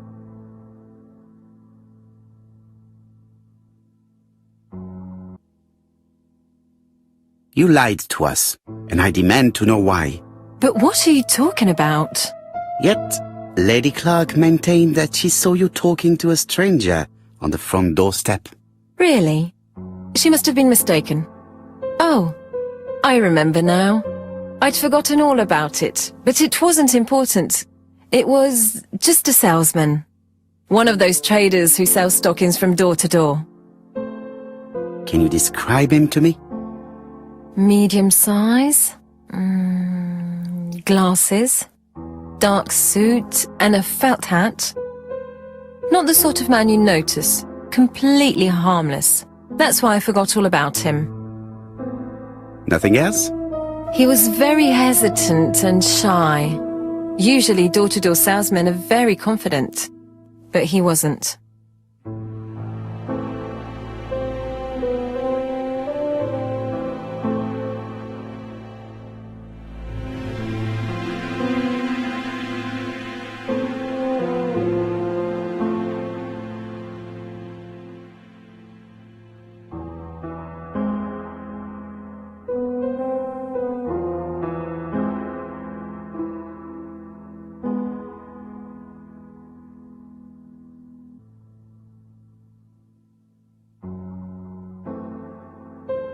You did not leave Churston willingly, I believe. I don't wish to lie. Lady Clark did not appreciate my presence. And Franklin could not go against the wishes of a sick lady. He is a good man, and he worries a great deal about his sister-in-law. I noticed that you left some personal belongings behind at Churston.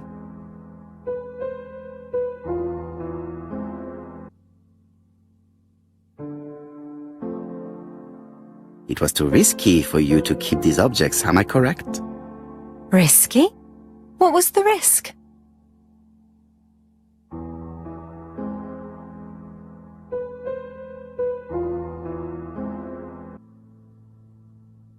It would have been really risky keeping the murder weapon on you. The Chinese dagger. It would have broken with the first blow. I used it as a letter opener. I must ask you one last question. Please reply frankly with either yes or no. If Lady Clark had died, would you have agreed to marry Sir Carmichael if he'd asked you? How dare you ask such a question? Sir Carmichael treated me just like his daughter. And all that I ever felt him was affection and gratitude, nothing else. Thank you, mademoiselle. I will not keep you any longer.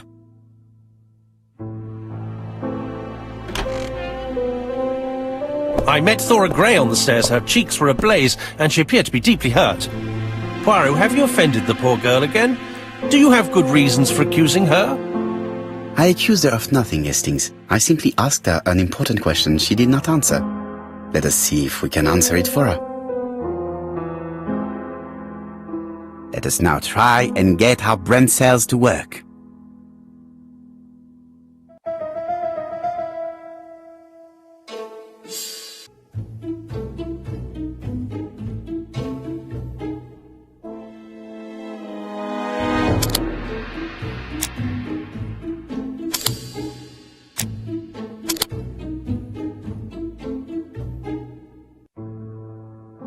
You must know how to read between the lines, Hastings. When Sir Carmichael refers to paternal affection, he is lying to himself. Read this engraving on the brooch. A dark dragon for an angel with glossy hair. These are the words of a lover, not a father. Lady Clark was not wrong. What if Sir Carmichael had fallen in love with his secretary? That doesn't mean that she forced him to do so. True, there are extenuating circumstances. She is a penniless orphan. But she is calculating. Just look how she avoided it when asked if she would have married Clark. I see. You think she seduced Sir Carmichael for her own gain, and that now she is doing the same with his brother. Poirot, your world is a very dark place. Do not get carried away, mon ami. We have another more important matter to settle. Really? Yes, would you believe that Miss Grey taught me something new? Let us now try and get our brain cells to work.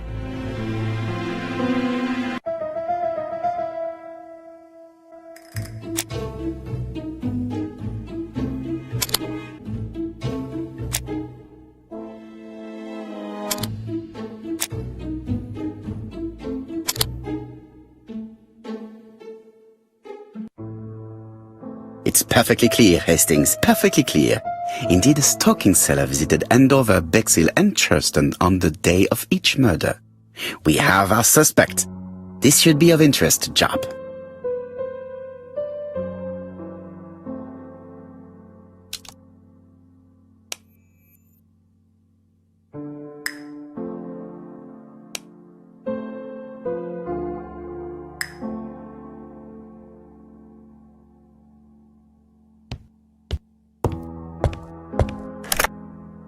Chief Inspector, we are looking for a stocking salesman.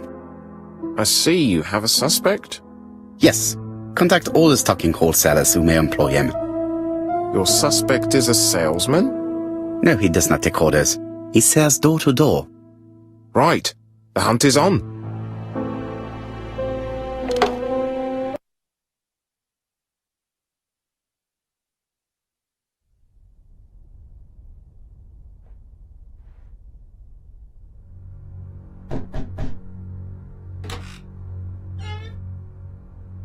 Are you leaving, Mr. Cust? Yes, I'm going to Cheltenham. You shouldn't travel today. You don't look very well. I have to. I have engagements. I must respect them.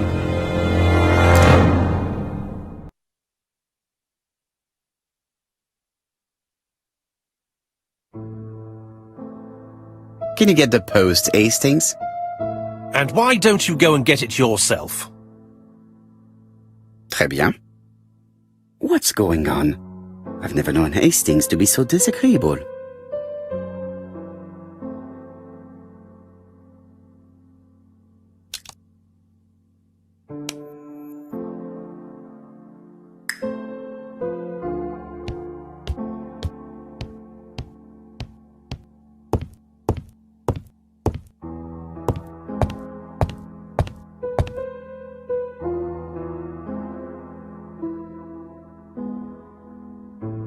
Poor Mr. Poirot. I'm quite sorry for you. If at first you don't succeed, try again. We've a long way to go still. Typery? No, that comes later. Letter T. The next little incident will take place in Doncaster on September 11th. So long. ABC. I should compare this letter with the one on my desk which I received earlier to see if it does indeed come from the same person.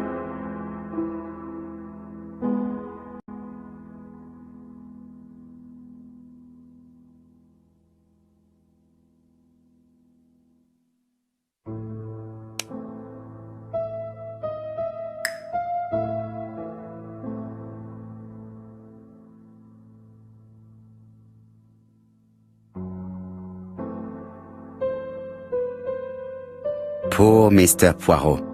I'm quite sorry for you.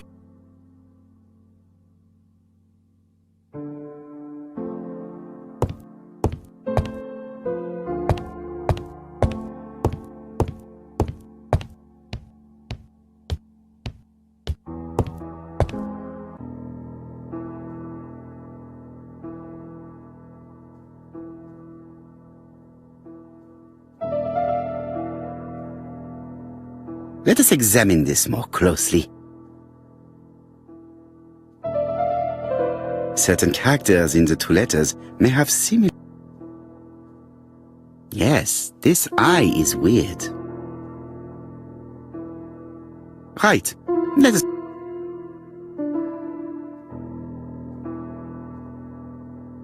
Yes, the I characters in the two letters do indeed have the same defects. I have to find some other similar defect.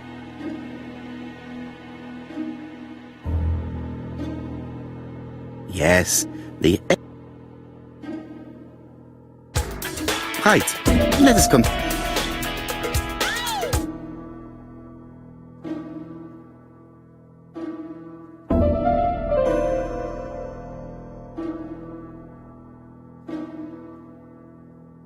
That's right. The A characters in the two letters do indeed have the same defects. I have to find some other similar defects to confirm my theory.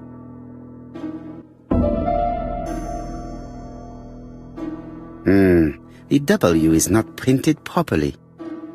Right, let us compare this. Certain characters in the... Of course, the W characters in the two letters do indeed have the same defects. My theory was right. These two letters were written with the same typewriter. Hastings, he strikes tomorrow. Chief Inspector Japp? He's on another line. Can I take a message? Yes, please, mademoiselle. It is from Hercule Poirot. Tell him ABC strikes tomorrow in Doncaster. He must call me back. Very well, sir.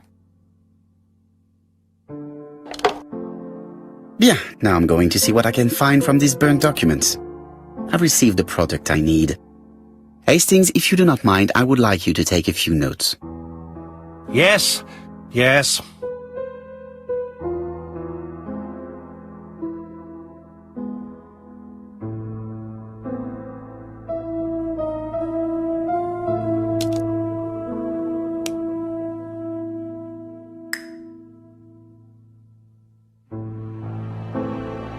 If someone has tried to get rid of these documents, they may be important.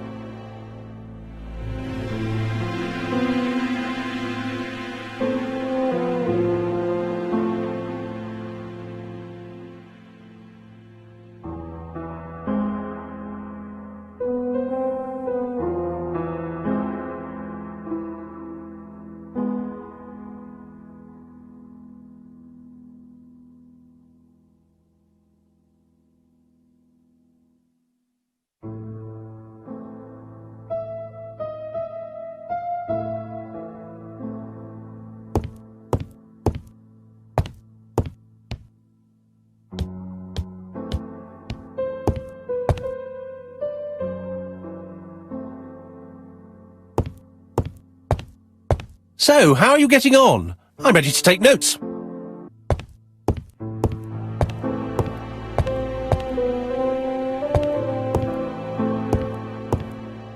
Now, down to work.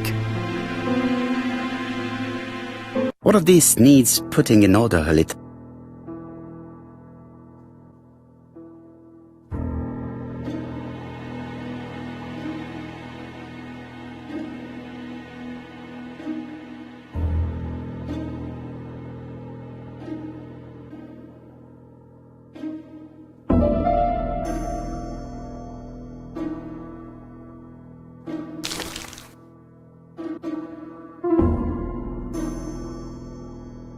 This page is child's play.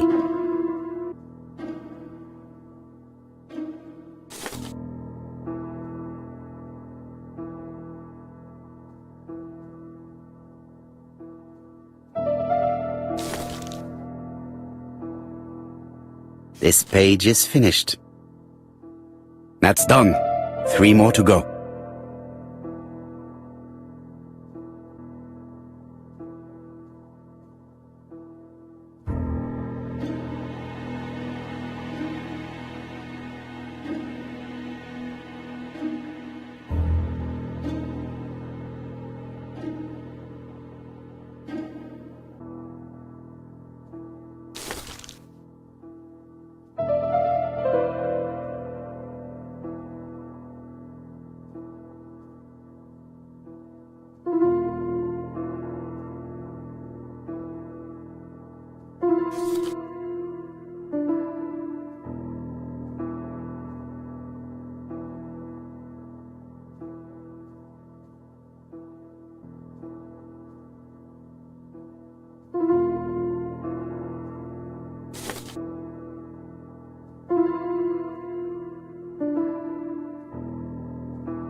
I think that this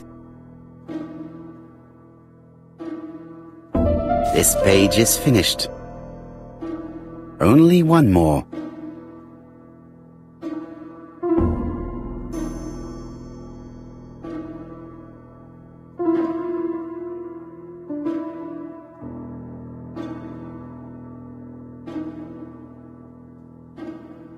This does not look too difficult.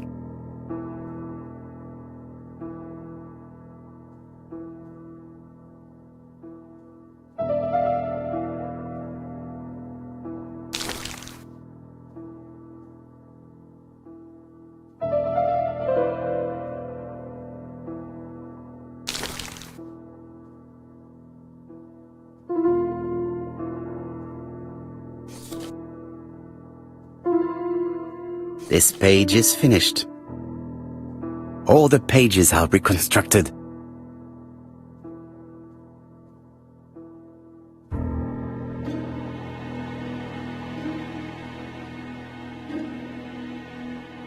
A dry cloth. A bottle of solvent.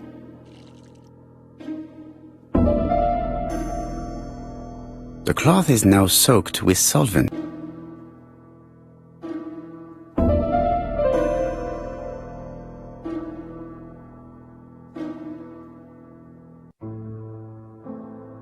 Got it! Make a note, Hastings, make a note. Mrs. Alice Asher, shop owner in Andover. Tracheitis, hemoptysis, prescribed laudanum. I got it. Look. Poirot, where on earth did you find these files? On a fire at the bottom of the garden at Comside. All right, but where did the person who burned them find them?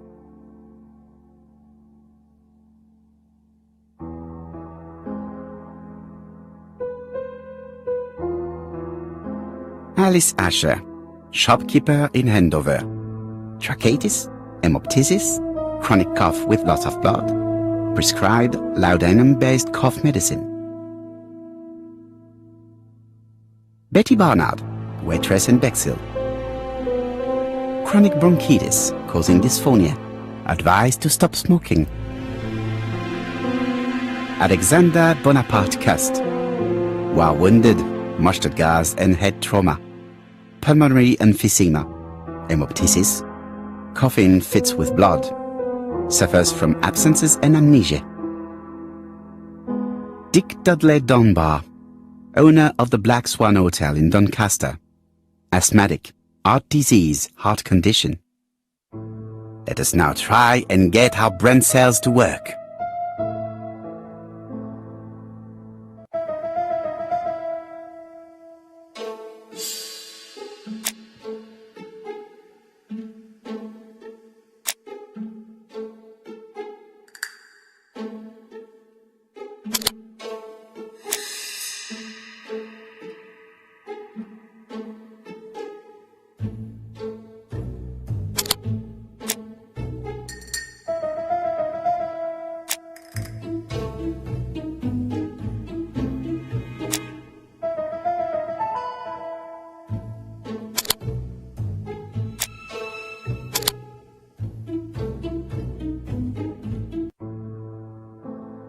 The burned documents are medical records, and without a doubt they come from Clark's archives. First of all, because all the patients have throat conditions. And secondly, their name starts with either A, B, C or D, and it is precisely the files that match these letters that have been tampered with. But why burn these files? How come the names of the two victims appear on them? And who are the two other patients? These are very good questions.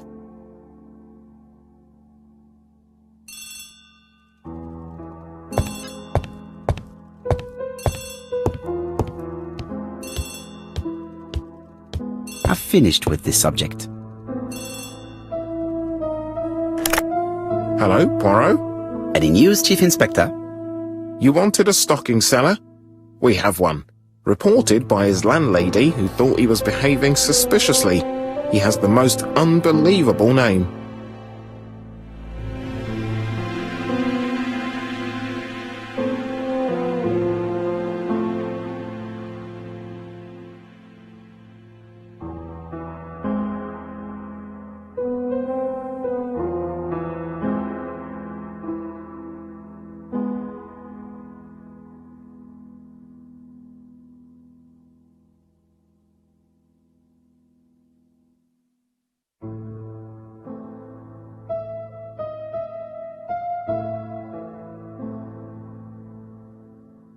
What is your stocking seller called? Alexander Bonaparte Cust. ABC. It's a serious lead. I called Doncaster. A person matching Cust's description has been seen at the station. He got off the train from London, but after that, nobody knows where he went.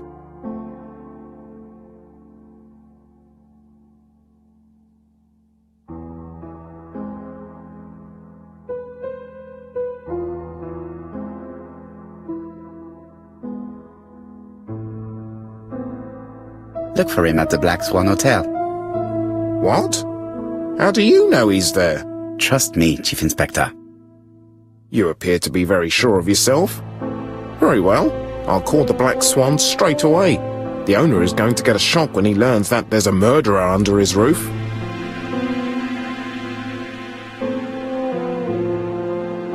Do your best, Jap. You can count on me. Hastings, everything is at stake. With a little luck, our main suspect will soon be under lock and key.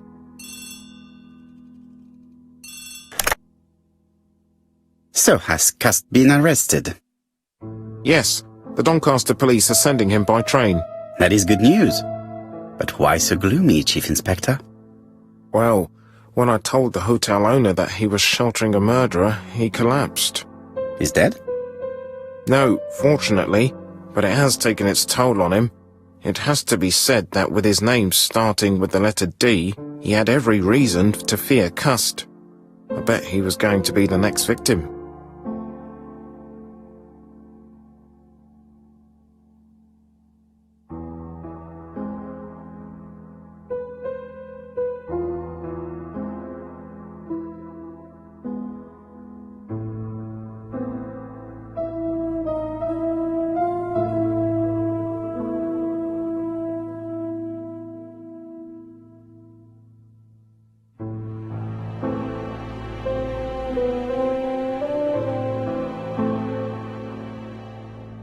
Come now, Chief Inspector. He's at the hospital and the doctors are taking good care of him. You think so? Of course. Do not feel down, Chief Inspector. Let us focus on our investigation. While we're waiting to question Cust, we could search his room in London. Where does he live? The Marbury Guest House? I'll see you there. Yes, but start without me. First of all, I have to sort out a few details for Cust's transfer. I understand. À bientôt. Hastings, we are making good progress. Please go and search the room of our number 1 suspect. With pleasure. I did have a dentist appointment, but I'll cancel. The dentist. So that is why you are so nervous and bad-tempered. A visit to the dentist is never an enjoyable prospect. But an unavoidable one. Go to your appointment, Hastings. I will manage on my own.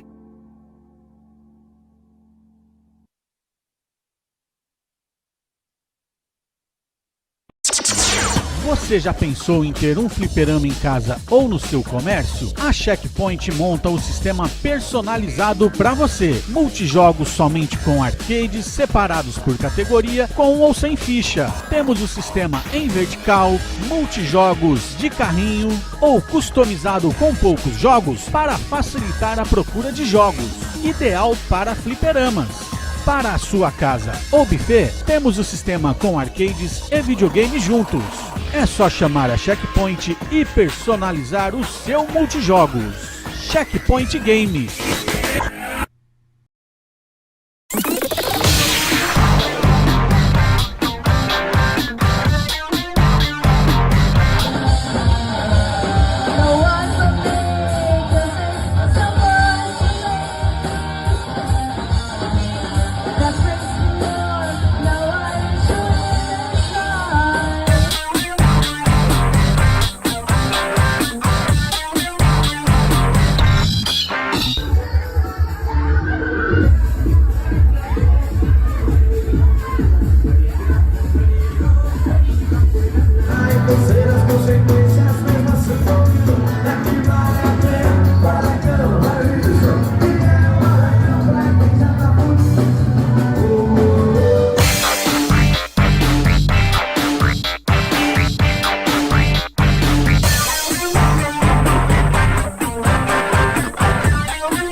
To Marbury Guest House, please.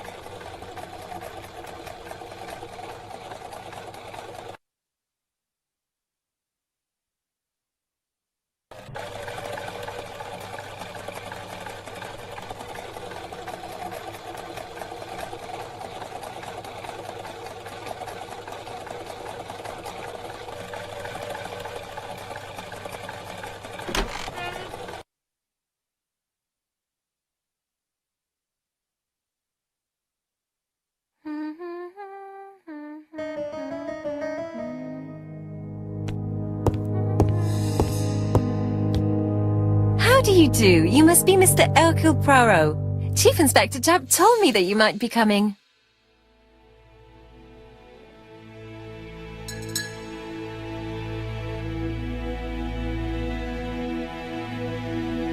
Madame, you may be of valuable help to me. It would be my pleasure to help you. Will there be some journalists there as well? I think you might even be interviewed. You are key witness. I've suspected him for some time, but he appeared so harmless. Oh yes, sometimes he got angry and waved his arms about. But even then, he wasn't frightening. And he was as gentle as a lamb again immediately afterwards. It was only this morning that I understood. He told me he was going to Cheltenham, but my daughter saw him at Euston Station. It's not the right station. To get to Cheltenham, you have to take the train from Paddington. And what's more, Mr. Cuss left behind an ABC with Doncaster underlined. As you can imagine, when I saw that, I called Scotland Yard.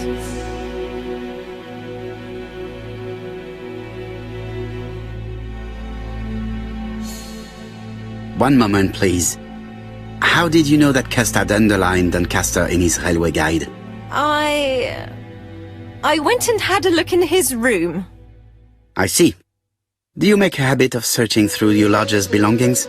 Well, what are you going to do later? I bet you're going to poke around his room too. Tell me, did you have any other reason to suspect Mr. Cust? He's rather queer. He talks to himself. He has a bad cough. Because of the war, he says. And then he was in Churston when that millionaire got murdered.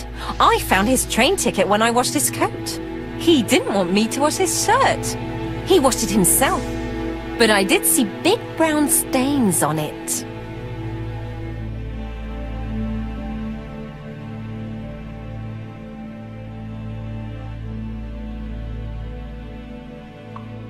Do you think it was blood? It might have been.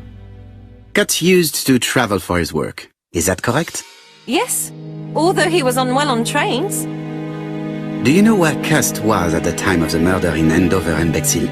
On June the 21st and July the 25th? No idea. But surely you keep a register. It won't do you much good. Mr. Cust rents his room for the year. If he goes away for a few days, I have no reason to make a note of it. Ah!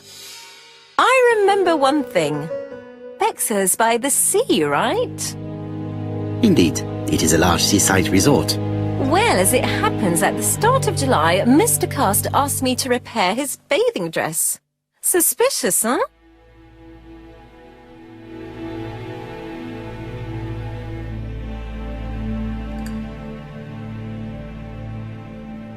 Very interesting. Please continue. I also forgot to say that he started buying newspapers that talked about the case.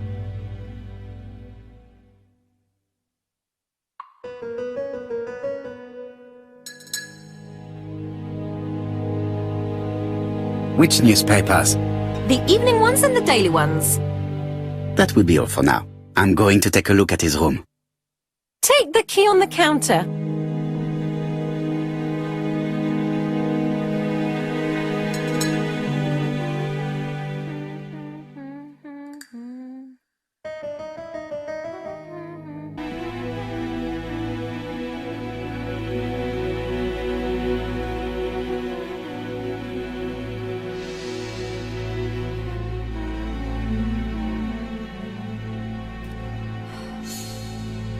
I should check the register.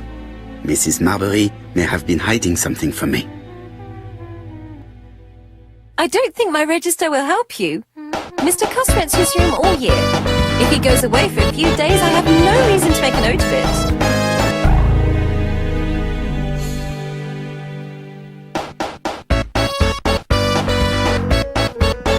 The truth is becoming apparent, and I have something to say to Mrs. Marbury.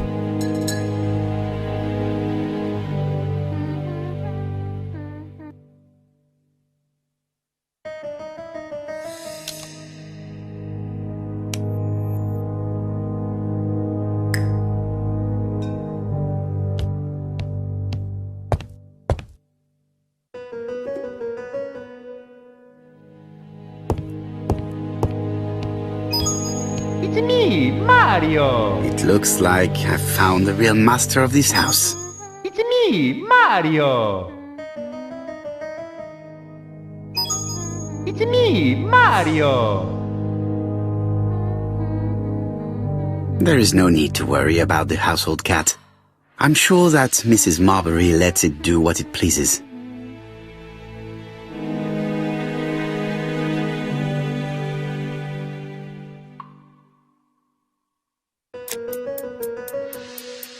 This woman appears to be in a bad mood.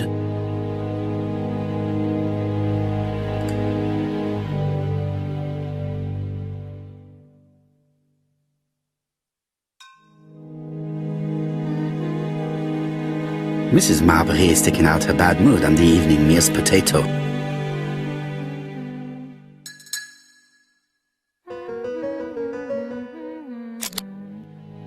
Mrs. Marbury, if I am to believe the register, you rented room 306 to a certain Mr. Fishman on the day of the Bexhill murder? Room 306 is Cust's room. Can you explain yourself? If I did, it was because Mr. Cust wasn't here. What about it?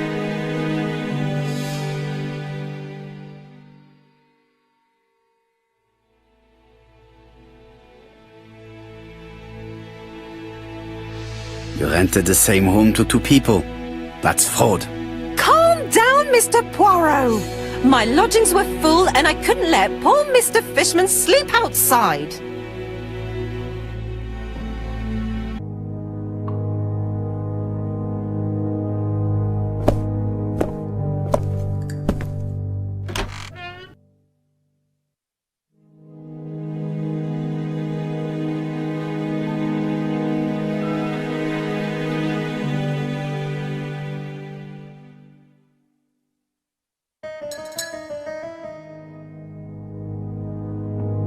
Laudanum Cameron's Chemists. Laudanum, a medicine for coughs. It is what Dr. Clark prescribed for Mrs. Asher. This subject would probably be useful to me.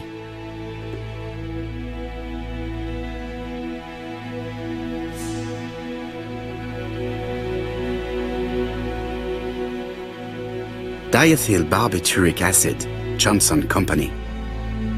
I know this medicine. It is a powerful sedative. This subject would probably be useful to me.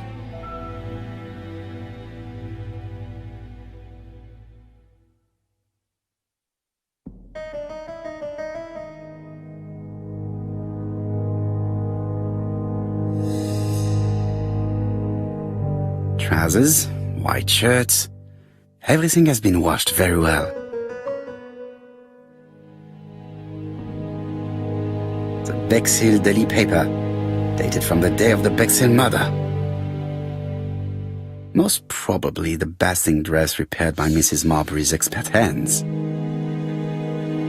All the main articles referring to the ABC case are here, from the Churston murder onwards. Nothing before that date.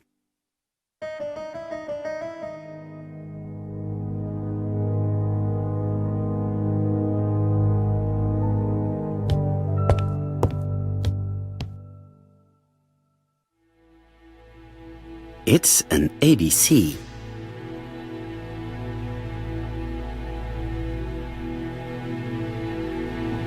A long-bladed knife, a murderer's weapon.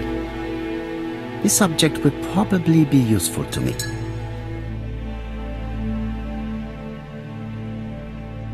Cast is parsimonious. He keeps his pencils and sharpens them until there is nothing left. It is clear that he did not grow up in luxury. Did Cust drop it when he opened the window? Or was it Mrs. Marbury while she was cleaning?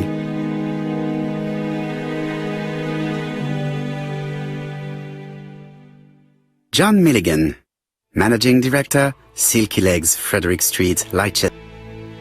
Dear Sir, further to our letters dated 5th and 10th of the month, we confirm we are you as door-to-door salesman, according to the conditions stated in our previous letters.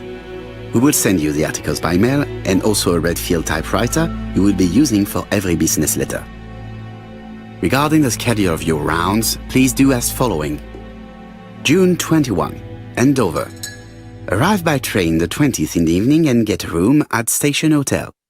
Start your turn in the north part of the town. This letter establishes that Cust went to Andover, but the ink has hidden the destinations of his other trips. I know from Mrs. Marbury that he went to Churston. I just have to show that he went to Bexhill, and I will have proved that he was present at all the crime scenes.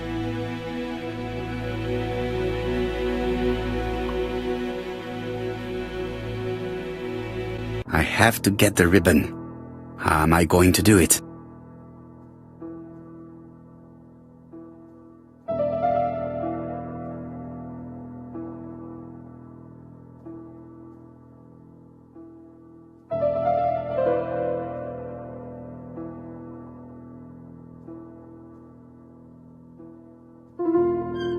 The left-hand heel has been removed.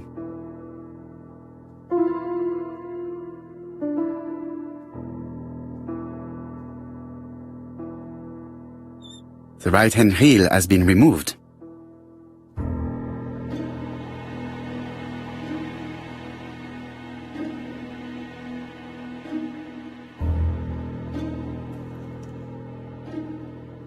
And here is the ribbon.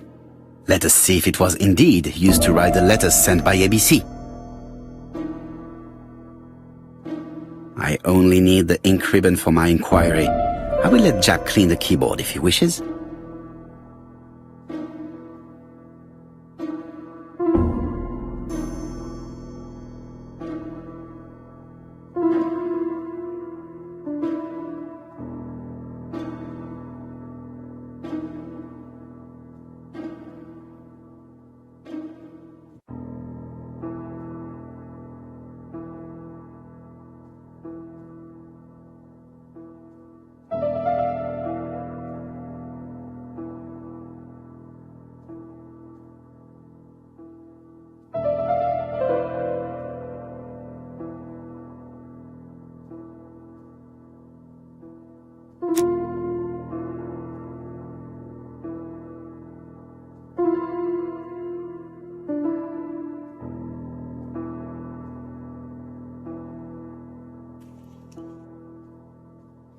And here is the ribbon. Let us see if it was indeed used to write the letters sent by ABC. I only need the ink ribbon for my inquiry. I will let Jack clean the keyboard if he wishes.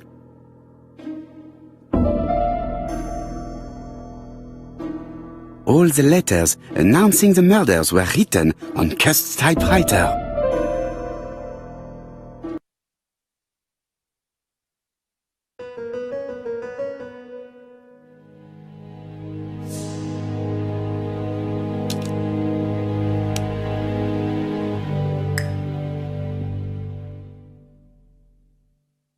How awful. This place is a real mess.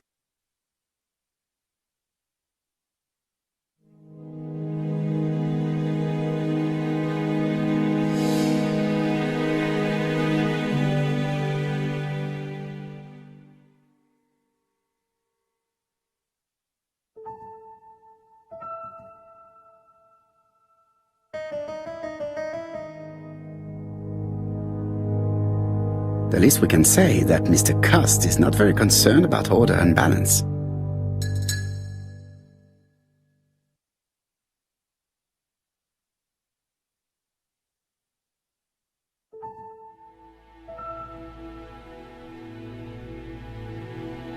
ABC guys, enough to sign about a dozen murders.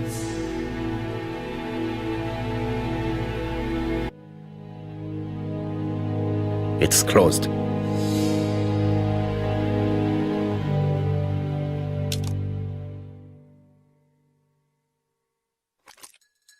This knife is very useful. Who knows, maybe it never cut anything other than string. Stockings.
War of 1914-1918. By the King's order, the name of Corporal A.B. Cust, Devonshire Regiment, was published on the London Gazette on May the 10th, 1918, as mentioned in a dispatch for gallant and distinguished service. An army dispatch, wounded on the Somme front, victim of a gas attack. Corporal Cust greatly deserves his distinction.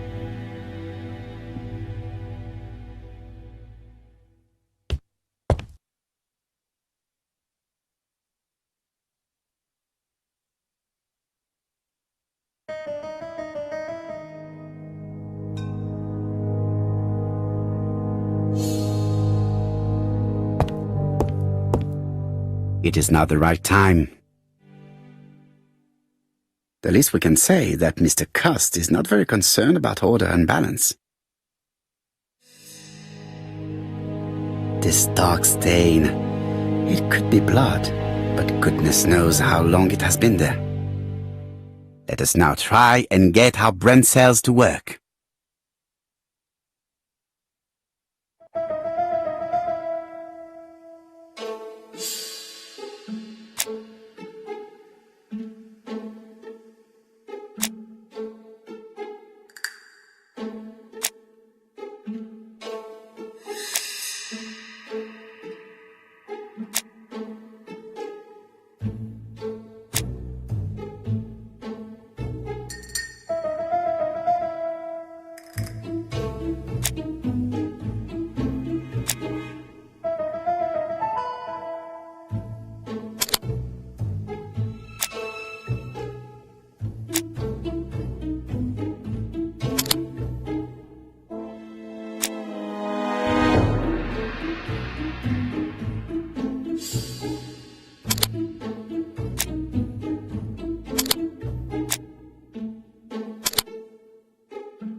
The register shows that Cust did not sleep at the guest house on the day of the murder. Where was he? Bexhill. The Bexhill paper reveals it. Cust bought this newspaper in Bexhill on July the 25th. No use continuing the inspection of this room. I've seen all there is to see.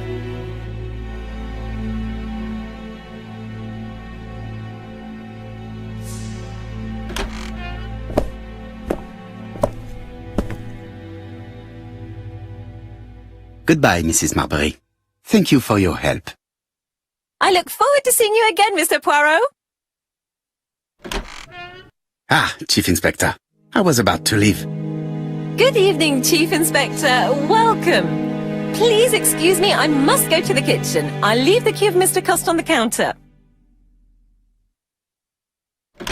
I'm sorry I'm late. I've spent ages with the Doncaster police. And you? I have established one fact. On 3 occasions, Cust was at the scene on the day of the crimes.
It is now the right time.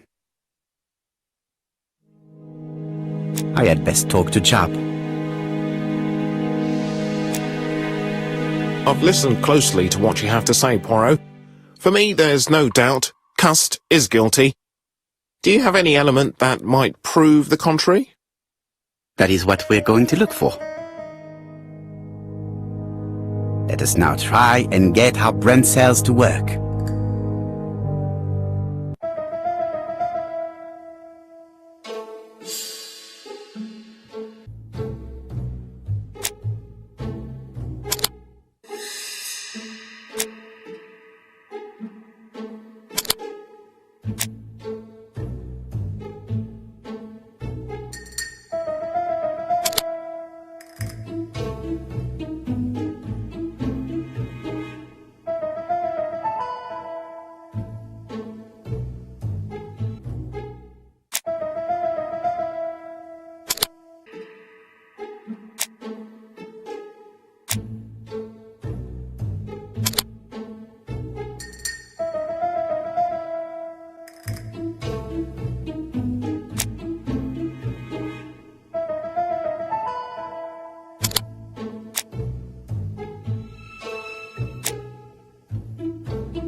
The evidence against Cust is overwhelming. His presence at the scenes, the knife, the blood-stained shirt, the ABCs in a box.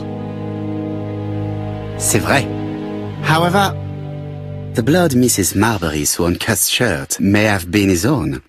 According to his medical records, he suffers from hemoptysis. The murderer cut Sir Carmichael's throat from behind, and the blood spurted outwards.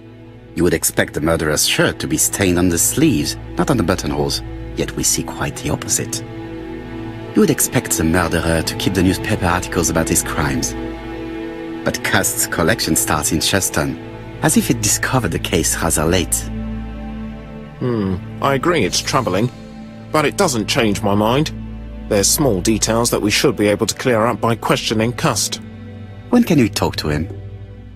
Doncaster is sending him to us on the first train. Are they questioning him already? He says he can't remember a thing. It's plausible. Doctors say he suffers from absences and amnesia. Mrs. Marbury has confirmed this. He may have done the murders in an altered state. A familiar situation. It's not enough to clear his name. Dr. Thompson insisted that even if you don't know what you're doing, you never commit a murder without wanting to. Très intéressant. I shall remember that. Right. I'll go and examine the suspect's room. Chief Inspector, I took the liberty of removing a few clues to examinatum. All right, we'll discuss them tomorrow. In the meantime, I'm going to see if you've missed something.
This man is not in good shape.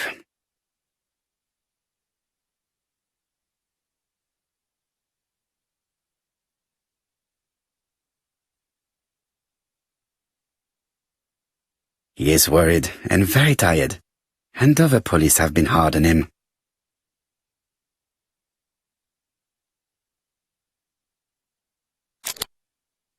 What do you want from me?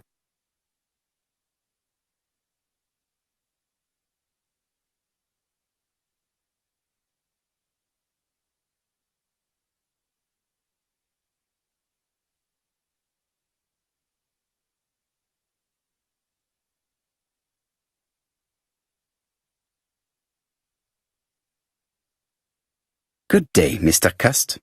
I am Hercule Poirot. Ah, you're the detective.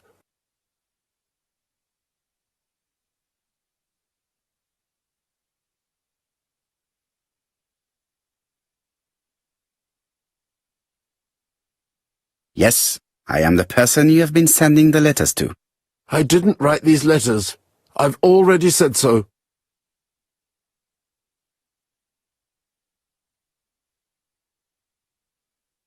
Maybe you forgot that you wrote these letters. Yes, it's true. Sometimes I forget. Maybe I did type them.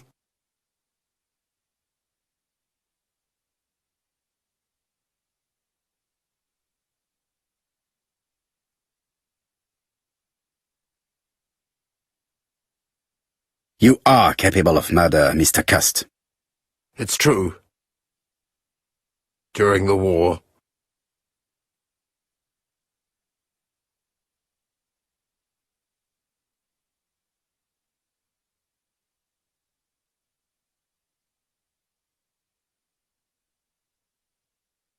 You enjoyed the war, Cust. Admit it.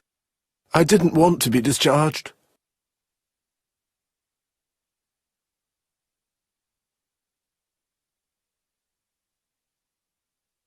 But you killed him, as well as two other people. That's what they all say.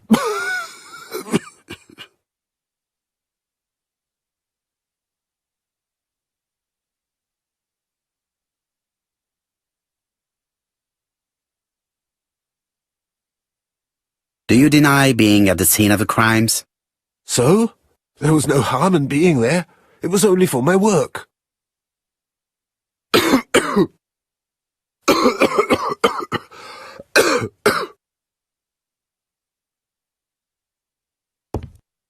I am not going to leave before having finished questioning him. He is in no state to reply.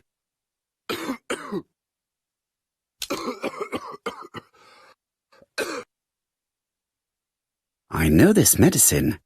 It is a powerful sedative.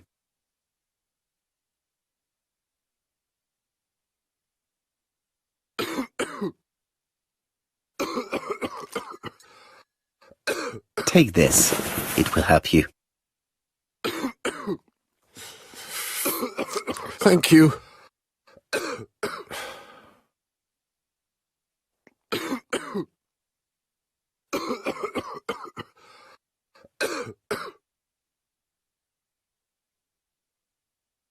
Oh, good God, my shirt is covered in blood again. Bon. I now know where the bloodstains Mrs. Marbury saw came from. Are you well enough to speak? Yes, I feel much better.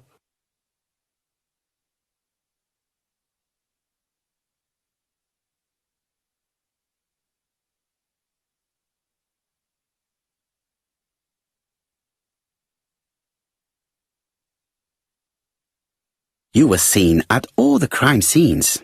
Yes, I was. I travel a lot, but not for pleasure. I am terribly unwell in trains. But I had to respect my engagements. My employer gave me very precise written instructions about the towns I had to visit. Let's see. The company you claim to work for, Silky Legs, has never heard of you. And as for these letters they sent you, they were written on your own typewriter. The company sent me the typewriter when I started working for them. Yes, but the letters were received afterwards.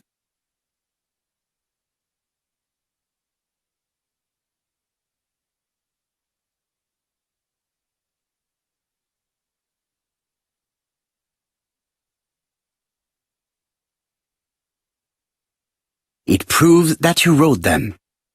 I may have. Good God! I don't know what's happening to me. My head hurts terribly.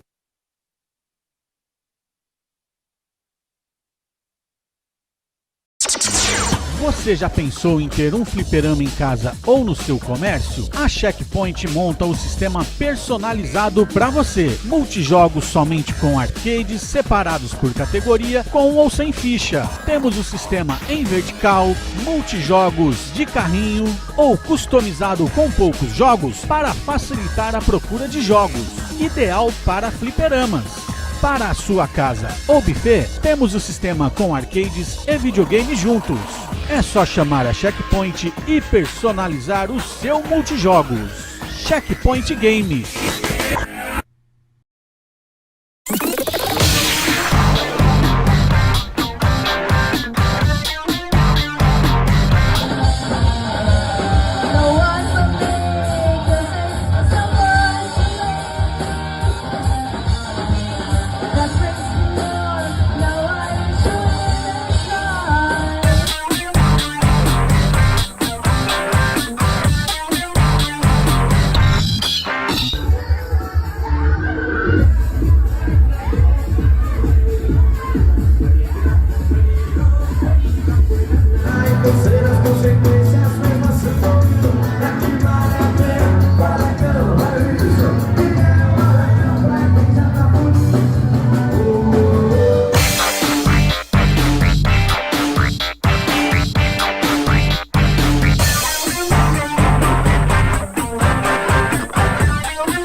Take this.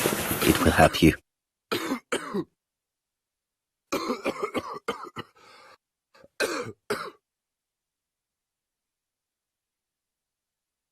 Oh, I think I'll be fine. Let us see, Cust. Look at me. You know very well that you committed these murders? Yes, I know. But I'm not wrong in saying that you do not know why you committed them. No, I don't.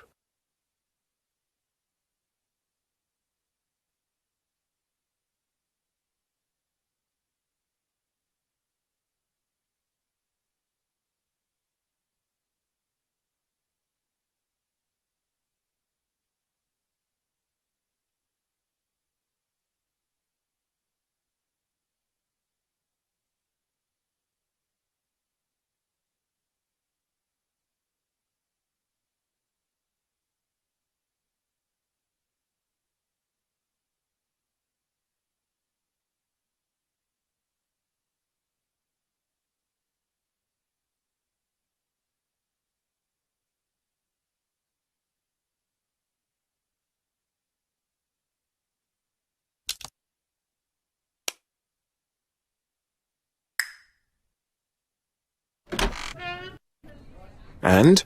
What conclusions have you drawn? Plenty. It might help us to understand him a little better. Let us now try and get our brain cells to work.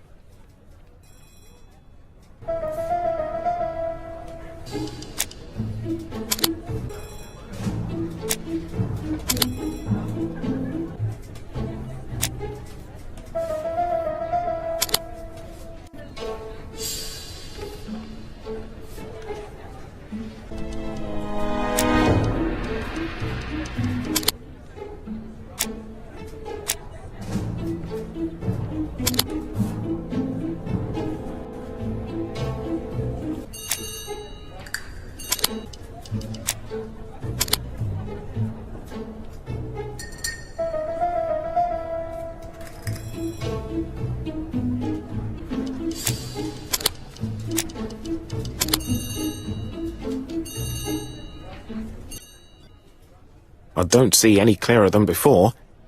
This is worse. There is one point to highlight. C'est curieux. Cust admits that he killed, but he does not know why. What did Dr. Thompson say? Even if Cust killed while in an altered state, it still must have been his deepest desire. He must have had a motive. Let's keep it simple. Never mind his motive. He confessed. But you see, he can confess to anything and everything. He denied the murders and then he confessed to them. He confirmed that he never typed the letters. Then, with great ease, I managed to get him say quite the opposite. Come on, he behaved like a guilty man. He lied to his landlady. Because deep down he believes himself guilty. From the papers, he noticed that he had always been at the scene of the crimes. He must think that he killed and then simply forgot what he had done. How can you be so sure? Let us look at his psychological profile. You will understand my point of view. Let us now try and get our brain cells to work.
You see? Cust's character is quite the opposite of the murderer's. But if he's a madman, can we really talk about his character? You know very well that our murderer does not behave like a psychopath. Apart from the signature, there is no ritual repetition in the choice of victims. Very well, you're right as always. So we have no confession, no culprit, no suspects, nothing. And all that after 2 months of inquiry? What should I do? Have faith. Just give me 24 hours.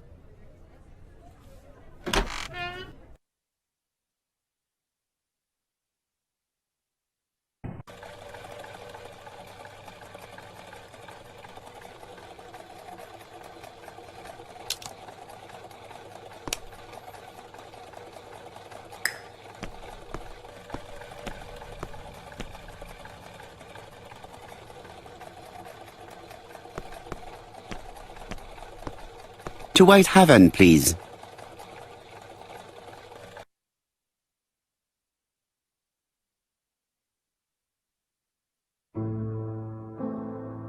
Cust's arrest is a great success for you, Poirot. It's all clear now, except maybe 1 or 2 details. Details. Ah, mon ami. The devil is in the detail, as we say. Excuse me? Patience, Hastings. Everything will be clear once our guests arrive. Best be prepared. Slip a revolver into your pocket before they do. A revolver? But Poirot, what are you afraid of? Trust me. It is important you carry a weapon for this meeting. I will lend you mine. What about telling me what you have in mind? Surtout pas. You wouldn't be able to play your role. Wait 1 moment, I will bring you my weapon.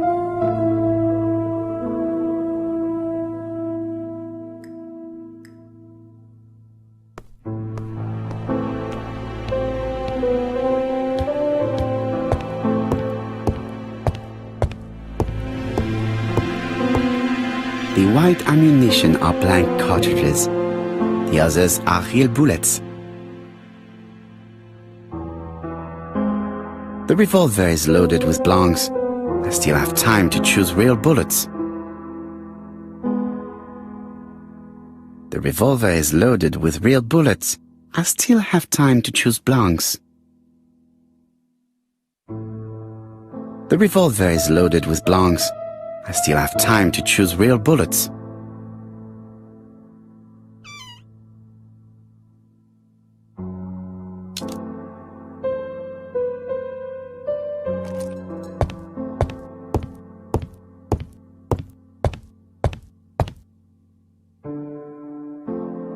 Voila, I entrust you with my weapon. It has hardly been used, it is almost new.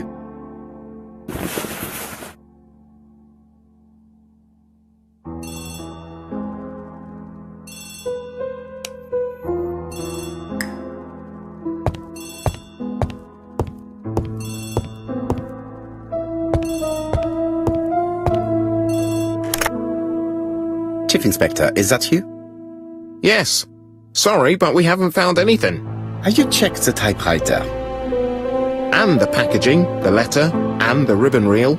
We've only found prints left by Cust and his landlady. Well, never mind, I shall make do. So, are you still going to hold your meeting? Of course, Chief Inspector. I can hear my guest coming up the stairs. Why have you brought us here, Mr. Poirot? Since Cust's arrest, I thought it was all done and dusted. Miss Gray formally identified him, as well as Miss Barnard. Yes, and the stockings he saw are of the same brand as the ones found at my aunt's. This is all true. However, a case is not closed if some questions remain open. And one question is, why did the murderer send me his letters? Why did he challenge me, Hercule Poirot? Perhaps he wanted to play with you, to taunt you. Xenophobia? Maybe he didn't like you because you're foreign.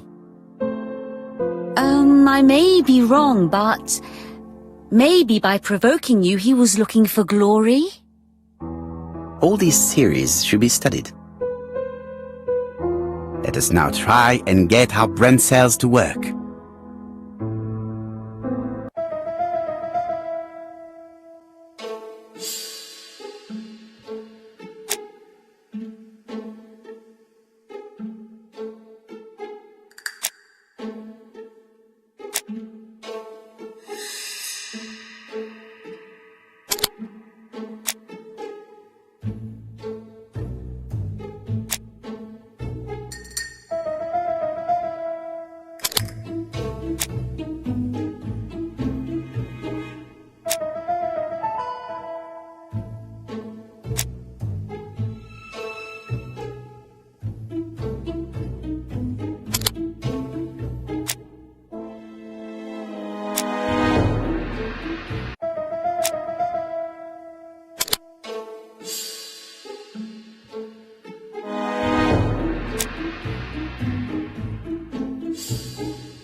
Is everything clear now?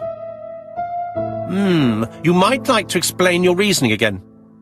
Of course. First of all, remember that the murderer made it a rule to always post his letter before the murder. He never digressed from that rule.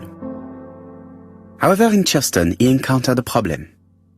The village has only 500 inhabitants. With advance warning, it would be easy to arrest him. Therefore, the murderer delayed his letters deliberately with the wrong address. The plan wouldn't have worked if he'd sent it to Scotland Yard or the papers because everybody knows their addresses. The mistake would have been corrected and the letter would have been on time. That is why the murderer chose me as the recipient. Because for his plan to succeed, it was necessary for at least one of the letters to have a wrong address and get lost. It was very cunning. Absolument. It is a very subtle plan.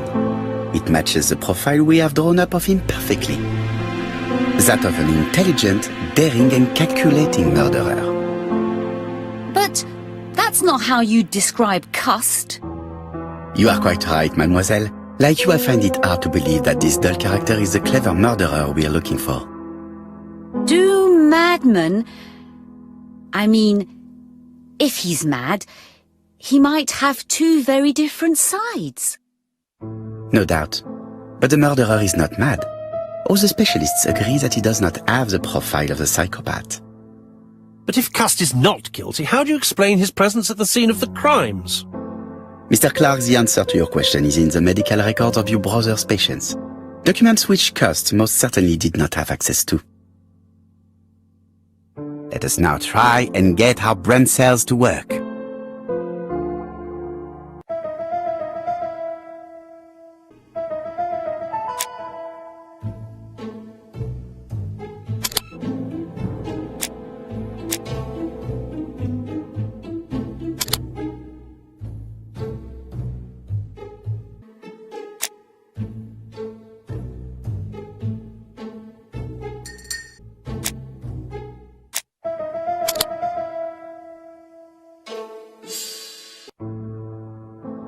Dr. Clark's patients' records provided a very useful list of potential victims, sorted by alphabetical order. The killer definitely used it, explaining the fact that all the victims were former patients of the doctor. It is this fact that clears Cust once and for all, because he never had access to these records. So how did he happen to be at the scene of the crimes? Either the murderer sent him there, or Cust was following him closely. Cust's highly suggestible nature leads us to the second hypothesis. The murderer was manipulating him. He systematically sent Cust to the towns where he was going to strike, so that the suspicion would land on the poor man's shoulder. That's evil! What sort of killer could have such a plan? And what would he gain from 3 completely different murders? Indeed, it seems unlikely that the same murderer committed all the crimes. What should we take from that?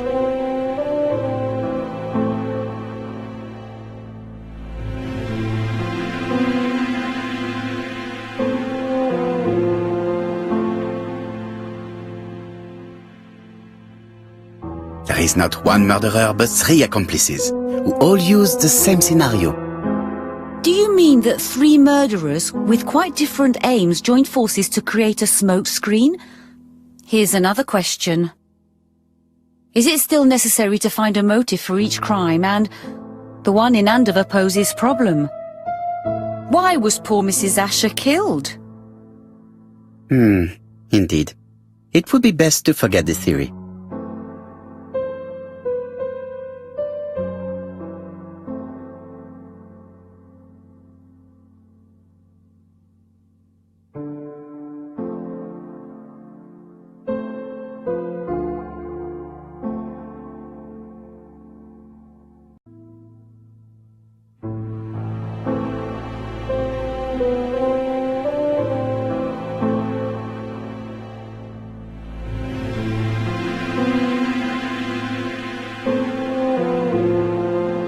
There is not one murderer, but 3 accomplices, who all used the same scenario. Do you mean that 3 murderers with quite different aims joined forces to create a smoke screen? Here's another question. Is it still necessary to find a motive for each crime? And the one in Andover poses problem. Why was poor Mrs. Asher killed? Indeed. It would be best to forget the theory.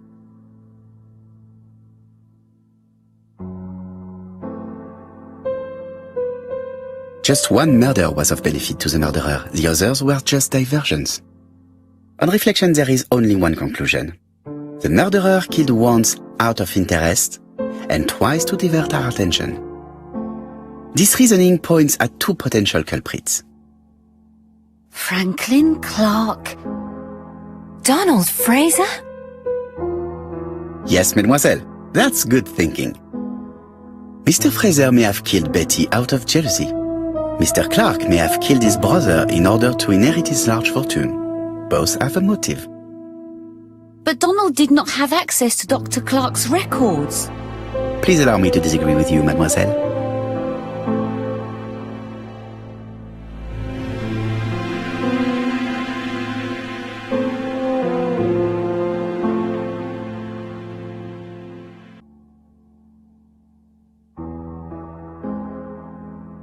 Donald, too, has been treated by the doctor. You're quite wrong, Mr. Poirot, and it shouldn't be difficult to prove. Oui, please excuse me. It was a slip of the tongue. This is what I wanted to say. Donald, Sir Carmichael was one of your firm's customers. We found a surveyor's report among his papers that proves it. It doesn't prove that I went to Comeside. You could have done it. And you may have used the opportunity to take a look at Sir Carmichael's records. You think I'm guilty? You or Mr. Franklin Clark? That's ridiculous. Both of you have a motive. The question is, which of you has the profile that most resembles the murderer? Let us now try and get our brain cells to work.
Ladies and gentlemen, Donald may share many character traits with the murderer, but he does not have his cold indifference. He has a temper.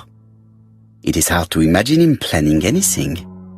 Also, jealousy is his motive, and crimes of passion are rarely planned. Right, I suppose it's my turn to be subjected to the same scrutiny. Absolument, Mr. Clark. Let us now try and get our brain cells to work.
As you have all seen, there is a disturbing similarity between Mr. Clark's profile and that of the killer.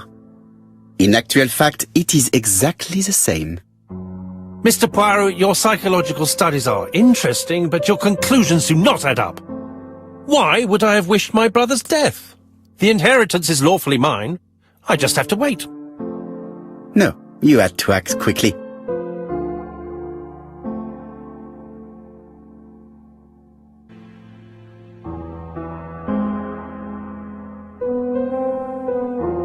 Because you are incapable of waiting.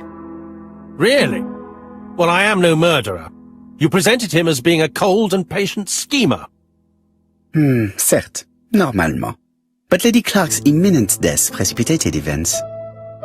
Mademoiselle, although you haven't been telling the truth, there is no doubt in my mind that you would have found a way to marry Sir Carmichael after Lady Clark's death. For you, Mr. Clark, it was a disaster. If Miss Grey had children by your brother, you would not have inherited a thing. You realized the danger after reading several letters from Comside, especially one in which your brother opened his heart to you. So you hurried home from China, and you took action. In truth, Cust was no more than a puppet manipulated by the real culprit. You, Mr. Clark. Such an imagination, Mr. Poirot. In fact, nobody manipulated Cust. The famous instructions he received by post. He wrote them on the typewriter. We know that for sure. Oh no, you know perfectly well that is not true. Eh bien voilà, light has now been shed on the ABC murders. Your theories are ingenious, but you haven't any proof. One point to him. For the moment, I have no material proof. Either I admit to it, or I bluff.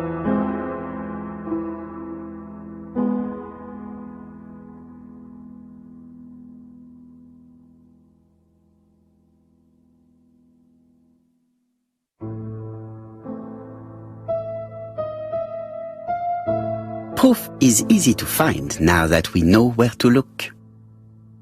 You have nothing on me. You're bluffing, Mr. Poirot. Come on, Thora, there's nothing for us to do here. Don't touch me. Thora! I understand why you never wanted to lend me your new typewriter, and why you were searching through your brother's things. And the hole you dug on the moors. What did you hide there? The knife you used to kill your brother? All right. Well played. I lose. The game's up.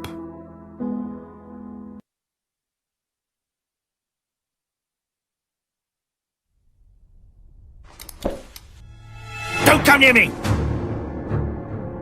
I'll never let you take me, Mr. Poirot!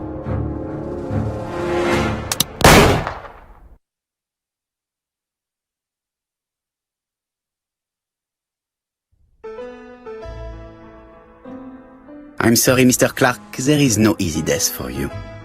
I expected your reaction, so I used blanks. I'm sorry, mademoiselle, but your second chance has been lost. Franklin Clark will never inherit his brother's fortune.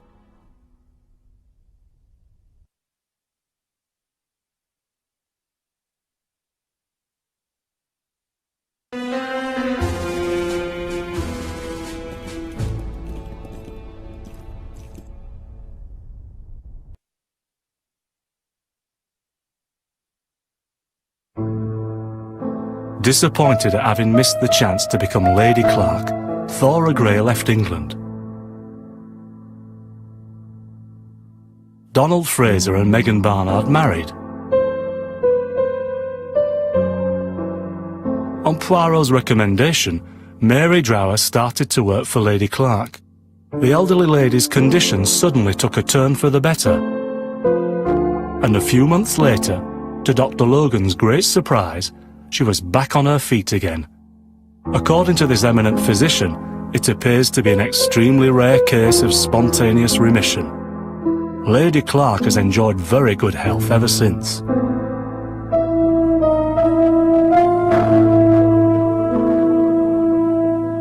Journal of an Innocent, the incredible story of ABC. As for A.B. Cust, after being advised by Poirot, he made a great deal of money. by selling his story to the press.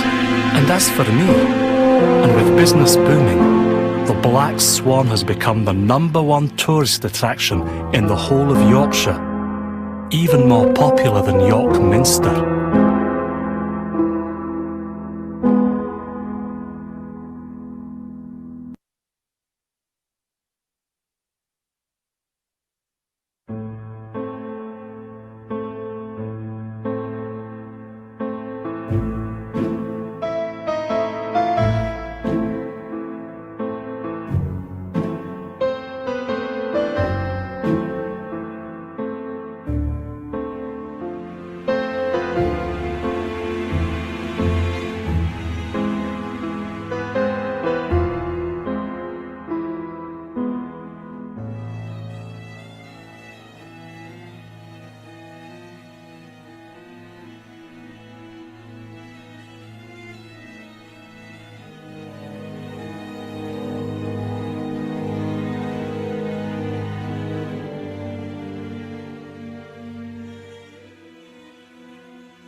Você já pensou em ter um fliperama em casa ou no seu comércio? A Checkpoint monta o sistema personalizado para você. Multijogos somente com arcades separados por categoria, com ou sem ficha. Temos o sistema em vertical, multijogos de carrinho ou customizado com poucos jogos para facilitar a procura de jogos.